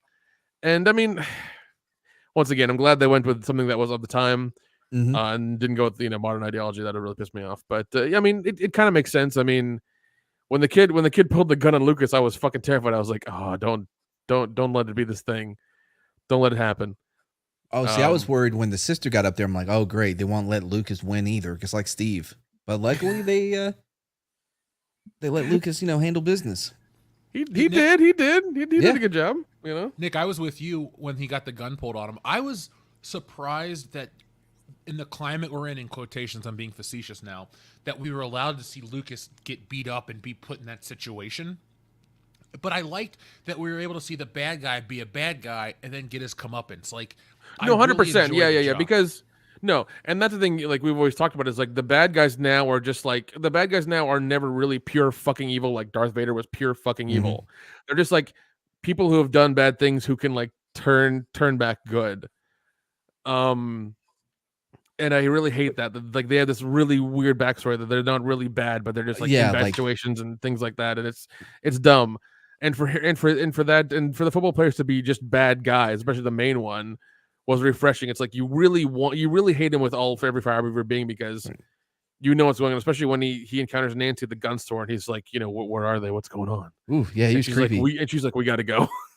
If this was on Disney, I'm sure that they would have had his mom be killed by Dalmatians when he was young. You know what I mean?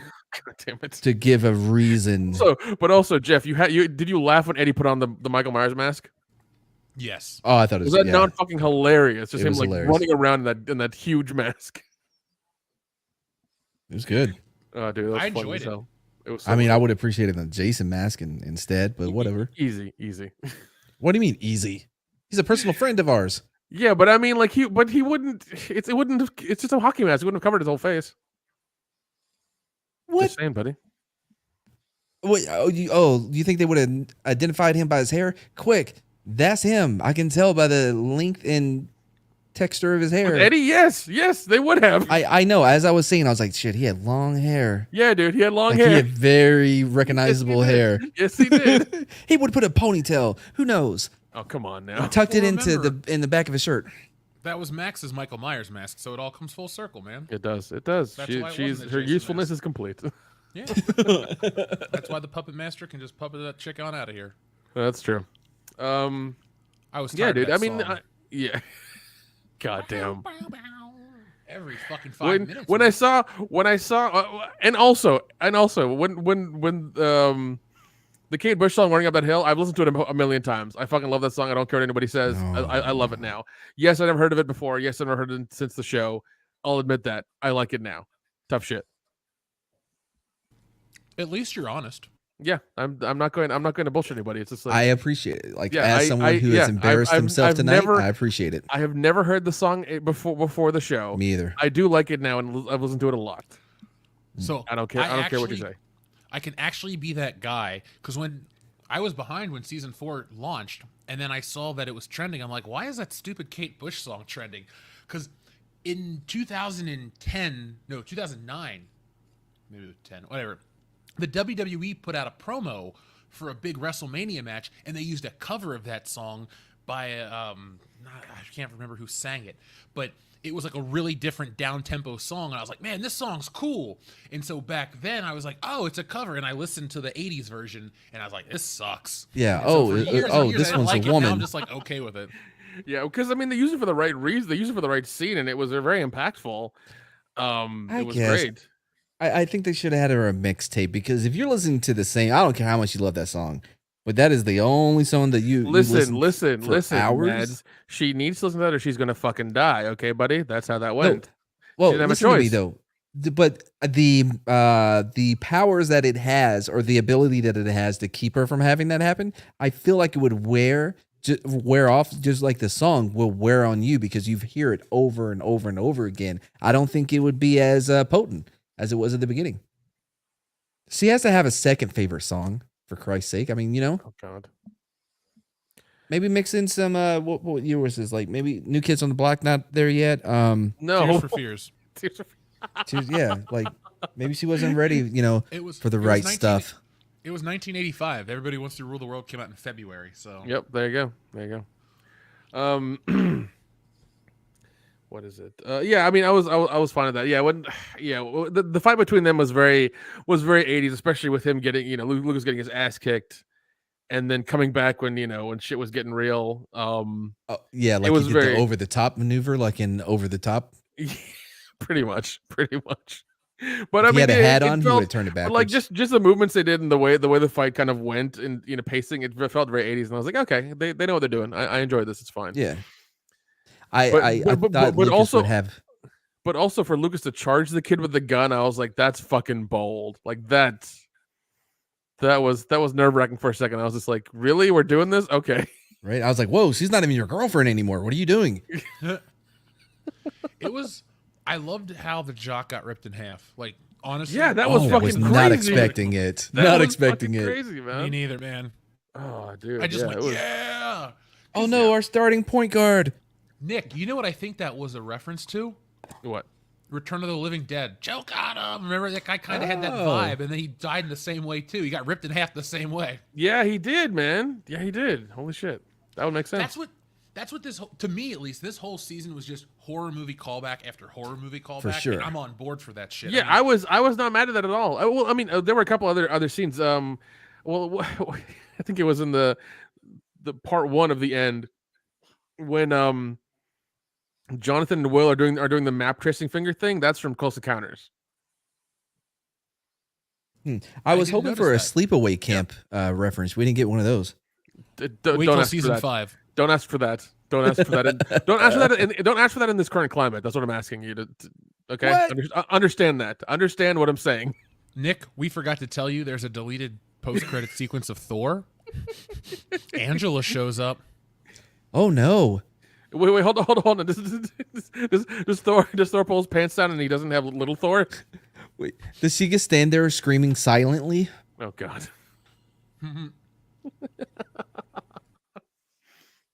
Oh, Did you man. know? I mean, Earl Jones Jr. Like his dad's in that. He's a cook. what? Oh Sleepaway yeah. Camp. Oh yeah. Yeah, that's crazy. I mean, good for him. Yeah, that's Yeah. weird to think. But yeah, I mean, yeah, no, I was for all the horror references, man. I was down for it. I loved it all. It was great. Not seeing a lot of Jason. I though. also love how they extended Hooper's story when he was sitting there kind of reflecting on himself in Russia. Oh yeah, dude. Oh, in about the cancer and all of that stuff. Yeah. Yeah, he's like Agent Orange, and I gave it to my Yeah. kid, and that's why I'm this way. And I was just like, dude. Yeah, that hit. It was, I mean, and it was really heavy, but it was really good. And they kept showing the flashback scenes from season 1. I was like, oh God. Yeah, it was good, man. It was good.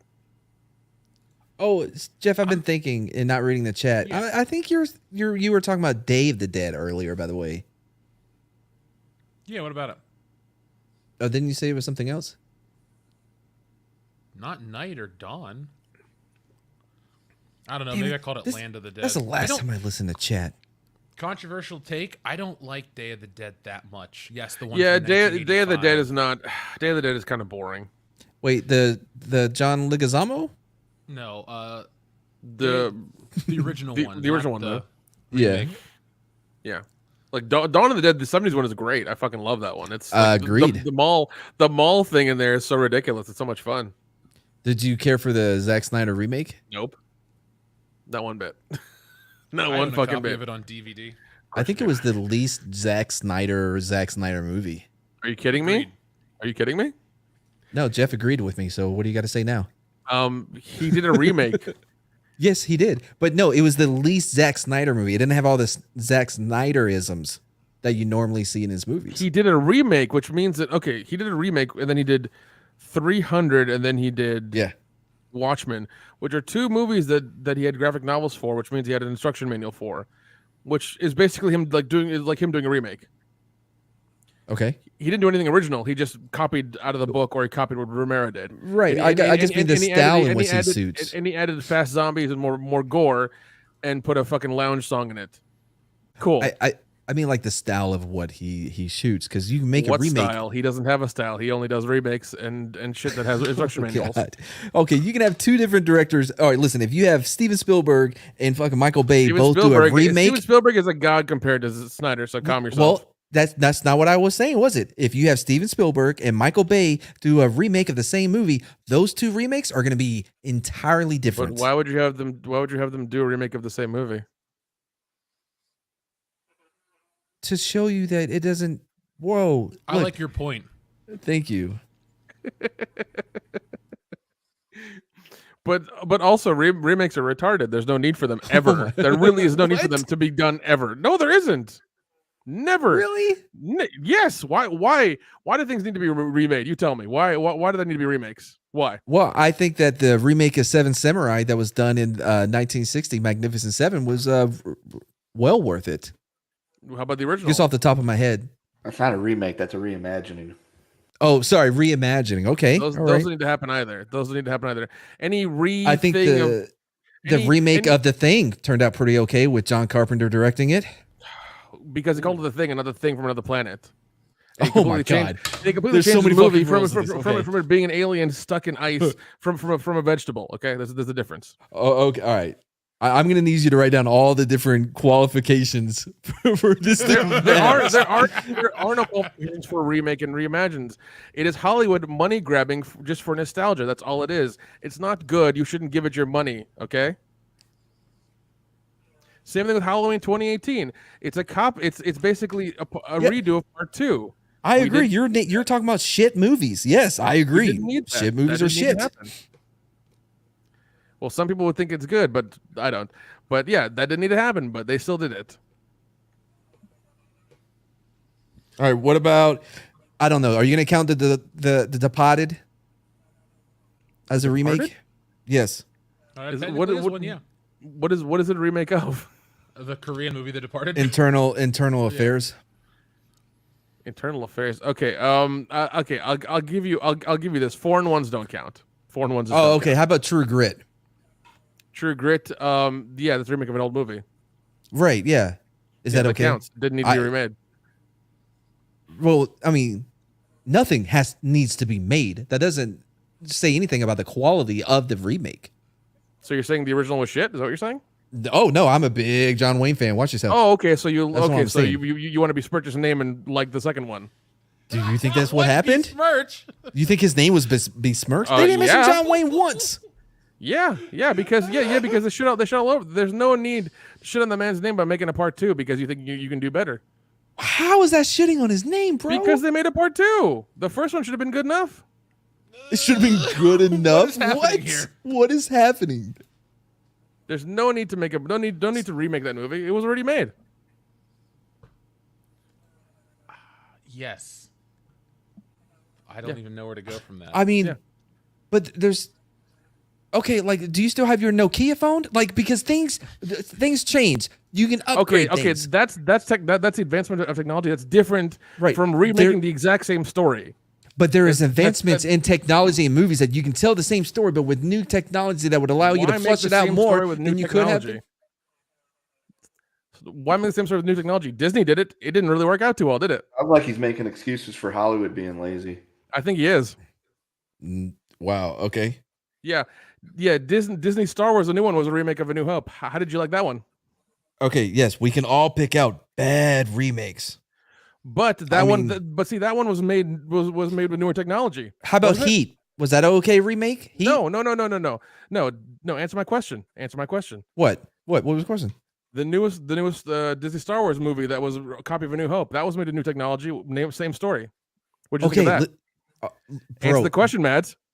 of course it wasn't good, but that's you go. anecdotal at best. You're How was just it anecdotal? naming How was it bad anecdotal? movies. How was it anecdotal? I can How name was good that movies. anecdotal? Heat From was a great remake. From your true grit argument. How was that anecdotal?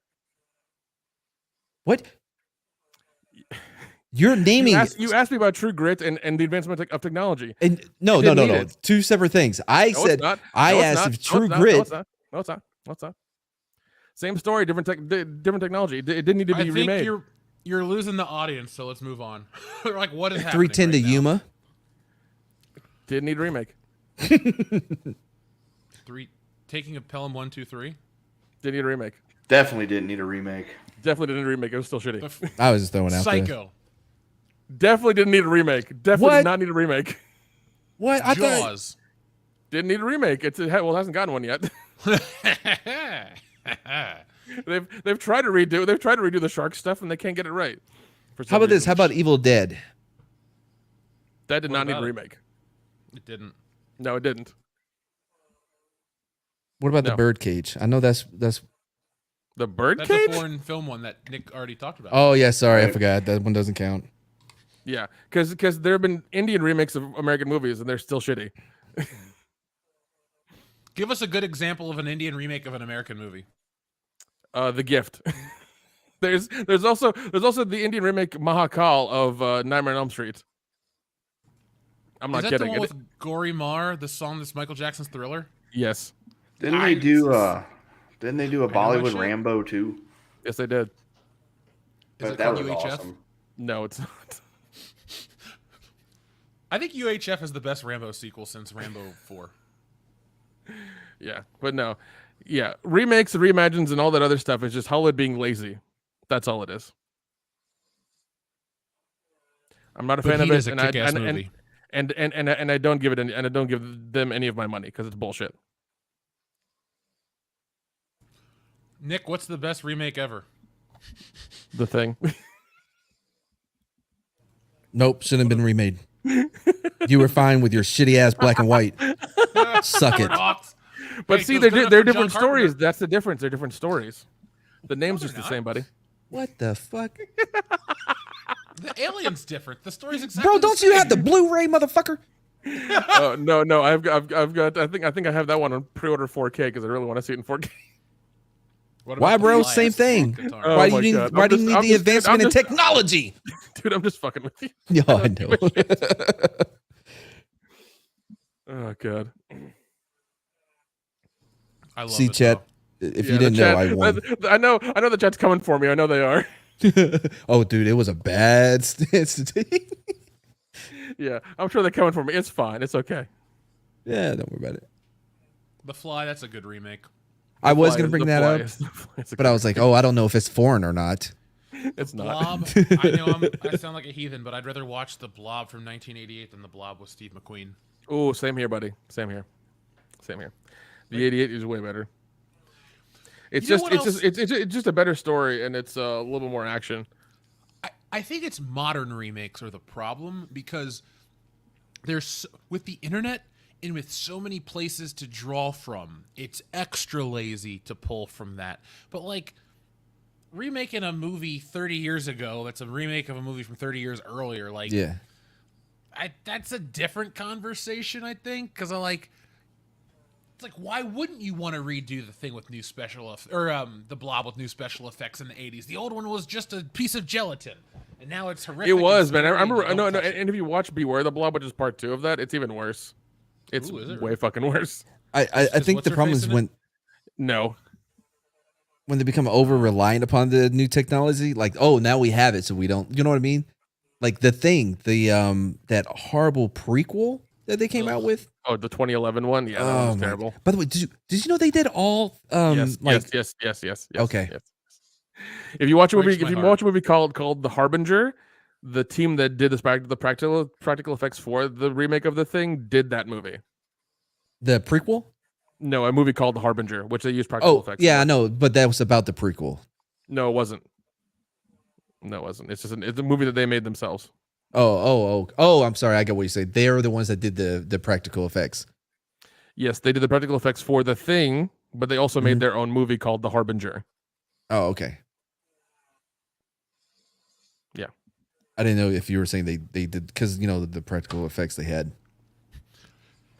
Random side. Would you guys believe there's an article that just dropped yesterday about why Solo: A Star Wars Story bombed and what we can learn from it? Wait, what? What? I thought we learned that years ago. Who's still wondering? Slash film. I'm pretty sure we Sandy covered this. Schaefer. How does he not? It's straight white men. I don't know what's so hard about this. Yeah, they're the worst. It's Why channels did we like fail? yours, Jeff, that gets hated on it and on The Last Jedi, and you brought us all down to where nobody was excited to see it at the theater, although I did. I personally am responsible for Disney Star Wars films being as garbage as they are. I think it's a high percentage. I may not say 100. I mean, Jeff, Jeff, if they have a printout picture of you with like with like like holes in it or whatever, have you on a target board? Yeah. That's an achievement. That's an achievement. Not many, because they miss a lot, because we are talking about the people that work at Disney, but That's true. Like they're darts in Jeff's picture. That'd be funny. yeah, they do have you hanging up. That'd be great. I'd be proud. I Oh, mean, man. to be the enemy of my enemy is a win. Yeah, that's Means true. I'm on the radar. Yeah. So let's check in with the audience, because there's some fun topics, and then we're gonna close this one out. John Thomas, thank you. He says, "Fuck, Mary, kill." We already did Brie Larson, Natalie Portman, Tessa Thompson. So, right? Or did we not read that one already? You read it, and then we ignored it. Oh, okay. I'm glad we're going back to it then, because I'm gonna buy Brie Larson. No, wait, buy Tessa Thompson. Bye. Wait, what? What's happening? Can I Fuck, just Mary, throw kill, them Jeff. all Fuck, out? Mary, kill. We're all leaving. It's kill, kill, kill. Bye, bye, bye. So no buys, huh? Yeah, No can we, banging. yeah, because I would just kill them all too, because I really just don't care. What was it? It was Brie Larson, Natalie Portman. Who was the third? Tessa Thompson. Oh, I mean Tessa Thompson. I guess I find the least annoying. Really? Like- have you ever read any of her interviews or seen her do an interview on? In comparison to Brie Larson, though, like I feel like, She's not much better. She really isn't. yeah, but she's cool though. She breaks into other people's houses and filmed YouTube videos. I mean, if you ever Tessa look, like, there's Thompson? no, Brie Larson. If you ever Okay. notice her YouTube videos, there's nothing on the walls at all. There's no family photos because they take them down when they break in. It's weird, I know. I think it may be like a kink for her. Who There knows? was some video I heard where it's like Brie Larson doesn't have any friends. None. Yeah, it was kind of sad. Yeah, Not the- really though. The people You that were would working know the you camera. married her. Only legally, Jeff. That doesn't mean anything. Okay. Well, So you think you can get us 50,000 for those bat nips? yeah. I'll see what I can do. I'll see if we can up my allowance. I admire your honesty, Nick. Yeah. Oh yeah. So I don't know. I couldn't. We can move on. I couldn't. All right. Unless next it's one. the end of the world. Well, Like if I'm in Hawkins, then maybe I would like just keep your socks on, Brie. I don't want to see your feet. You know what I mean? yeah. Look, she's not. I mean, if it was gun, well, they're all gone to me. Enrique Vasquez, thank you very much. He says, speaking of God of War, Dion pre-orders happen next Friday at 7 a.m. Pacific Standard Time. So I think Dion might have passed out, but I think it did. I didn't even know there was a new God of War coming out. Slander. Sorry. I think he's awake. He's probably asleep. You can hear him snoring. Yeah, he's the lucky one.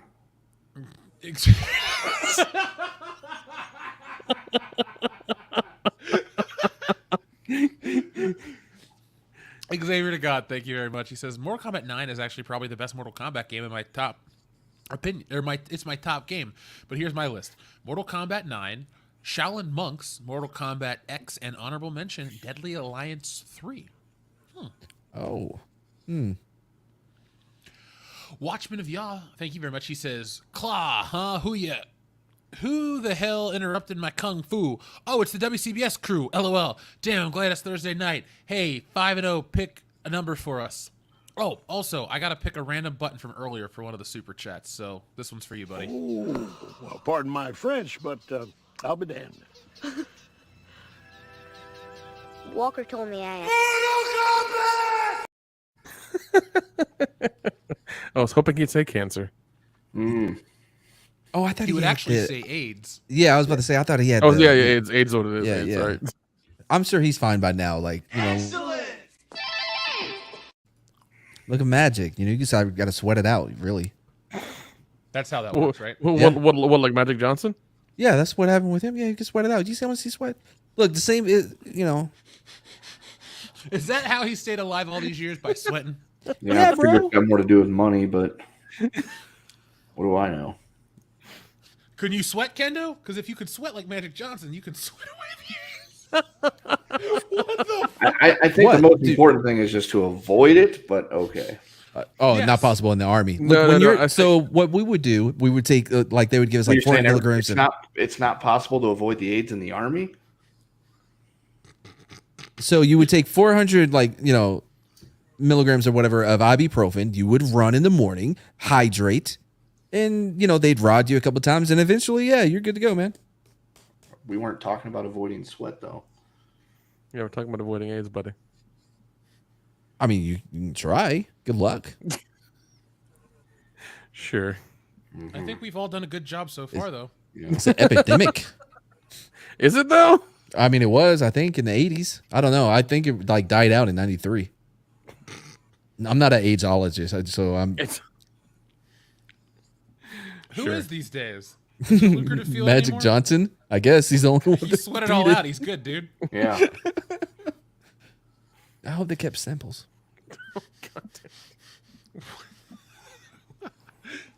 This is quickly devolving into madness. Man, we've been doing this 4 hours. I can't be held responsible. I can't believe it's still going. She was touching her face. Watchman of Yah, thank you very much again. He says, how awesome was it to see Robert Englund again? Who do you... All right, never mind. We did read that one. Watchman of Yah, thank you very much. Andrew Clark says, banana, with 3 banana pictures. Thank you, Andrew Clark. Thanks, buddy. John Thomas says, yes, there was a whole D&D satanic, but it didn't help. A couple weirdos killed someone with a sword. I was in high school back then. That's crazy, man. The 80s was a different time. I mean, even with all that stuff happening, I think it was still better than now. So. Oh yeah, bro. Would you trade in the instant access to the internet though to live back then? Yes. How Jeff. far back? Yes, I would. Yes, Jeff. How yes. far, like, can we still have AIM? No. Give me port me back to January 1st, 1980. Port me back there. I will gladly give up internet, iPhone, DVDs, HD TV, everything. Just port me back there. It's fine. I'll be okay. The only reason I would go back is to invest in shit with my future knowledge, and then come back as like a trillionaire. Like that's literally the only reason I would time travel for that. Well, yeah, of course, man. I thought because for me, I would be mid 90s. You know what I mean? Where because the 80s, man, you have the clowns running around kidnapping people. That only happened in the vans. And that wasn't rampant. It wasn't an epidemic. It just happened in one place. But it happened in the 80s. Yeah, I think it was the state of Florida. It happened. Well, then don't go to Florida in the 80s. Then live somewhere else. No. I'm reluctant going now. You know what? My parents lived in Florida in the 80s, and I still wonder how they got out unscathed because I remember so much had happened there in the 80s. Our friend John Thomas Watchman of Yah asked, what did you guys think of the Lightyear director pulling a Ryan dickhead and attacking the fans? Can I get a you're fired? Of course you can. I didn't know that was a thing. I might have to make a follow-up video to close out our Buzz Lightyear trilogy. I mean... No idea. Screw you! You're fired! Fire! Fire! Fire! Fire! Fire! Donald Trump? Yeah! not reelected. Oh no! Now I'm never gonna know what he says. Nope.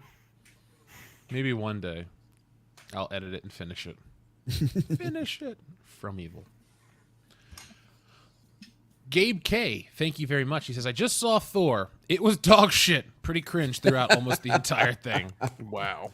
I think I saw somebody else say it was first movie he's ever walked out of.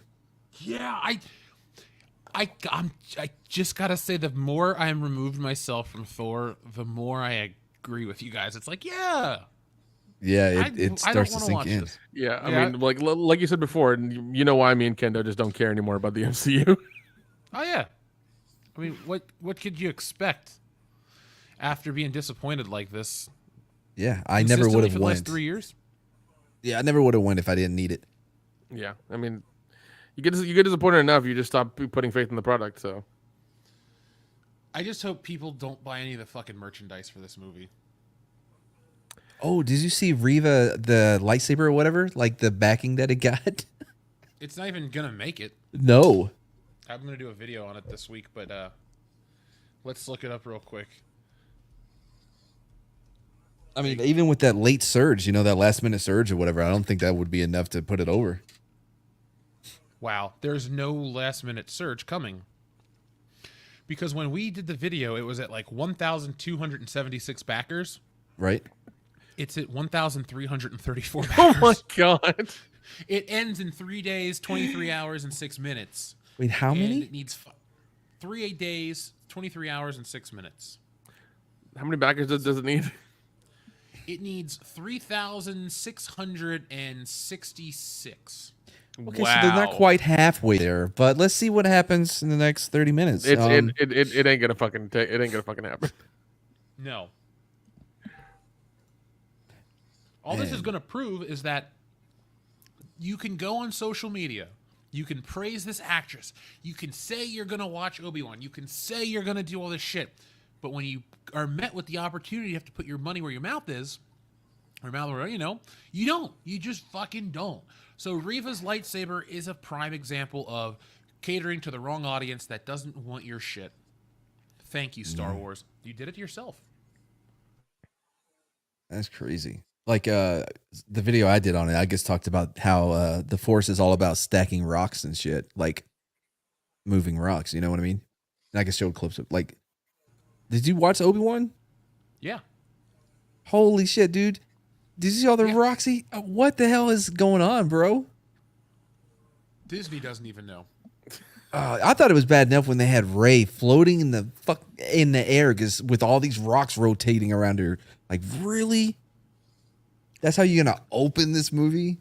Well, Star Wars only knows how to do one thing these days, and that's copy the shit that came before. They're like, hey, in Empire Strikes Back, Luke lifted boulders, so everybody lifts boulders. How about you come up with a new thing to fucking lift? Or how do you come Luke only trained that way because they're on Dagobah, and it's kind of like Henry Jones Sr. in The Last Crusade about a Charlemagne. Let the birds be my army, and the rocks and the trees and all that shit. Yoda was talking about the environment and the Force and how shit flows together. Luke was in nature training. It made sense. Like, the Jedi, when we watched the prequels, how the Jedi trained then, they weren't all lifting rocks and doing shit. They had training remotes and droids and other training methods.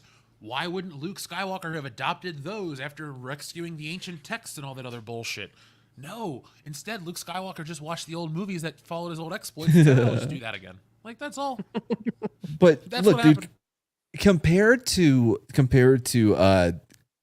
everything that came after, Luke was stacking pebbles, barely able to stack those pebbles. You had Rey and Obi-Wan and damn Vader cracking the ground like an earthquake. I mean, it doesn't even compare. Like, it was more than what, Thanos throwing moon rocks at Iron Man. Which I used that clip in my video too.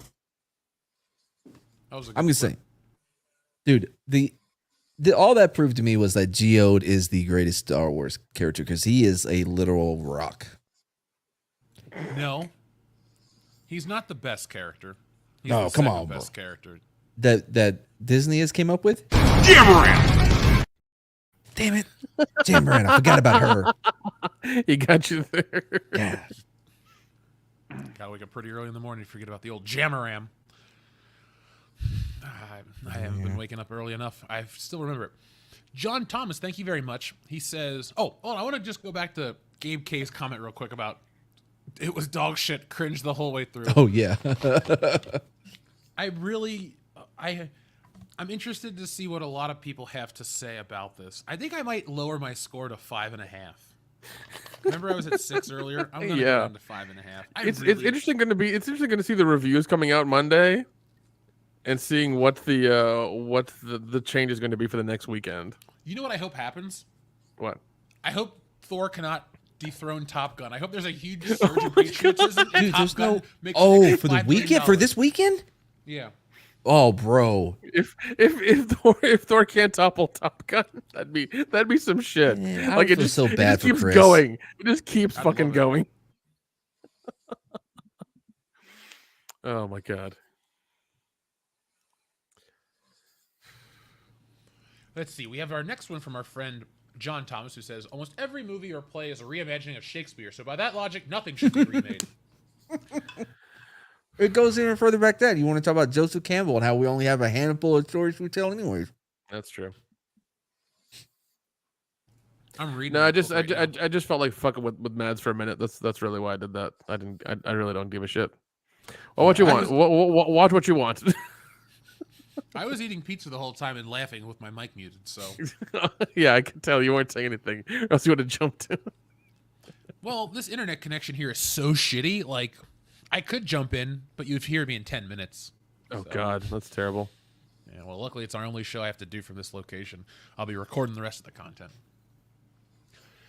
But John Thomas, thank you very much for that. That's a very good point. Xavier to God, thank you for both of these. He says, I find it dumb when they say remakes and reboots are supposed to be for a new audience with that bullshit, and they don't care besides for actual fans. No, they don't, because because those things are made for the previous audience as well. Like, and it's only made for nostalgia and like you and recognize the name or the characters or some of the scenes and stuff like that. So, I know which I'm cool crazy. with if it's done good. But I mean, yeah, if it's done good, like what was it? The My Bloody Valentine remake was actually done good because the first one was not that good. The 3D one is actually quite fun. Yeah. Well, remember what they used to do when we were growing up? They wouldn't remake a movie. They would just put some money into it and like put it out on tape or make an event out of it. Like that's how Are you talking about like after 05? No, I mean like back when we were growing up, like, for example, Star Wars didn't have a new movie. They're like, here's a video box set, and here is an action figure toy line and some video games. Okay, like, that was enough Comics, to get it back. Yeah. Like, I miss the day where it's like, hey, you want to get kids into Indiana Jones randomly in the late 90s? Let's put out the movies again. They didn't try to make another Indiana Jones in 99. They put out a video game, they put out a box set, and they got kids hooked. I had already been into it. And they showed it on fucking TBS every Saturday for 4 weeks. Rightly so. Hey, also we have Young Indiana.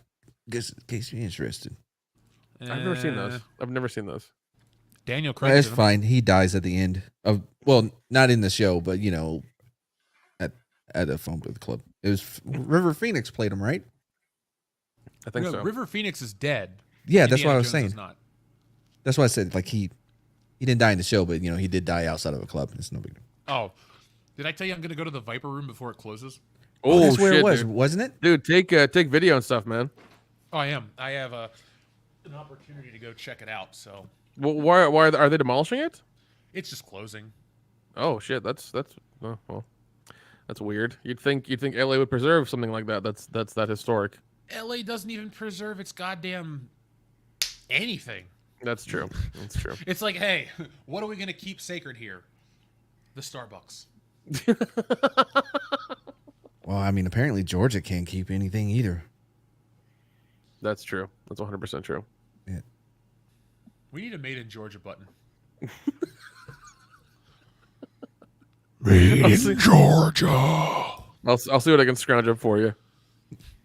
Wouldn't Mindy be Made in Georgia? I'm By the sure way, she would be. by the way, I've called her out on this too, so I can say it now.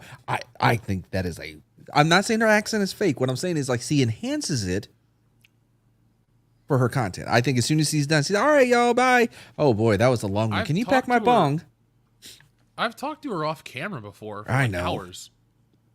With you. Yeah. Well, but still, how do we not know she wasn't faking it then? I'm just saying. Your theory is You like can't- Lena Dunham. Yeah, It collapses in on itself. yeah. You can't trust anybody, Mads. Nobody. No, well, not a woman. Nobody. Stone Cold Steve Jeez, Austin style. this Jesus, going for a man. guy who has a girlfriend. Calm down, buddy. Calm down. She's asleep. That's fine. That's She your doesn't listen to excuse. this show. Our audience is 97% male, so There you go. we know our audience. If we pulled That's up true. a picture of Trish Stratus from 1999, most people would be very happy. So No, yeah. I know it would be. didn't care for her look. go home. She looked like she looked like an old lady that is, you know what I mean? That is trying to look like what's her name from WCW? One of the Nitro girls, long legs. Did she marry George Clooney? Stacey Keebler? Yeah. She Trish wanted to look Stratus young came out like. befo- I know, Trish but Stratus she came out before her. absolutely many years before. Like I'm just saying she was trying to look young. She didn't come off that young to me. 12-year-old me saw Trish Stratus and went, "Holy shit!" I didn't think how old she was. No, I okay, just for went, me, holy shit. who was the chick that was with Beaver? What was his name? One of the Moss. Terry the Runnels Moss guy. is who you liked. Yeah, I think so. That was the one. That chick looked. She looked like she had STDs. Well, she did. Ask Goldust. She probably- He'll yeah, tell of you course all she the did. stories. Apparently, Mads likes them dirty. What I mean, I Like mean, you're some guaranteed dirty. something. You know what I mean? Like once you get rotted once, like it's pretty easy for them to put it back in. Okay. I don't even know if they do that anymore. Probably not. Oh, no. Probably not. It's because you're a man of taste, Mr. Julian. The third turd says Trish was smoking. Yeah, man, you were wrong, Mads. Like, you can be wrong. Am I not? and Am I will mixing still- people up? Probably. Let's hope so. Yeah, because Trish was awesome. Yeah. Was she hanging out with Jeff Jarrett? No, that was Deborah. That's what I'm thinking of. Yeah, Deborah is exactly what you said she is. Yeah. So I was right. I mean, you're right about who you were talking about. You're not right about this, though. Oh yeah, now I know who you're talking about. Okay. Yeah, I mean, like you're like talking shit, and I'm like, dude, are you blind? I was thinking of Deborah. You know, puppies. The older think it's you time to can- go to the pasture of puppies. Listen, Jeff. When you set yourself on fire, okay, sometimes it affects your vision as well. Okay. All right, fucker. I didn't set myself on fire. I'm sorry. Fuck made me spit up my drink and shit. Trying to get over here. Here's what I was. When I think Trish Stratus, though, this is her, man. I'm just like, how do you? Yeah. Do you know who that is? Do you know who that is, man? Yeah, man. That's Test. That's Prince Albert. And No, the female, not the her. the female. Oh, her. It's TNA. That's Trish Stratus. Okay. I looked it up on my phone when I realized that I was talking about Deborah. Andrew in the chat, I might have been your friend in the 5th grade because I was in the 5th grade when Trish Stratus was popular or new, and oh my god, I think I had her poster. Okay, I had her poster, but I didn't hang it up. I got her poster as a free promo from a video game, and I just kept it in the wrapping. I was like, It's I'll too put sticky? it up one day. Yeah, you can't get it out the plastic anymore. I was just like, oh, it too. Listen, you can't unroll it; it's gonna tear, right? You only save them for special occasions. Right? Yeah, It was from the early thousands, guys. It's over 20 years old. It's a rare piece now. We have to take care of it. That's true. The fuck? Did you buy a second? Like this is my personal one. This is my I'll show friends in years from now. Oh, Dawn Marie from ECW. Nice. I remember her. Yeah, Trish Stratus and Stacey Keebler's brawn panties matches were legendary. Those were fun matches, dude. Those are fun matches. We need those again. We do. WWF in the year 2000 was the absolute best ever. Even the game. Which one? The 64 on the N64, was it WrestleMania 2000? Oh yeah, because in the year 2000, No Mercy comes out, which is, in my opinion, the best game ever. So that's why I was asking which one you're Okay, talking yeah, about. okay, yeah. I can see that. All right, so back to the audience. Oh, Xavier right. God, we read that one. He said, "Is there a bad movie that was remade into a good one?" Of course. Yeah, My Bloody Valentine. It was not that good to begin with. It was real slow and not really filmed well. Then the 3D one that came out during that era was actually quite good and fun. Also, probably The Thing. There was a Thing from Another World, and then made into The Thing in 1982. So yeah, that one was made from almost like a side scroller movie that was black and white to an actual like balls to the wall crazy science fiction movie. The Blob also. I mean, much respect to Steve McQueen in that one, but the '88 one is just more fun. It's just way more fun, more gory, more fun. It's just a good time. I'm looking. Man. You know what the shittiest remake is, in my opinion? What? Willy Wonka or Charlie and the Chocolate Factory. Even though, oh God, you yes. Yeah, it's pretty bad. Yeah, that is terrible because you took something that was already awesome and tried to catch lightning in a bottle again and didn't fucking work. yeah, it's bullshit. Or Aladdin. That's another shitty remake. Well, Andy you know, Clark says banana. Well, I mean, to kind of stay on the Willy Wonka thing, they are doing a prequel and doing a story about Willy Wonka himself, the movie about him and him himself. I'm sure they'll. Chalamet?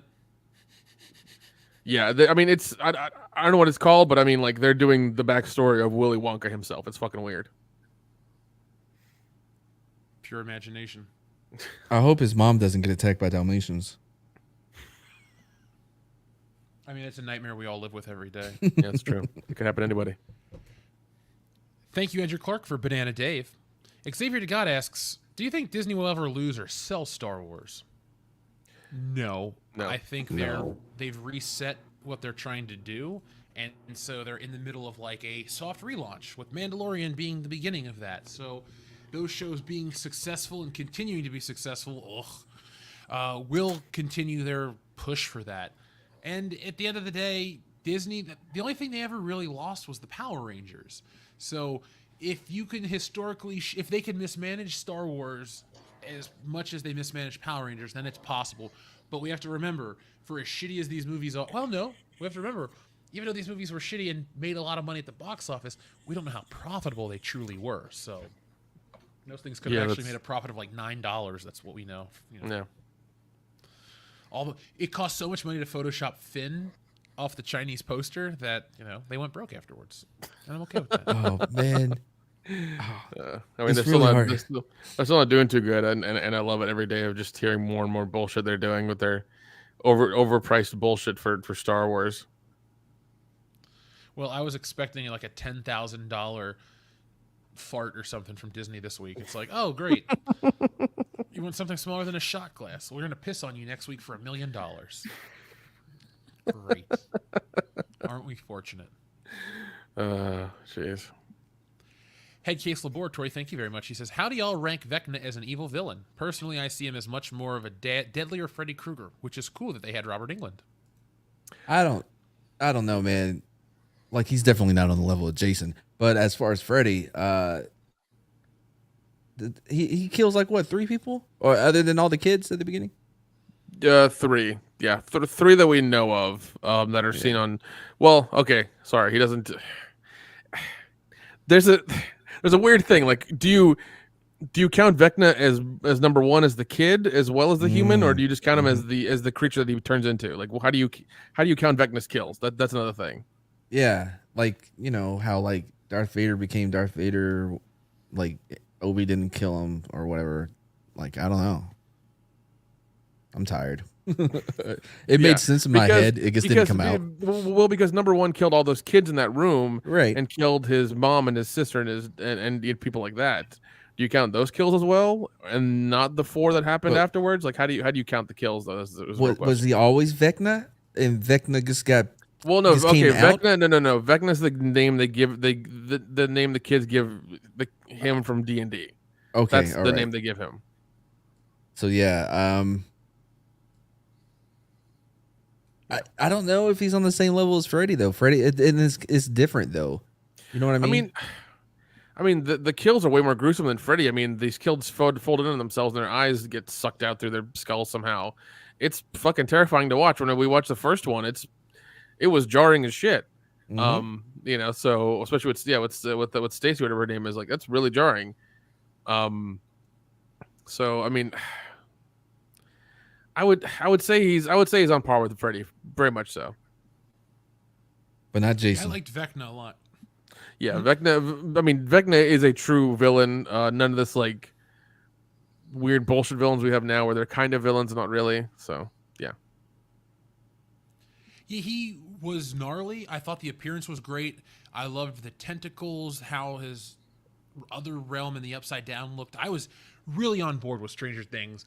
And as of late, you know, with digging deeper into comics and drawing and doing all the art myself, I've really been paying attention to the design work of a lot of this stuff. Vecna, at first I thought, oh, this just kind of looks like a dude in a suit. But then when I learned what Vecna really was, I really loved the design and was just on board. The character's cool. Like, every season of Stranger Things has to escalate the threat. First season, it's just a Demigorgon. Then they learn how to beat that thing. You know, now they can take a couple out in an episode. I like it. It's like when you play a video game. The first time you go through, it's really hard. Then you got more experience points, and you know how to take down the level 1 guys when you're on level 4.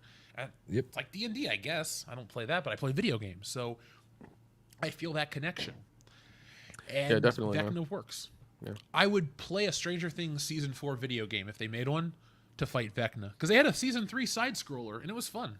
Yeah, I mean, I would love a video game from them. I really would. I would definitely pay for it for sure. I'd pre-order it and stuff.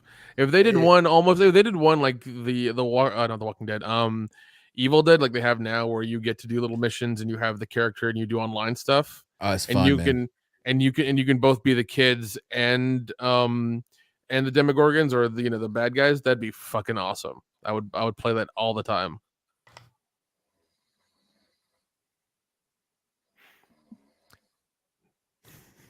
It depends on how the game is. Yeah. Yeah. What say you, Jeff?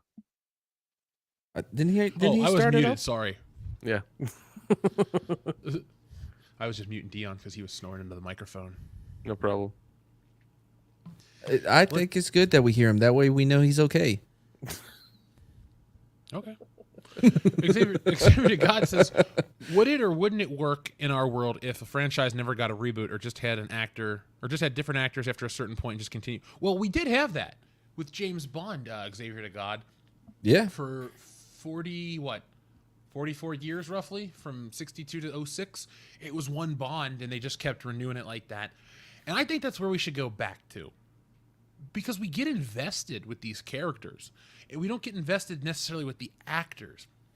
If you do it the right way. And they tried to make Daniel Craig's thing his own thing and try to redo Bond and give him a wife and a character and this whole bullshit. And it's like, we've had that before. We don't need that again. Just carry on with what he was doing. Make him the spy. Make him save the world. Yeah. It's fine. I don't need my Bond doing parkour. Very true, and also don't extend it past the movie. Don't continue the story onto the other movies. It's not how it works. I mean, I understand like small elements, like him seeing his wife at the grave, or things like small tiny things are fine like that, but not the big stuff they're trying to build out in the Daniel Craig stuff. I'm with you, man. I agree with your assessment of that. I wish we would get. Well, it's over now. I wish they would have done something different. Yeah, because I remember in one of the Roger Moore movies, like he visits his wife's grave, and it's like it's a moment and it's done, and that we move on, kind of thing. Yeah. I want the superheroes to do that. Yeah. Definitely. Yeah, more foraging. I agree. Like, did y'all see Old Henry? It was my favorite movie of last year. Old Henry? I don't think so. Oh, man, it's such a great Western. Not one woman in it. Well, there's one, but she's buried. It's fine. But, it's such a good movie, dude. Old Henry? No, I have not seen that yet. Old Henry, yeah. It was my favorite movie of last year. And it's on Hulu. I'll check it out. Cool. It's dude, it's my favorite Western is probably Bone Tomahawk. That one was fucking awesome. Oh my god, that was violent as shit. Dude, I am such a big fan of S. Craig Zoller is the director. He also did Dragged Across Concrete and Brawl and Cell Block 99. I've seen both of those. They're yeah, wonderful. that's all him, bro. Yeah, he's great. I love his work. Cell Block 99 was really good. Was really fucking solid. Even the ending when you're like, "Oh, come on, man." Ain't nobody believing. I knew how I was going to end it. I knew how I was going to end it. I was accepting of it. I was like, shit, okay, fine. But he has a very like 70s style, which I'm down with. I'm okay with that. Yeah, man. I was hoping because so the producer that he always works with was actually the producer that worked with Gina Carano over with Daily Wire. Oh wow. And okay. yeah, I watched the Terror on the Prairie. It was good. I think people hyped it up just because of who it was. For you know what I mean? Yeah. But it was good. You can see some traces of kind of that same feel. Not nearly as good, but yeah. I mean, at least they're trying to do something different. You know, I gotta applaud them for that. Oh, absolutely. You know, they're trying to fight the system. I can't knock them too much for that. Mm-hmm. And it was watchable. It was just, for me, like it was just a little slow. Okay. But yeah. And her acting was hit and miss. There were some moments I'm like, oh, really good. And then like, oh no, why did you follow it up with that? How do you, is that like, do you have to buy that on pay-per-view or something? Yeah, you have to like have Daily Wire membership or whatever. Oh, I do not. Okay, well, TLJ Screwjob asks, have we ever seen Sharp? Spoiler, Trevelyan respawned and kills Bond. And it's Daniel Craig, too. Sharp? Yeah, spelled with an E. Have not. Don't know what that is. I've seen Layer Cake. Seen it either. Yeah, that's a good one. Mm-hmm. I own that on UMD. I have it for my PSP. There you go. I have it on my I had it on my PSP too. Oh my god. It was like free or something, or it was like $3. Yeah, there was some reason I got it. I had Clerks, I think. Like and Air Force One, but I never opened up my copy of Air Force One. They also released the Chris Benoit DVD on there. I love that song from Ooh, Nelly, Air Force One. It was so good. Nick, oh yeah, man, Nelly. So hard. Come on, bro. Yonka Stonka Air Force One. Yeah. What about Batters Up? It's Murphy the Lee? Jefferson's theme song. Oh my god. Anyway, moving on. Sharp, I will add that to the list. TLJ Screwjob, thank you. Xavier to God, I'm going to read both of these. Did you guys ever play WWE Superstars the game? Let me just make sure. Say it again.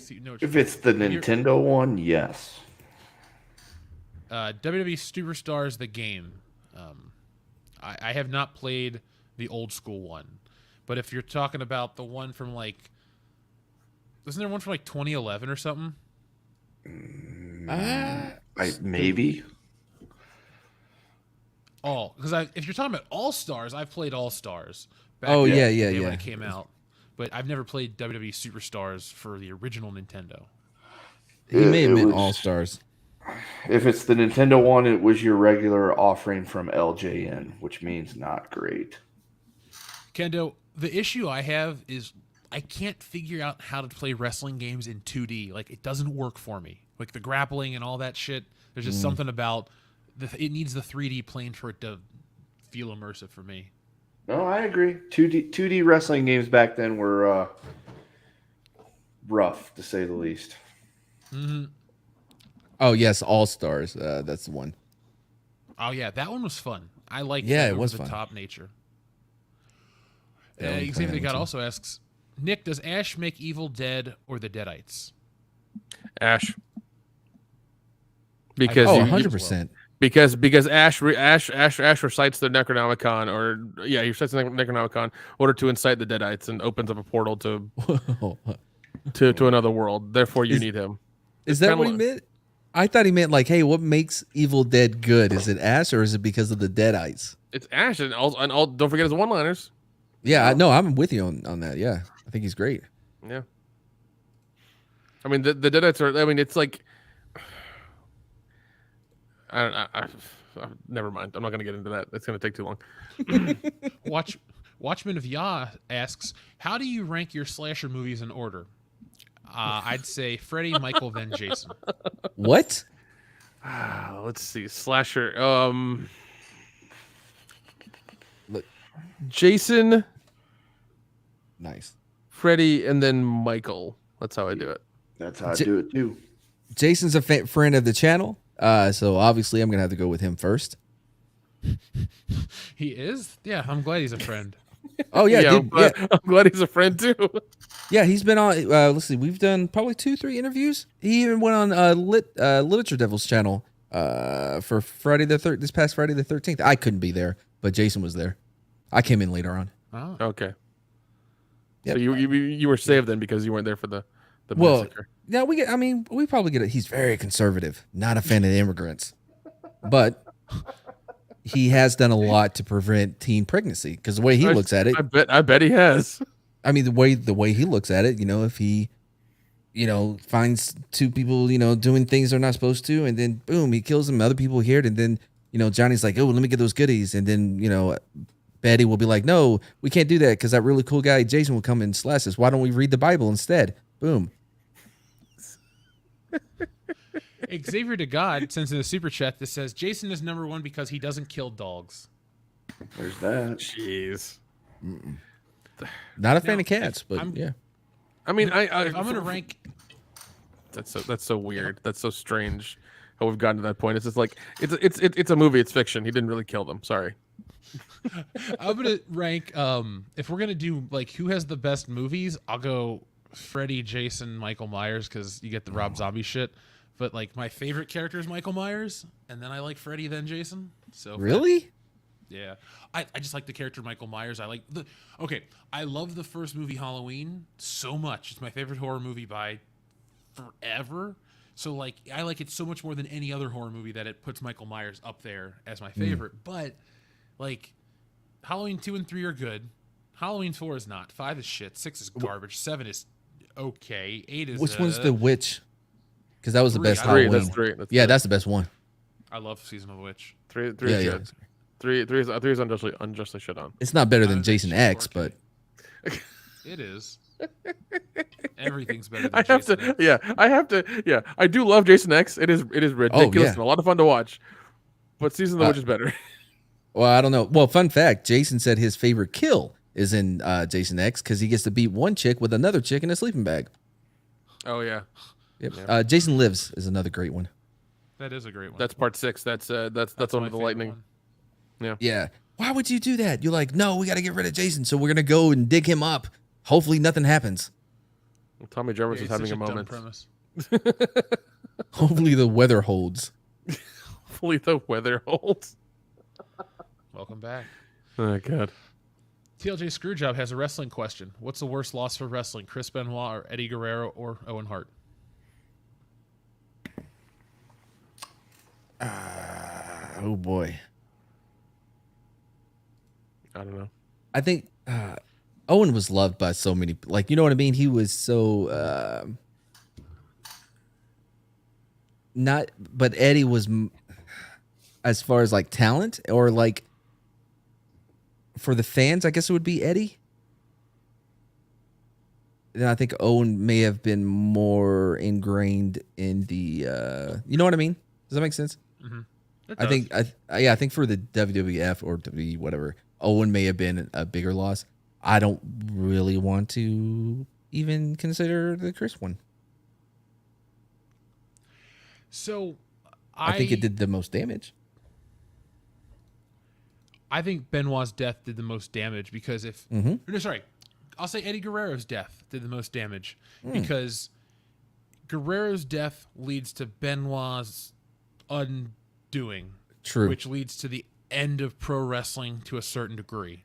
So if Guerrero would have gotten clean or survived or never been in that situation, I would put money down that this Duke's brother bet. I'm trying to be whatever, but like seriously, I think Benoit would have called Eddie Guerrero and who would have talked him down or would have helped him or would have never even had the break because you read the you watch the documentaries and the things about Benoit's later days, and the death of Eddie Guerrero is that domino that leads to so much. So I will use that logic to give that answer.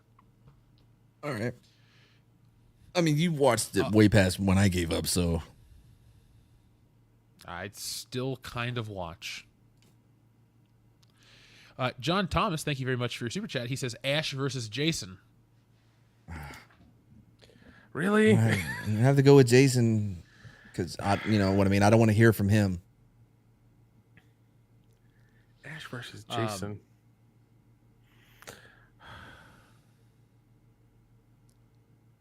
I mean, Ash is the Hefe though, so he does have some magic to him, you know. Dude, if it's Ash versus any slasher icon, Ash is gonna come out on top because he fights the most gnarly shit, and the horror villains that we watch fight the dumbest kids in America. Seriously, that's good fucking logic, Jeff. I like that. I mean, all they want to do is that is solid logic. But Jason is only able to get the upper hand on these people because, you know, they're fucking and whatever. But the minute they get their shit together, they always kill him at the end of the movie. Why? He is providing a service. He's providing a service to society. And that mask really messes with his vision. Yes, he's teaching them lessons. How are they learning a lesson if they're dead? They can't do anything. It's just they're dead. Well, this is for others. But what's the lesson? That they were just murdered senselessly? Don't have premarital sex. Don't drink. Don't do drugs. Love Jesus. We'd basically, all be dead. We'd all be dead. This is world class bullshitters. If we didn't, if Jason killed us all, that's it. We're dead. None of us are fucking safe. Dion's married now, but like they weren't always married. I knew him when they were just dating. You know. Yeah. He heard them a lot. Is married, but you know. So we're all. Some of us are living in sin. All of us are living in sin in one way or the other. I don't know. I feel like Jesus being pretty cool. Wait, hold on. You're living with your girlfriend, right? Yeah. Okay. You've never had so you're living sex, in sin too, there, buddy. Well, she doesn't believe in him, so it's different. You're using my logic now. My man. Yeah. Headcase Laboratory has another super chat. Nick, you'll like this one. What's your favorite Freddy kill? Mine is the Power Glove. Power Glove's solid. The gnarliest one is, I think, from part 2. No, it's part 3. Maybe part 3 with the kids, where Nancy comes back and she's what is it? She's helping the kids, and they're having I think it's a Dream Warrior one as well. Mm-hmm. And the kid gets his veins pulled out and is becoming a puppet. Yes, that is the gnarliest one. Oh yeah, the waterbed too. That and the cockroach one. The waterbed one is If you ever watch the documentary about those movies and how the waterbed one almost killed the crew, it's fucking gnarly. Yeah, but it was worth it. Good art.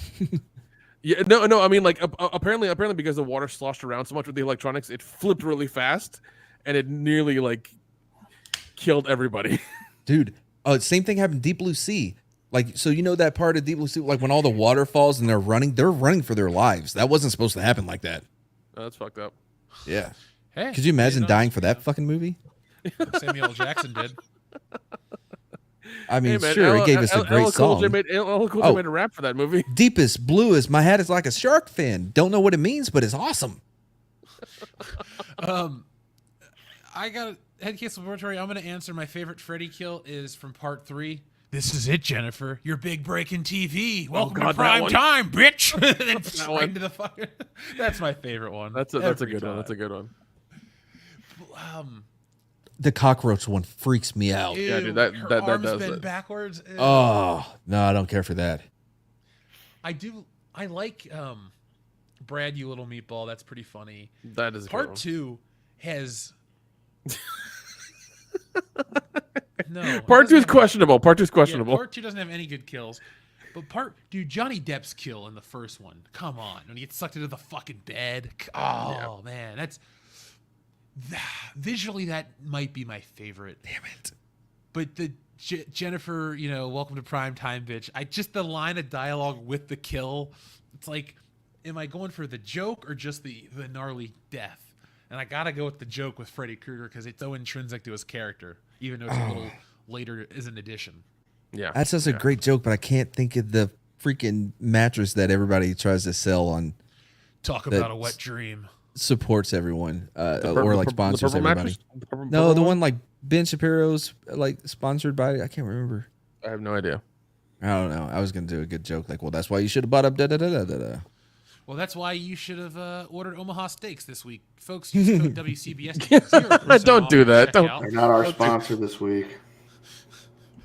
I mean, we have sponsors. Shh, quiet. Andrew Clark says, "How long can we keep the stream going?" Also, what's everyone's Oh favorite my Power God, Rangers no, snack? please. Yeah, Hold on, please, I no. missed a super chat before that one. Shit. Well, literally, Andrew Clark. This is how it keeps going. Let me go. We're gonna read this one, and then we'll go back to Xavier to Gods. He has two more. Oh Jesus. Power Ranger. My favorite is the original Mighty Morphin series. Hell Season yeah. 1. Same here. Oh, dude, the movie, the Power Ranger movie is legit good. I think that they had a better Mr. Ooze or whatever his name was. Like, I know Oscar Isaac tried to do it in the X-Men movie, didn't pull it off like he did. But the soundtrack is a legit good soundtrack. Yeah. The only dig I'll make on the soundtrack is its rendition of the Power Rangers theme. It was that weird 90s trend of like overdoing the music for a movie. It's like that scene in Wayne's World actually does it best when the first episode of Wayne's World, sponsored by Noah's Arcade, is about to be broadcast, and it gets the new theme song, and like Wayne and Garth kind of look around like, what the fuck is this? That's how I felt with Power Rangers, the music. I was like, what is this? This is weird. But that's my favorite series, Andrew Clark. Our friend Xavier to God asks, or says, it sucks that Halloween will have 13 movies and we can't get a 13th Friday the 13th movie. Oh, believe me, Jason had. Oh boy, well, so part of that has to do with what's happening now in society, because he doesn't know if it's racist. The court, the court case is still going on, I think, and that's or it's still in litigation or whatever, and that's the problem. So. Oh, okay. Well, that's one thing. My thing was that Jason doesn't know if it would be more racist to not kill any black people or to kill them first, because he's never killed one. You know what I mean? Like, he's confused now. I mean, he doesn't know how to include them.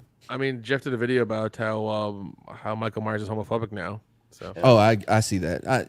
Is he though? I thought he's special, like Fatata. What was that? What? Like, he's a Fatata. He's a what? He's retarded. Oh. Just say that then. Yeah, just say that then, man. What the fuck you doing? Oh, no, Mama Susan. No, I'm good. Fatata. That's what I say. Well, we use the English word. Well, that's retarded.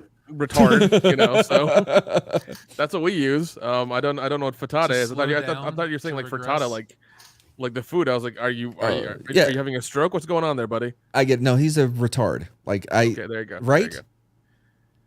Who? Hey, Jason? Nick? Yeah. What's up, buddy? Do you want to? How much do you love Return of the Living Dead? Quite a bit. They have announced a 1/6 scale figure from Trick or Treat Studios. So basically a 12-inch figure of Tarman. They do a good job. It looks amazing. I love my Michael Myers, so I might do that. Which they do a better job than fucking NECA does. So they do. I've always said that. Yeah. Folks, make sure you check out Retro Blasting's content from Iconicon this week. I hosted the Power Rangers stream here on World Class Bullshitters. I was a part of the WWF Attitude Era retrospective. I was also a part of the movie toy tie-ins as well as the movie video game episode, which was a lot of fun. So you can check that out. But the reason I bring it up is Michael had some really great content where they interviewed a designer from the original Star Wars line. And guys, you know how people say that the vintage Star Wars figures don't really look like the actors? Yeah. I finally found out why. Why is that? It was by choice. So this designer said it was still at a time when they were worried that Star Wars could be a bomb, and they didn't want this movie to be stuck with these actors for the next 20 years. So they made them look, and this is from him. You can go back and watch the stream. It's about an hour, 10-minute marker. But he says that, and I'm like, holy shit. So if you ever wondered, folks, why this old Star Wars figures don't look good or don't look like the actors, that was intentional.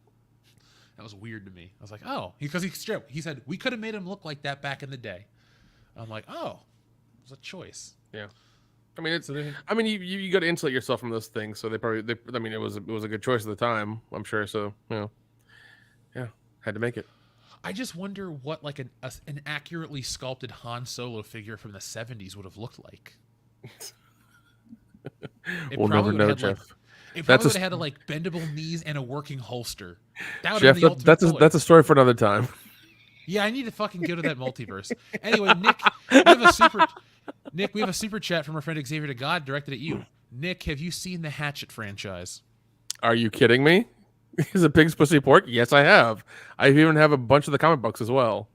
And I've actually I have I went to go see at Horror Hound in March. I went to go get the Hatchet Face figure I had signed by Adam Green. I'll put a picture of that up on our social media at some point. Yeah. But no, I love the guy. He does good stuff. I think Jeff's on the same board. Like we really appreciate Adam Green. He does a lot of good, interesting things. Yep. Mad's on board. Even the show Holliston I loved. I wish he would do a third season or crowdfund it or something. We need that. Well, we'll never get it, sadly.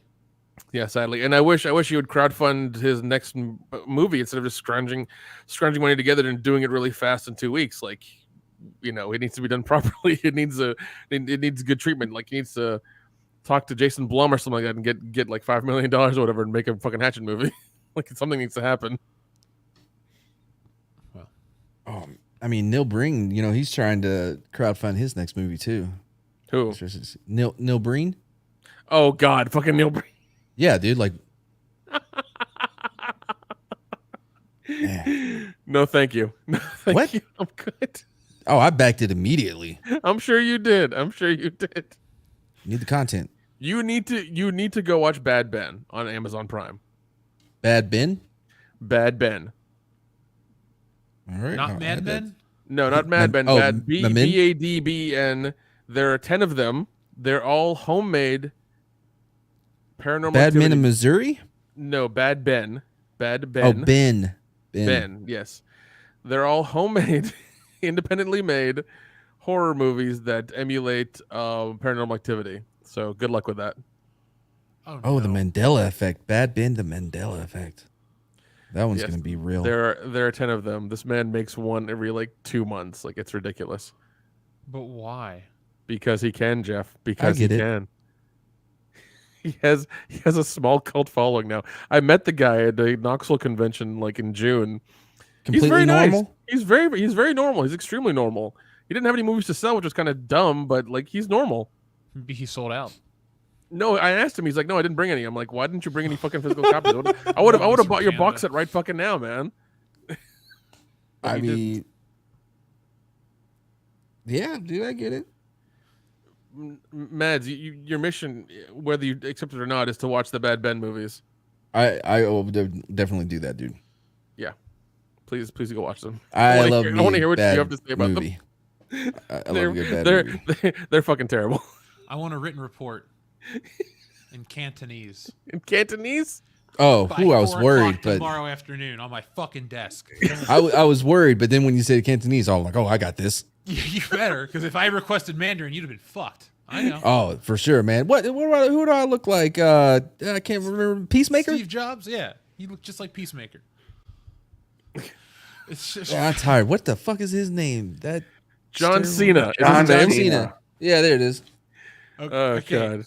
We have another one from our friend Watchman of Yah who says, end the stream. Psh, you guys can push for another hour. No, are you fucking kidding me? No, we can't. No, but we have another super chat to read after. Kendo's dying over here, man. We got to let this go. And he's got to work in the morning. Exactly. Well, Kendo, if you would like to peace out. No. Okay. No, it's cool. I'm here, bro. I can just slide right up there.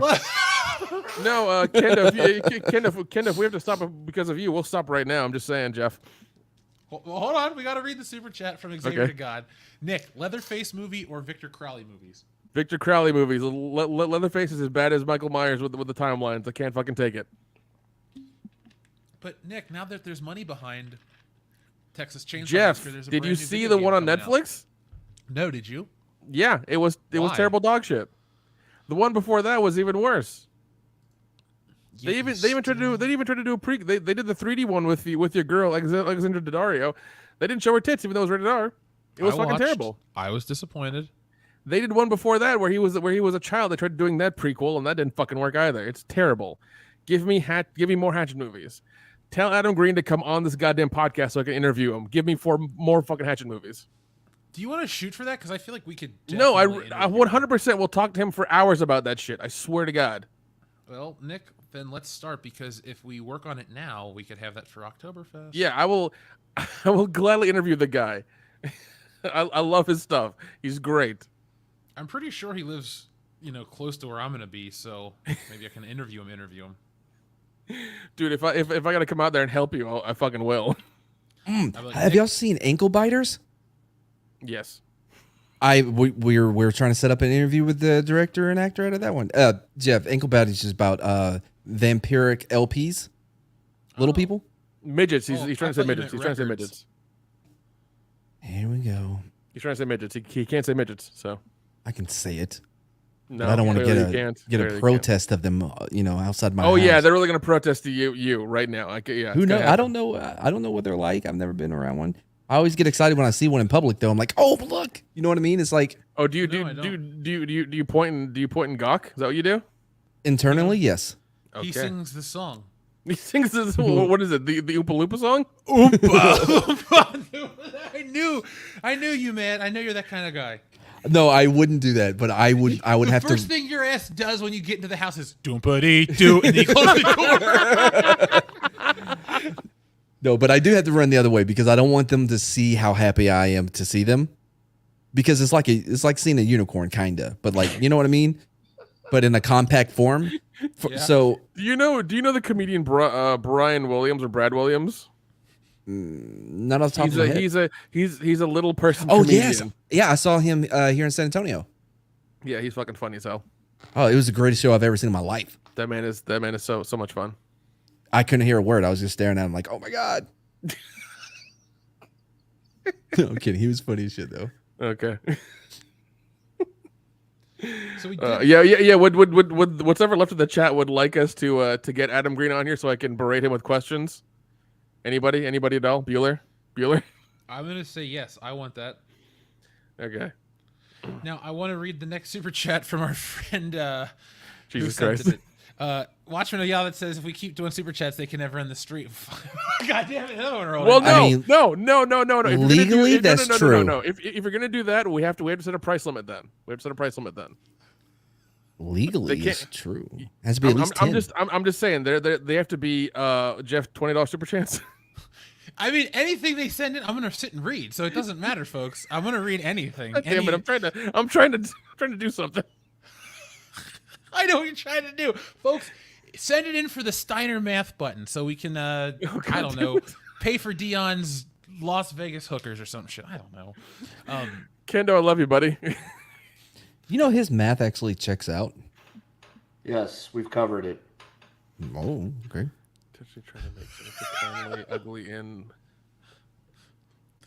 John Thomas, thank you very much for your super chat. He says, did they intentionally try to make Jennifer Connelly ugly in Alita because she's hot in Maverick?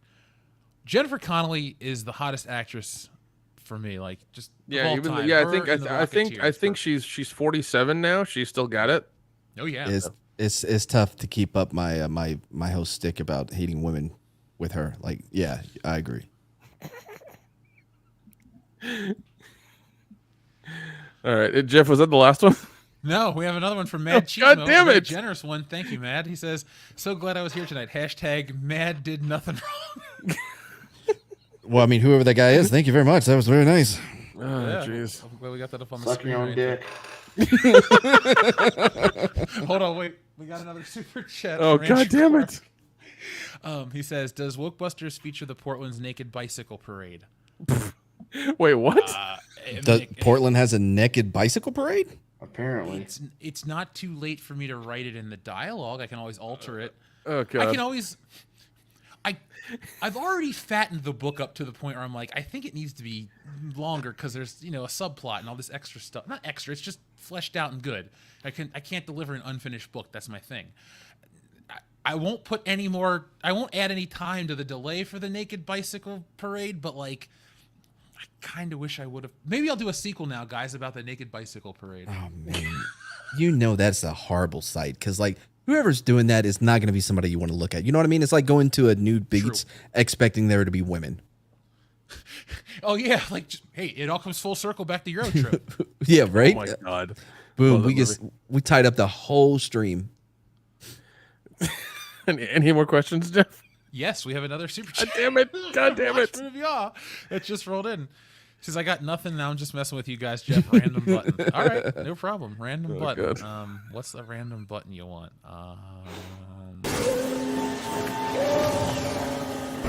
Keep on that one. I'll take these two.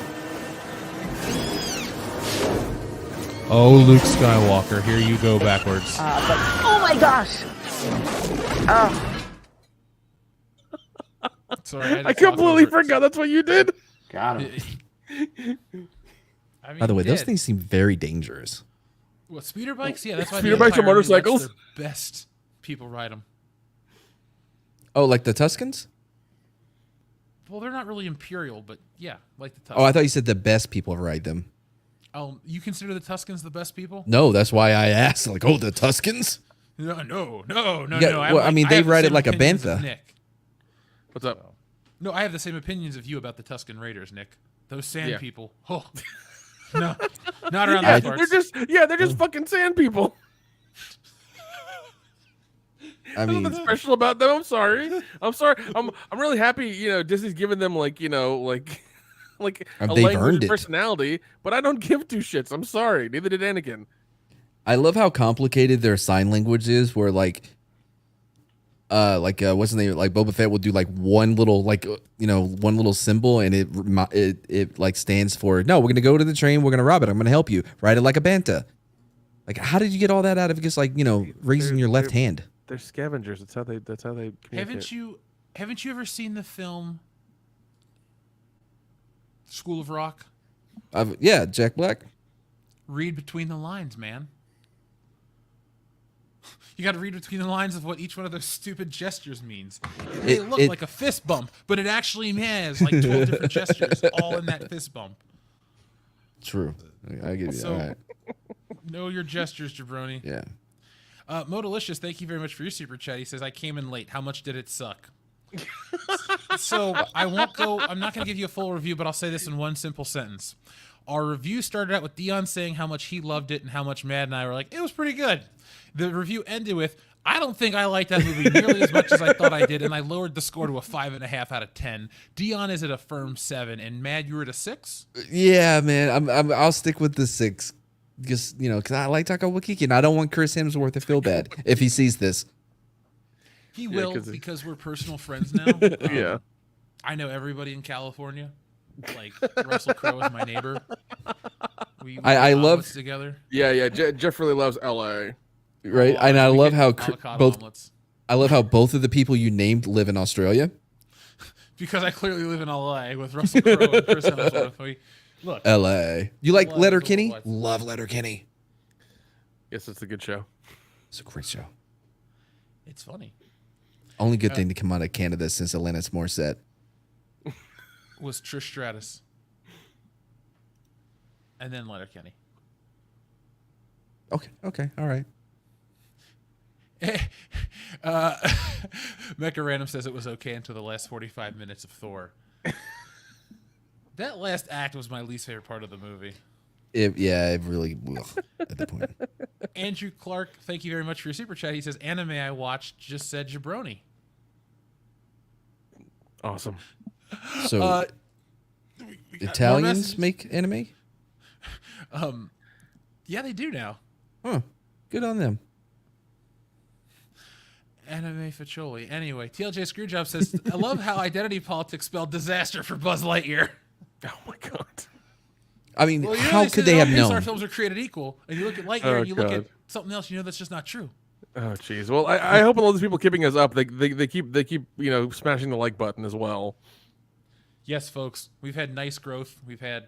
Yeah, if you want to, keep smashing the like button too, since we're gonna be up until you're done asking questions. Yeah, hit that like button. We're gonna be on until enough super chats and like buttons. This becomes Good Morning Pop Culture. Jeff, shut up. You know what the best part is? I'm not on the fucking West Coast time zone anymore, so it's midnight. You for mean me East too. Coast? You mean East Coast? Yeah. No, I'm usually on West Coast. I'm in fucking Minneapolis right now, so. I'm Okay, so you're. It's late for me. It's almost 1 a.m. here. Yeah, it's almost 1 here too, but I got amphetamines, so let's do this. Oh, okay. It's that kind of party. No, I got this right here, this bottle of Aquafina, and that's all I got. So we're gonna see what we can do right now. TLJ Screwjob, thank you very much. If Jesus was here, he could take care of it. Turn it into wine? Is that what you're saying? Hell yeah. Or make more water. What are you talking about? I'd like No, he'd make water, more too. wine. Okay. All right. What's the next question? Xavier DeGod asked, did Resident Evil need to be remade? No. No. No, it didn't. It We didn't even need anything past like Resident Evil 2, to be honest. Oh man, I mean, I was gonna stop at Resident Evil, and that's a stretch because 2 kind of continued the story with the city going to shit, so I'll kind of let that slide.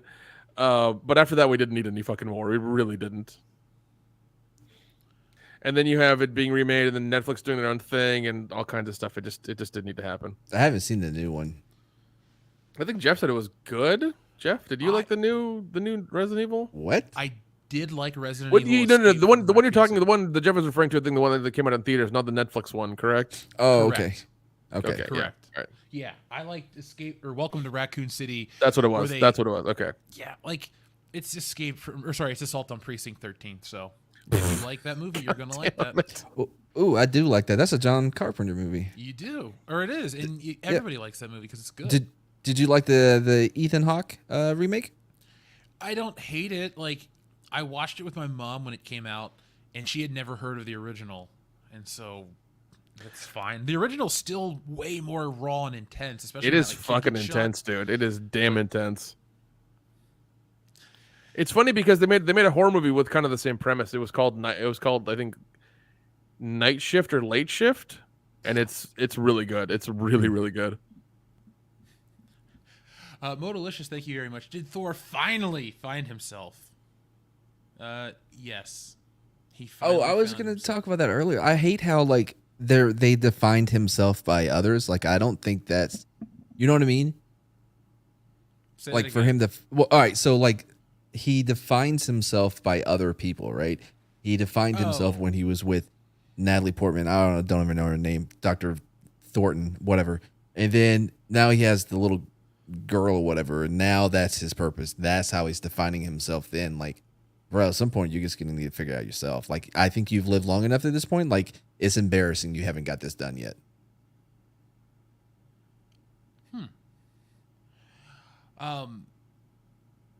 Good take. Now, we have another thing about Thor in a second. That's why I was just kind of moving. Watchman of Yas says, Jeff, when we get another Good Morning Pop Culture, random button. I might be doing one from Mall of America where I walk around the mall and you guys see what it looks like. So just trying to figure out the schedule here. And you asked for a random button. Here you go.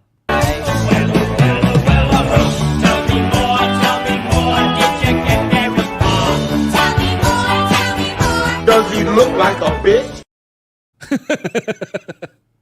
That was good. TLJ Screwjob says, yeah, why was every Thor movie about finding himself? Because Thor can't be cool and capable. Because it's a basic story trope that people who can't write better use. Andrew Clark, thank you very much. He says, Kaiju has attacks like vacuum butt cannon. That sounds like something the Stay Woke Triggly Man would fight. Butt cannon. Vacuum butt cannon. Hmm. Modalicious, thank you very much. He says, did Tessa Thompson give her full range of annoyed? Yeah. Yeah. Her one note was played to perfection. Yep. Well, we did it. We beat the audience. So, Nick, anything you want to say before we go? Oh, hold on, wait. Never mind. There's another one. Watchman of Yasa, 6-hour stream. Let's go. Side note, what have I done? Well, I don't know, man. I think you've created a monster. You ever seen the movie Side Out? It's a volleyball movie. Really good. Never seen it. Yeah. It's one of those sports movies that has like a secret move to be a great player, like Over the Top with Sylvester Stallone. Do you know I used that movie to torture Jesse? Oh, really? Yeah. It's so good. I like it enough. It's not great, but Oh, it it's is what horrible. it is. So what I do is like for the longest time, I would like put it on when Oh, I I knew we do didn't know have this. enough time to watch it, and then we would leave. So now what I do is when she leaves the room, if we're getting ready to do something, I'll turn it on and like skip to the middle of the movie and like to like a scene she won't recognize, and she's like, "What's this?" I'm like, "I just put on Pluto. Hold on a second, I wonder what it is." And then all of a sudden she'll see Stallone or that little kid, and she'll go, "God damn it!" And every time His I hat's just on backwards. I know what Yeah. that means. sir. That fucking kid is annoying as hell. Oh man, he should have left when he ran out of the truck and into traffic. Let him get hit. Be done with it. You barely know him. Modalicious says, "Good morning." Well, Modalicious, thank you very much for your super chat, and good morning Morning. back to you, my friend. Good morning. Pop culture, we are still alive. God damn it, TLJ Screwshop. Was Tessa Thompson worse in Men in Black or Thor movies are equal? I never saw the Men in Black. Nor did I. I cannot. She's, I don't know. Her character's always like kind of insufferable in everything she does. Damn, Nick. Like you just watched all of it, huh? I started a movie called it was where her husband is like, you know, a call center guy or whatever. It's like, thank you for calling or some shit like that. And even in that, she was insufferable. She was like an activist artist or something like that, and she was just so insufferable. I used to think I liked her, but then I'm like, wait, what did I like her in? And I can't think of anything. That's true. You That's true. liked her I mean, she played a bitchy teenager in the Veronica Mars show, but even that makes you not like her more. Actually, I didn't watch that show. Yeah, I gotta look up what she's been in so I have any idea. Yeah, that was a good question. I'm happy that I haven't seen Men in Black International, but I'm sorry I couldn't give you a better answer. Yeah. Was that fair? It is on one of my services. I don't know which one. I always forget to cancel them when I'm like, yeah, I'll do a free trial, and then like 8 months later, I'm like, shit, I forgot I got Paramount Plus. But That's the one I need to get rid of too. yeah, but like I'm like, Beavis and Butthead. I don't like it as I didn't like it as much as what everybody's like. Oh, it's so great. I'm like, well, yeah, it had some moments, but like, it was good. Well, we have more super chats. Thank you guys. From Watchman of Yah, he says, "Kendo, you alive, buddy? LOL." We don't know. But I'm about to get off of here because I have to get up in the morning and go to work. So Kendo, there you go. Go to bed, man. I'll talk to you later. There's another one. It was nice seeing you, Kendo. Sure. I did it. Andrew Clark says, "Google Heaven and Hell versus Vacuum Butt Cannon GIF." I don't know if I'm gonna show that on the show, man. Hold on, we got porn bots in the chat. I gotta fight off. Oh, sorry. I think somebody got it, didn't they? Oh yeah, he did get him. Was it you? No, that wasn't me. I didn't. I was. I'm looking up for whatever reason. Tessa Thompson, IMDb. Like I thought I liked her in something. I don't think I did. Oh man, I think the mainstream media got me. They convinced me I liked her. What the fuck is this show with the butt cannon? What the fuck, man? Japan. That's all you need. TLJ Scrooge just says 2 a.m. Evil dies tonight. Evil dies tonight. If we keep going much longer, I might. If we keep going, somebody's gonna die. Oh, I guess War on Everyone. She was in that. I really liked that movie. Wasn't because of her. You liked Dear White People. Don't lie. No, I haven't seen that one. Is it good? I haven't seen it either. I just know she's in it. Oh, see, I feel like I would learn too much. I ate this whole pizza, so that was a bonus of this stream, right? Oh yeah. Yeah, dude. Like I get, but I don't know why I ever thought I liked her. Because the mainstream media brainwashed you. I guess it's my internalized wokeness. So, folks, when you meet internalized wokeness, call the Wokebusters. Go to wokebusterscomic.com. Folks, the trading cards are getting ready to be sent off to the printer. The artwork is all done. They look good, if I may say so myself. And the fun thing about the trading cards is they tell you about the story of Wokebusters. So we're going to start promoting the fact that you can get the trading cards, learn the story about Wokebusters, and get in on the big event. Because you get 10 cards. It's not just pictures of the guys as Wokebusters. No. It tells you about the River of Woke, which it's literally called that. It's called something else, but I don't want to give you away everything.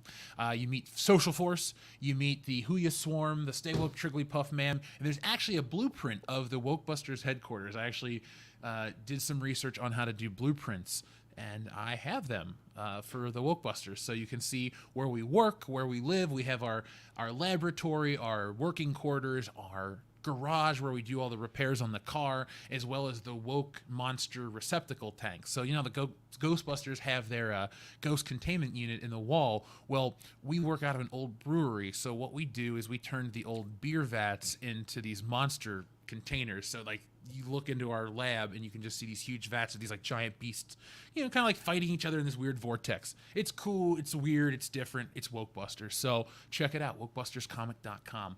Link should be in the description right now. Modalicious, thank you very much for the super chat. He says, how important was Natalie Portman to the movie? Huge. Turns out not at all. Well, I mean, he could have made a whole army of Thors. But I think what Modalicious means is like to the plot. Like there's no world where you can edit around her or cut her out. She is the main plot. Ugh. Alongside everybody else. So yeah, she drags it down. Yeah, but the only thing I'll give the movie is there's a part where Valkyrie pulls Thor aside and is like, look, she's good at being the hero or doing the Thor stuff, but she's terrible at the hero. So they basically let you know how cheesy and shitty she is, and the movie is self-aware there. So I kind of like that. Yeah, there's definitely moments that you can like, but then there's also other things. I don't know.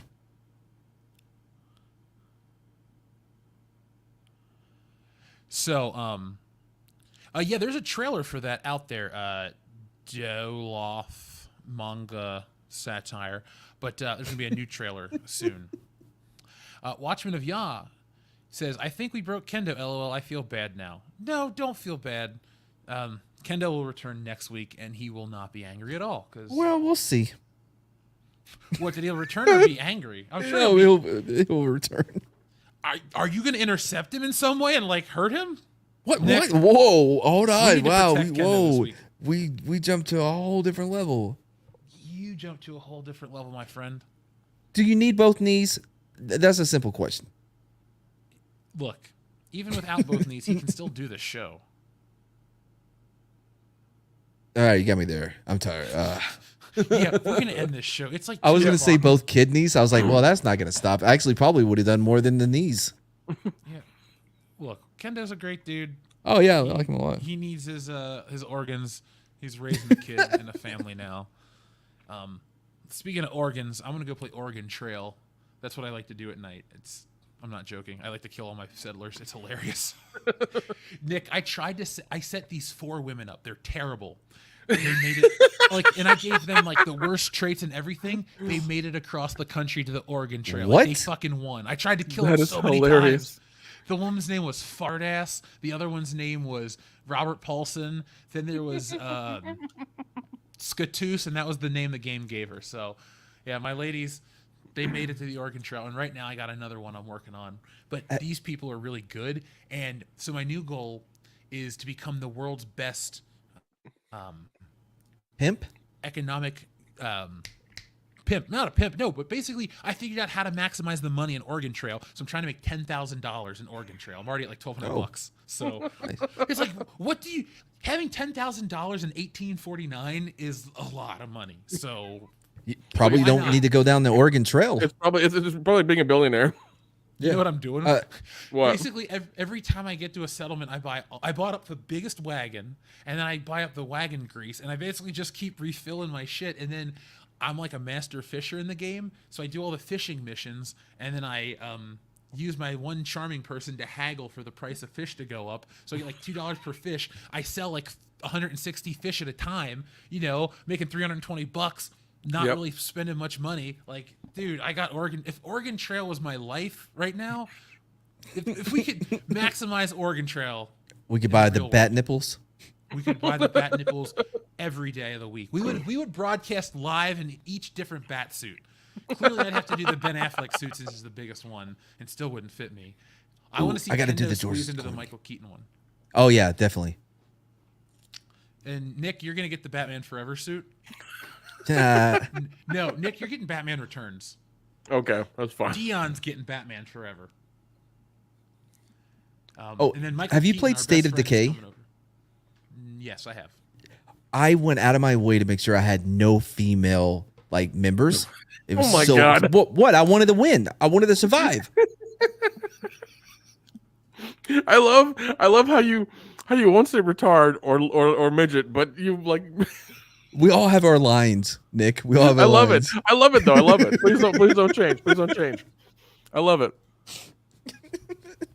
I gotta make up for it somewhere. That's true. Yeah. It's all about balance. Well, I think we've balanced out a perfect show. Watchman of Yaw sends in our last message of the night. Oh! You Good guys night, are giving up gents. now. Okay, that's good to know. Jeez. Yes, they couldn't look it. We had the endurance. We are the Iron Men of YouTube. Apparently. The audience was like, "Hey, we're done."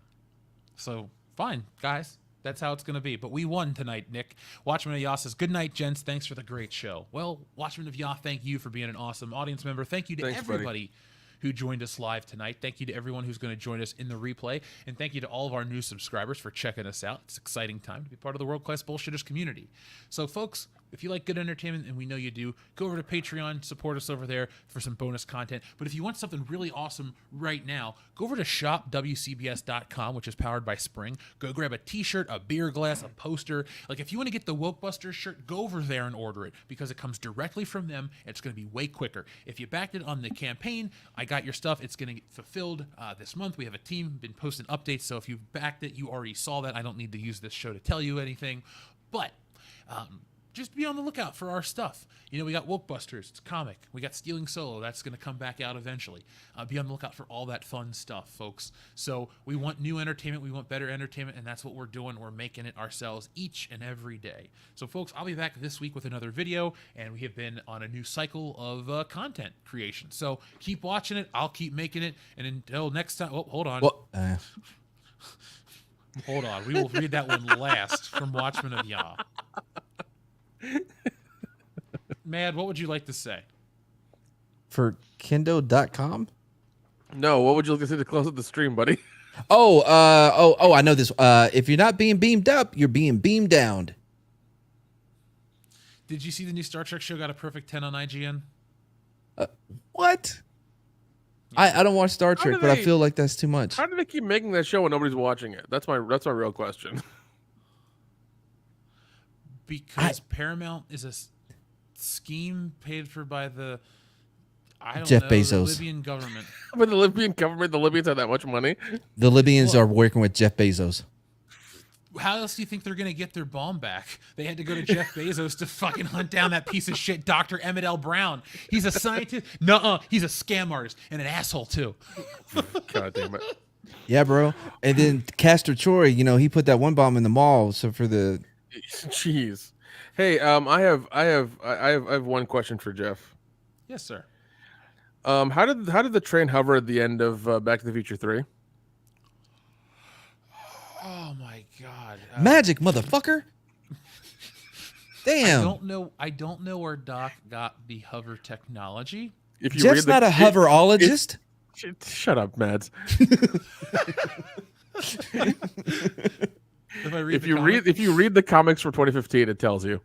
I'm gonna read the comics from 2015 tonight. I was gonna read some Nick Fury, Agent of S.H.I.E.L.D. because I was feeling some Jim Steranko artwork, but I might have to read some Back to the Future. This seems more important. Yeah, because it literally because like, that's one thing I was thinking as well. It's like the train hovers. The train hovers, but he was in 1885. And then those comics explain what happens.